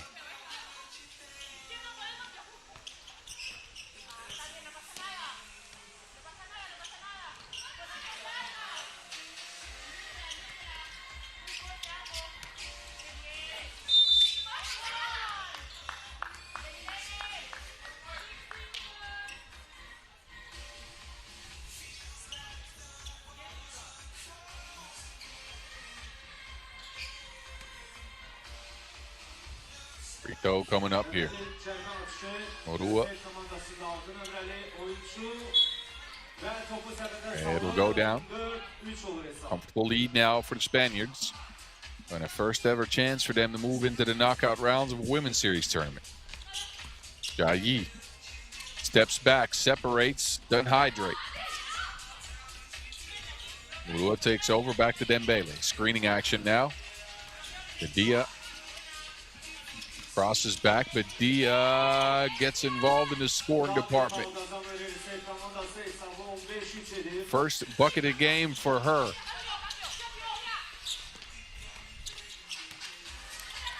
Dembele with the quick hands again. Continues to take it away from the Chinese, but Dia no. Not saved in bounds.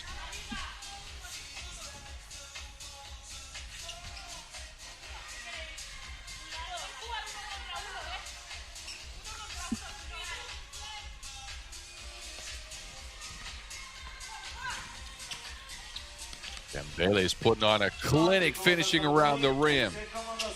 Another layup, and her bag is deep in this one. Her and Murua combined for 14 out of 16.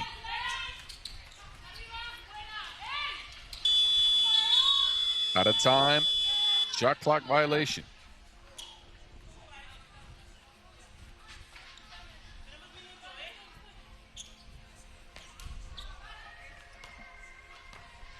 But the writing's on the wall in this one. It'll be Arrasate who moves into the knockout rounds. Yanjing have not found any offense outside of a couple of looks at the basket now, because Arrasate has let their foot off the gas a little bit. Dembele, why not? Hezi.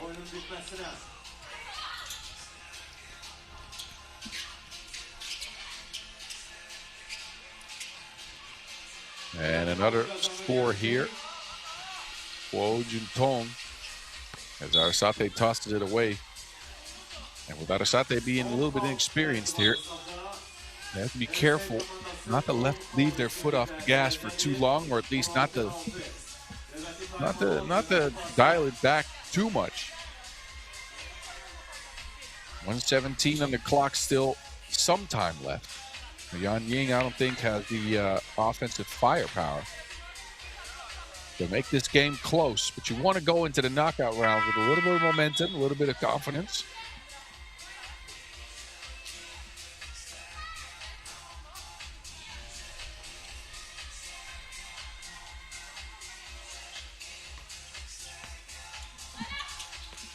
Yi, lightning quick move, foul at the rim.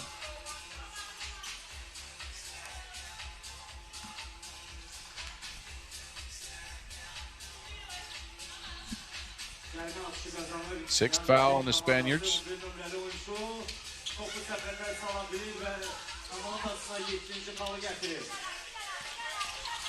Bedia down to the block. Back to Bedia. No, Murua. Yes. Good positioning in the rebound for Murua. Is up to 8 points already. Jaji separates and hydrates. Maybe too little too late, but still a good shot nonetheless. Murua found herself all by her lonesome. Didn't think she'd be open. Can't convert the lay.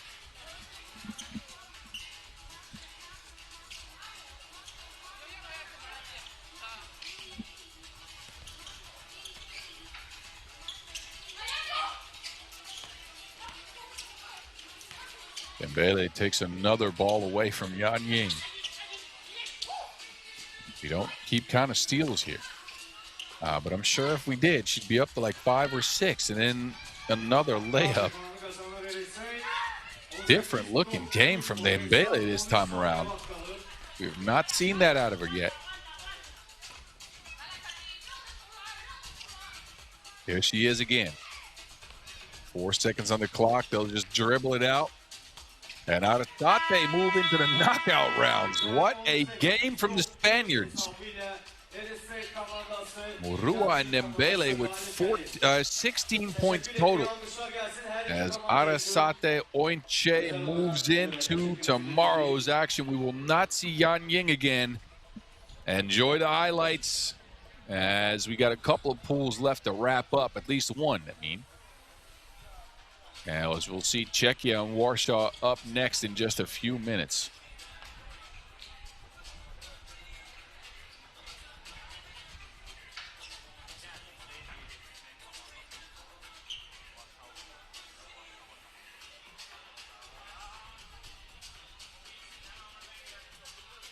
Növbəti komanda bizim diyeceğimizin azarkeşli ettiği komanda olacak. Warsaw komandası Czechia komandasına karşı oynayacak.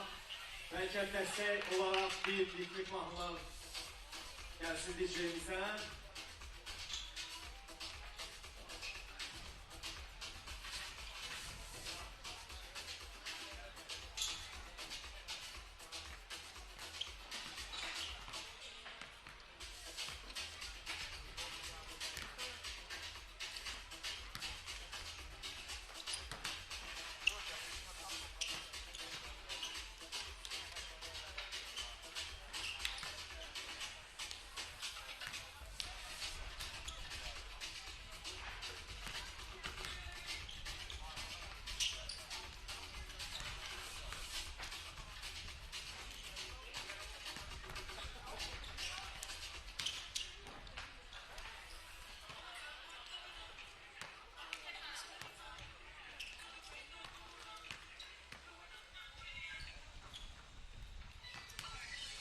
Ve idman severlerin nəzərinə çox faydalı bir məlumatı yenidən söyləmək istəyirəm.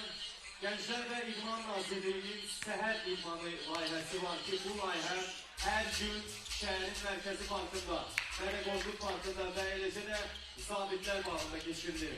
Əlbəttə ki, səhərin idmanla açmaq Sibrizdə daha gözəldir və bu layihə artıq Sibrizdə də start götürüb.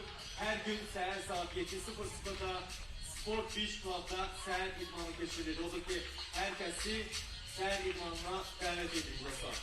Qarşı durmalar davam edir və günün son qarşı durması Czechia komandası Warsaw komandasına qarşı. Ladies and gentlemen, please welcome Team Czechia, number 14, Rilichova Anna.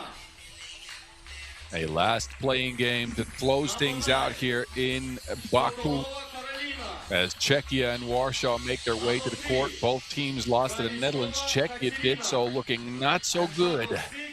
21-3 was the result for the Czechian ladies. Could not get a grip on the Dutch whatsoever. Talichkova, Vitulova, Shokolova, and Railikova out there. And we'll see if they have adjusted after that bad loss. Warsaw didn't make it a close game either. 18-10. At least put some more points on the board. As Niedzwiecka makes it to the court, he's joined by Maslovska, Veselovska, and Malawi. So a play-in game to close the action. A spot in the quarterfinals on the line. But a chance to continue play for that $14,000 bag. Winner will face Latvia. Loser will go home after this. Let's see who wants it more.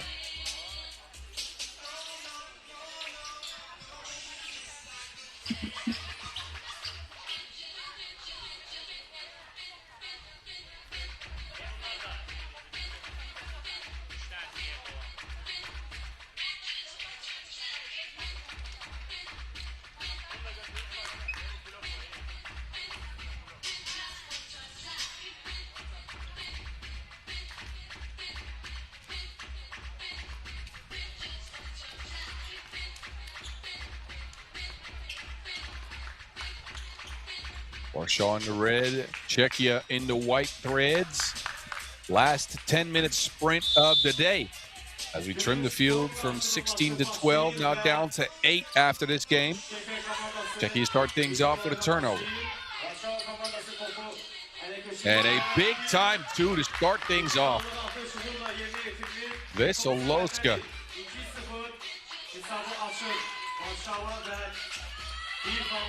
Warsaw has come out of the gates ablaze. Czechia did get an answer, but it's 3-1 already. Shotolova, no.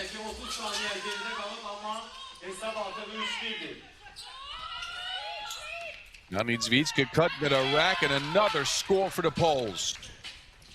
What a way to start the game. We've had a couple of slow burners here. This one, not so much.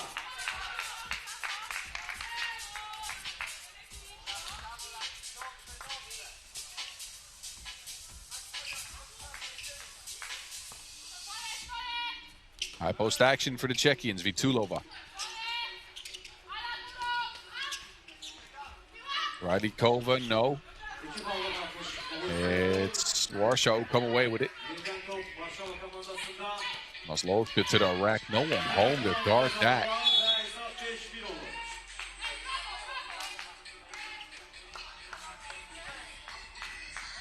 A lot of focus on this Warsaw unit here to start things off. I mentioned they looked a little bit better against the Netherlands than Czechia did. I'm not sure if that plays any effect here, but look, Czechia is struggling here, especially as Vitulova just loses the ball there, trying to post up from the high post, and then fouls underneath.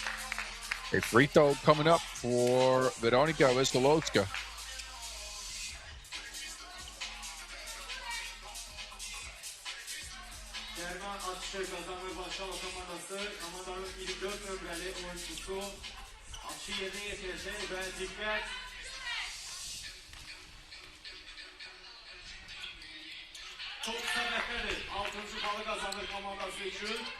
Six 6-1 Warsaw.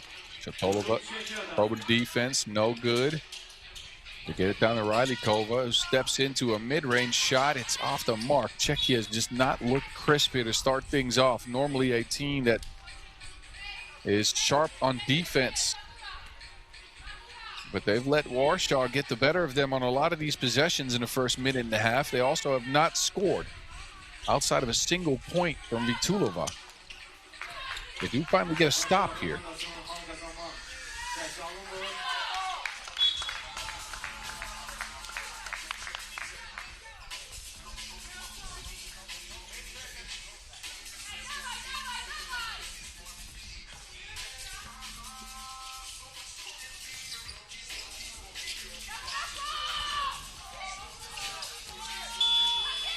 Out of time And a bad pass finishes that possession for the Czechians, and now they foul underneath as Neftchi had possession.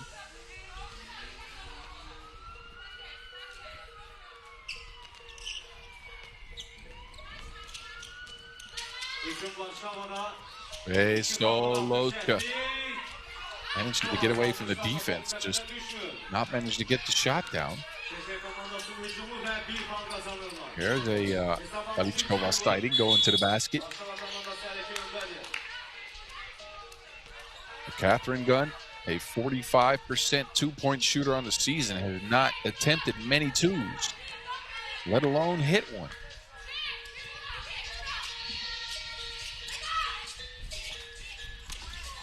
Tolova, that is the way to get it going. Top of the key, no one home as Neftchi attempts that. Big rebound with Tulova. Czechia clear it, and some confusion there, but the feed inside is finished up by the Catherine Gunn. So featuring inside more than outside now. So way to adjust the game. There's the outside stroke off the mark. Out of bounds, Warsaw, they turn it over.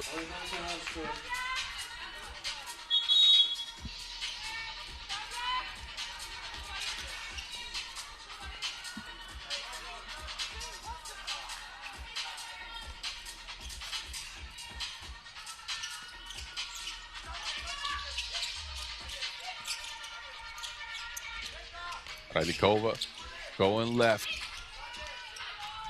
Czechia are fighting themselves back into the game. 6-4 now, a 3-0 run, make that a 3-1 run.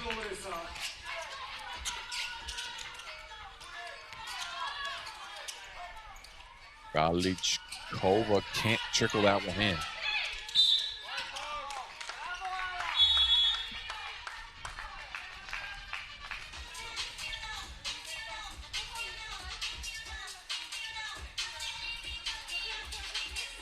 TV timeout as Warsaw has built on that opening lead, a 6-1 contest to start things off. It's now 7-4.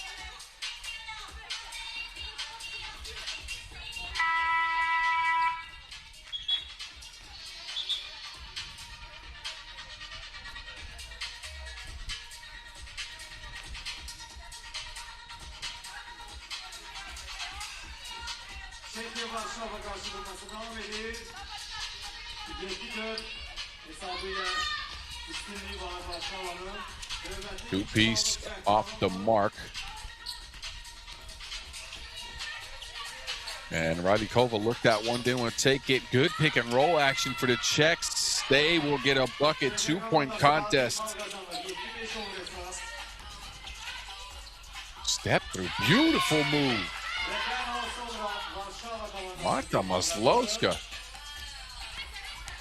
I think they're more than some Nikes.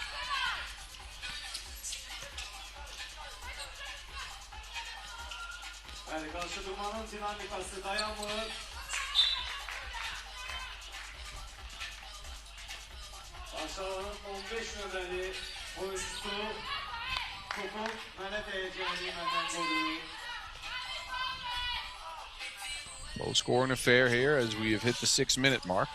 8-5 ball game.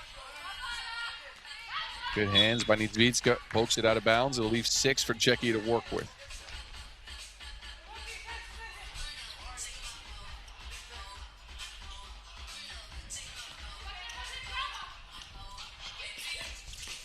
Radikova to the rack, and again, it's poked away by Neftchi.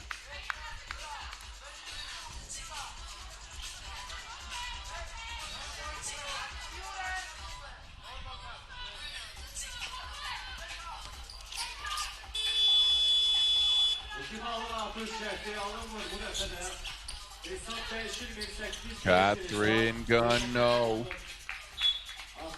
Buckets are so hard to come by, and again, I think the wind's still playing a factor despite the sun going down. You kind of see the flags waving in the background. It's been a story of the day. The twos have not gone down for most people. Warsaw is a squad that's very aggressive towards the paint going to the basket, puts a lot of pressure on the rim. Working in their favor so far.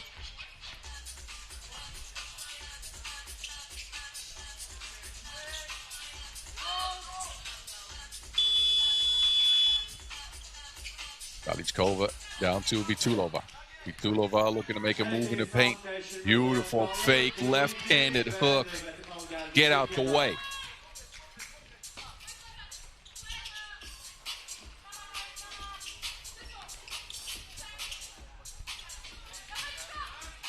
Rebound, Chotolova.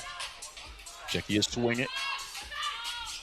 To get it back to Vitulova. That is, I'd say, an ill-advised shot. I'm not sure about that one.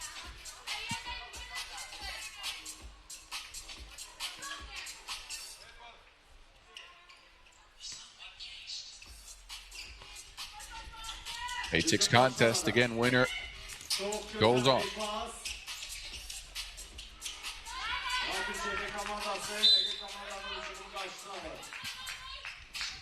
Loser will end their campaign 0-2. Not a team with a lot of chances to make it to the Women's Series Finals this year, but still a chance for a good run in Baku here at the Sea Breeze Resort.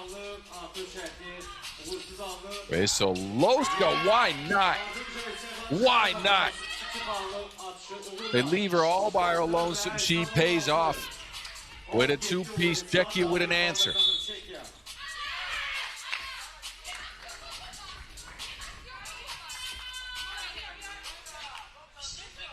10-7 game in favor of the Poles. Warsaw saw their senior squad eliminated in the knockout, or in the qualifying draw, rather. They have a chance to actually move on here. Galichkova cannot buy a two.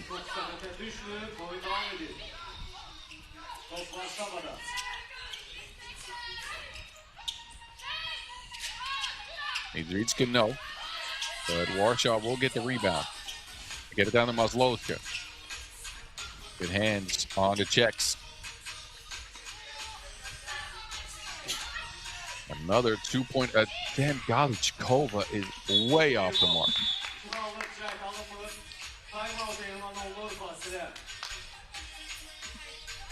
PB timeout.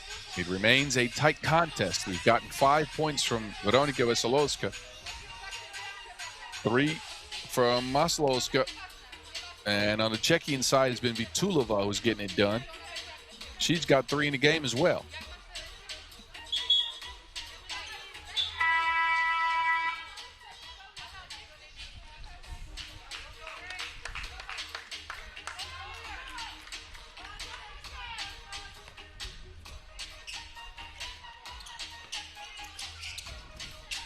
Warsaw with a chance here. Maslowska, midi pull up. Saves it inbound somehow, but can't find her teammate. So it's off the mark.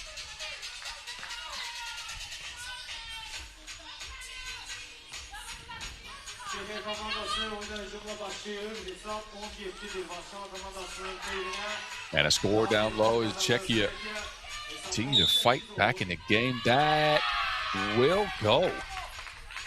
Foul came too late. Score count for Niedzwiecka and a trip to the free throw strike. Could be a big swing in the game here as we're under 4 minutes.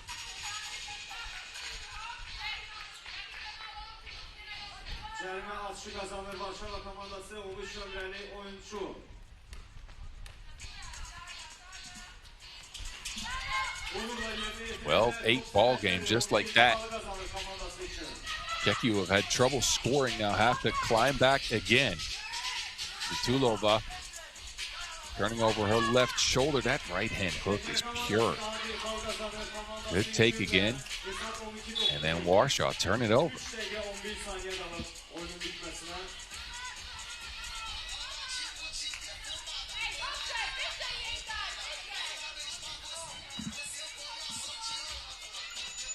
Double high post work for the Czechs now.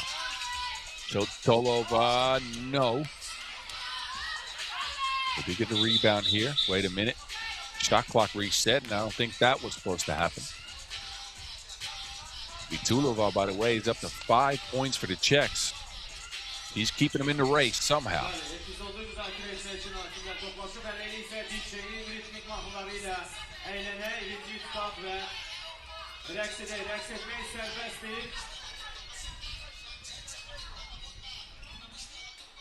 We're going to get a look here to try to see what the shot clock should be at. They reset it down to 5. Czechia possession. 3 minutes to go. Money time right now. Runner for Shotolova. Not a bad look at all. Just doesn't go. Been the story for the Czechians so far. They've gotten a bunch of good looks. Not like all of their shots have been heavily contested. Just that they haven't gone down.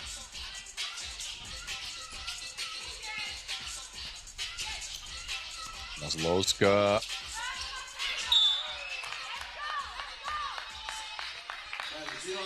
Avikova hitting the head.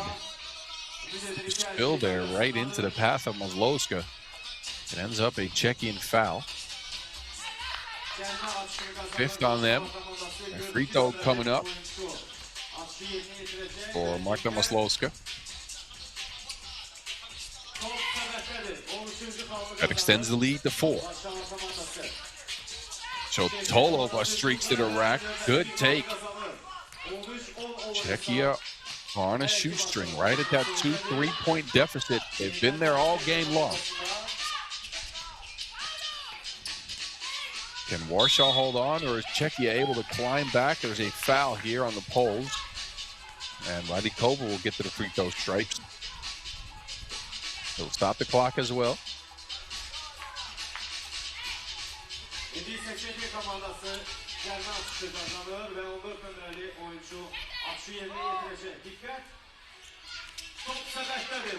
And Czechia do come back and make it a 1-possession game again. So showing some resilience here. What does Warsaw do now? Malawi. No. Off the mark.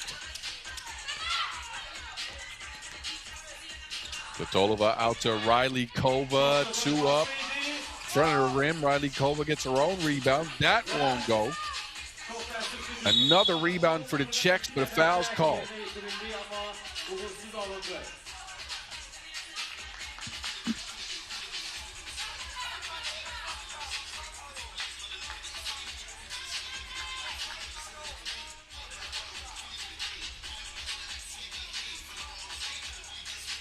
Possession over to Warsaw.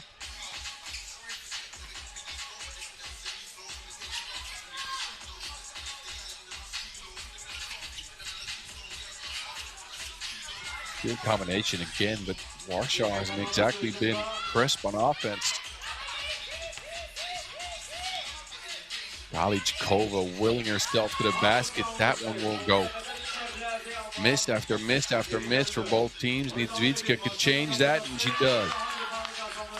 Easy score inside. Galijkova, high arcing 2. That won't go. Hot or cold is the Catherine gun, and just say it's not freezing yet in Baku, but it's close.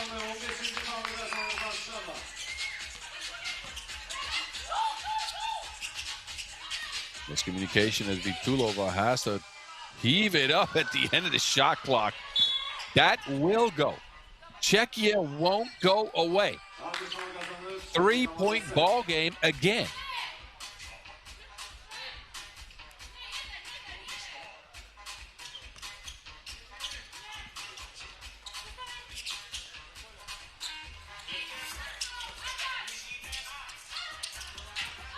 Galijkova takes over.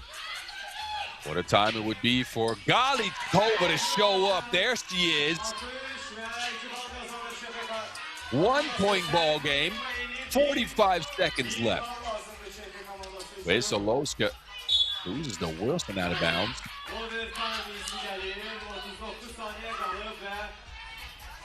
We need 2.3 for Warsaw to get a shot up. They're under some pressure now.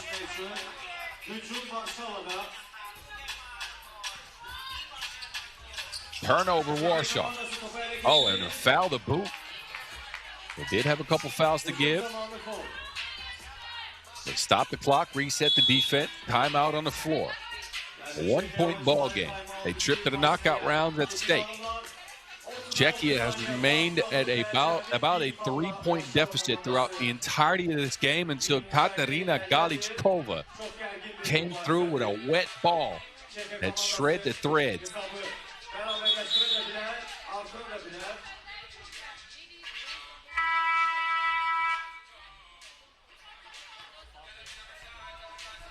We are left with a 1-point contest and Czechia in possession with 36 seconds to go. Galichkova, another one. Why not? High arcing two-piece for the Catherine gun. She has found the scope. Unlocked the sniper rifle here in the last few minutes. And Czechia is up by 1. Warsaw turn it over. 22 ticks left. Czechia take the lead.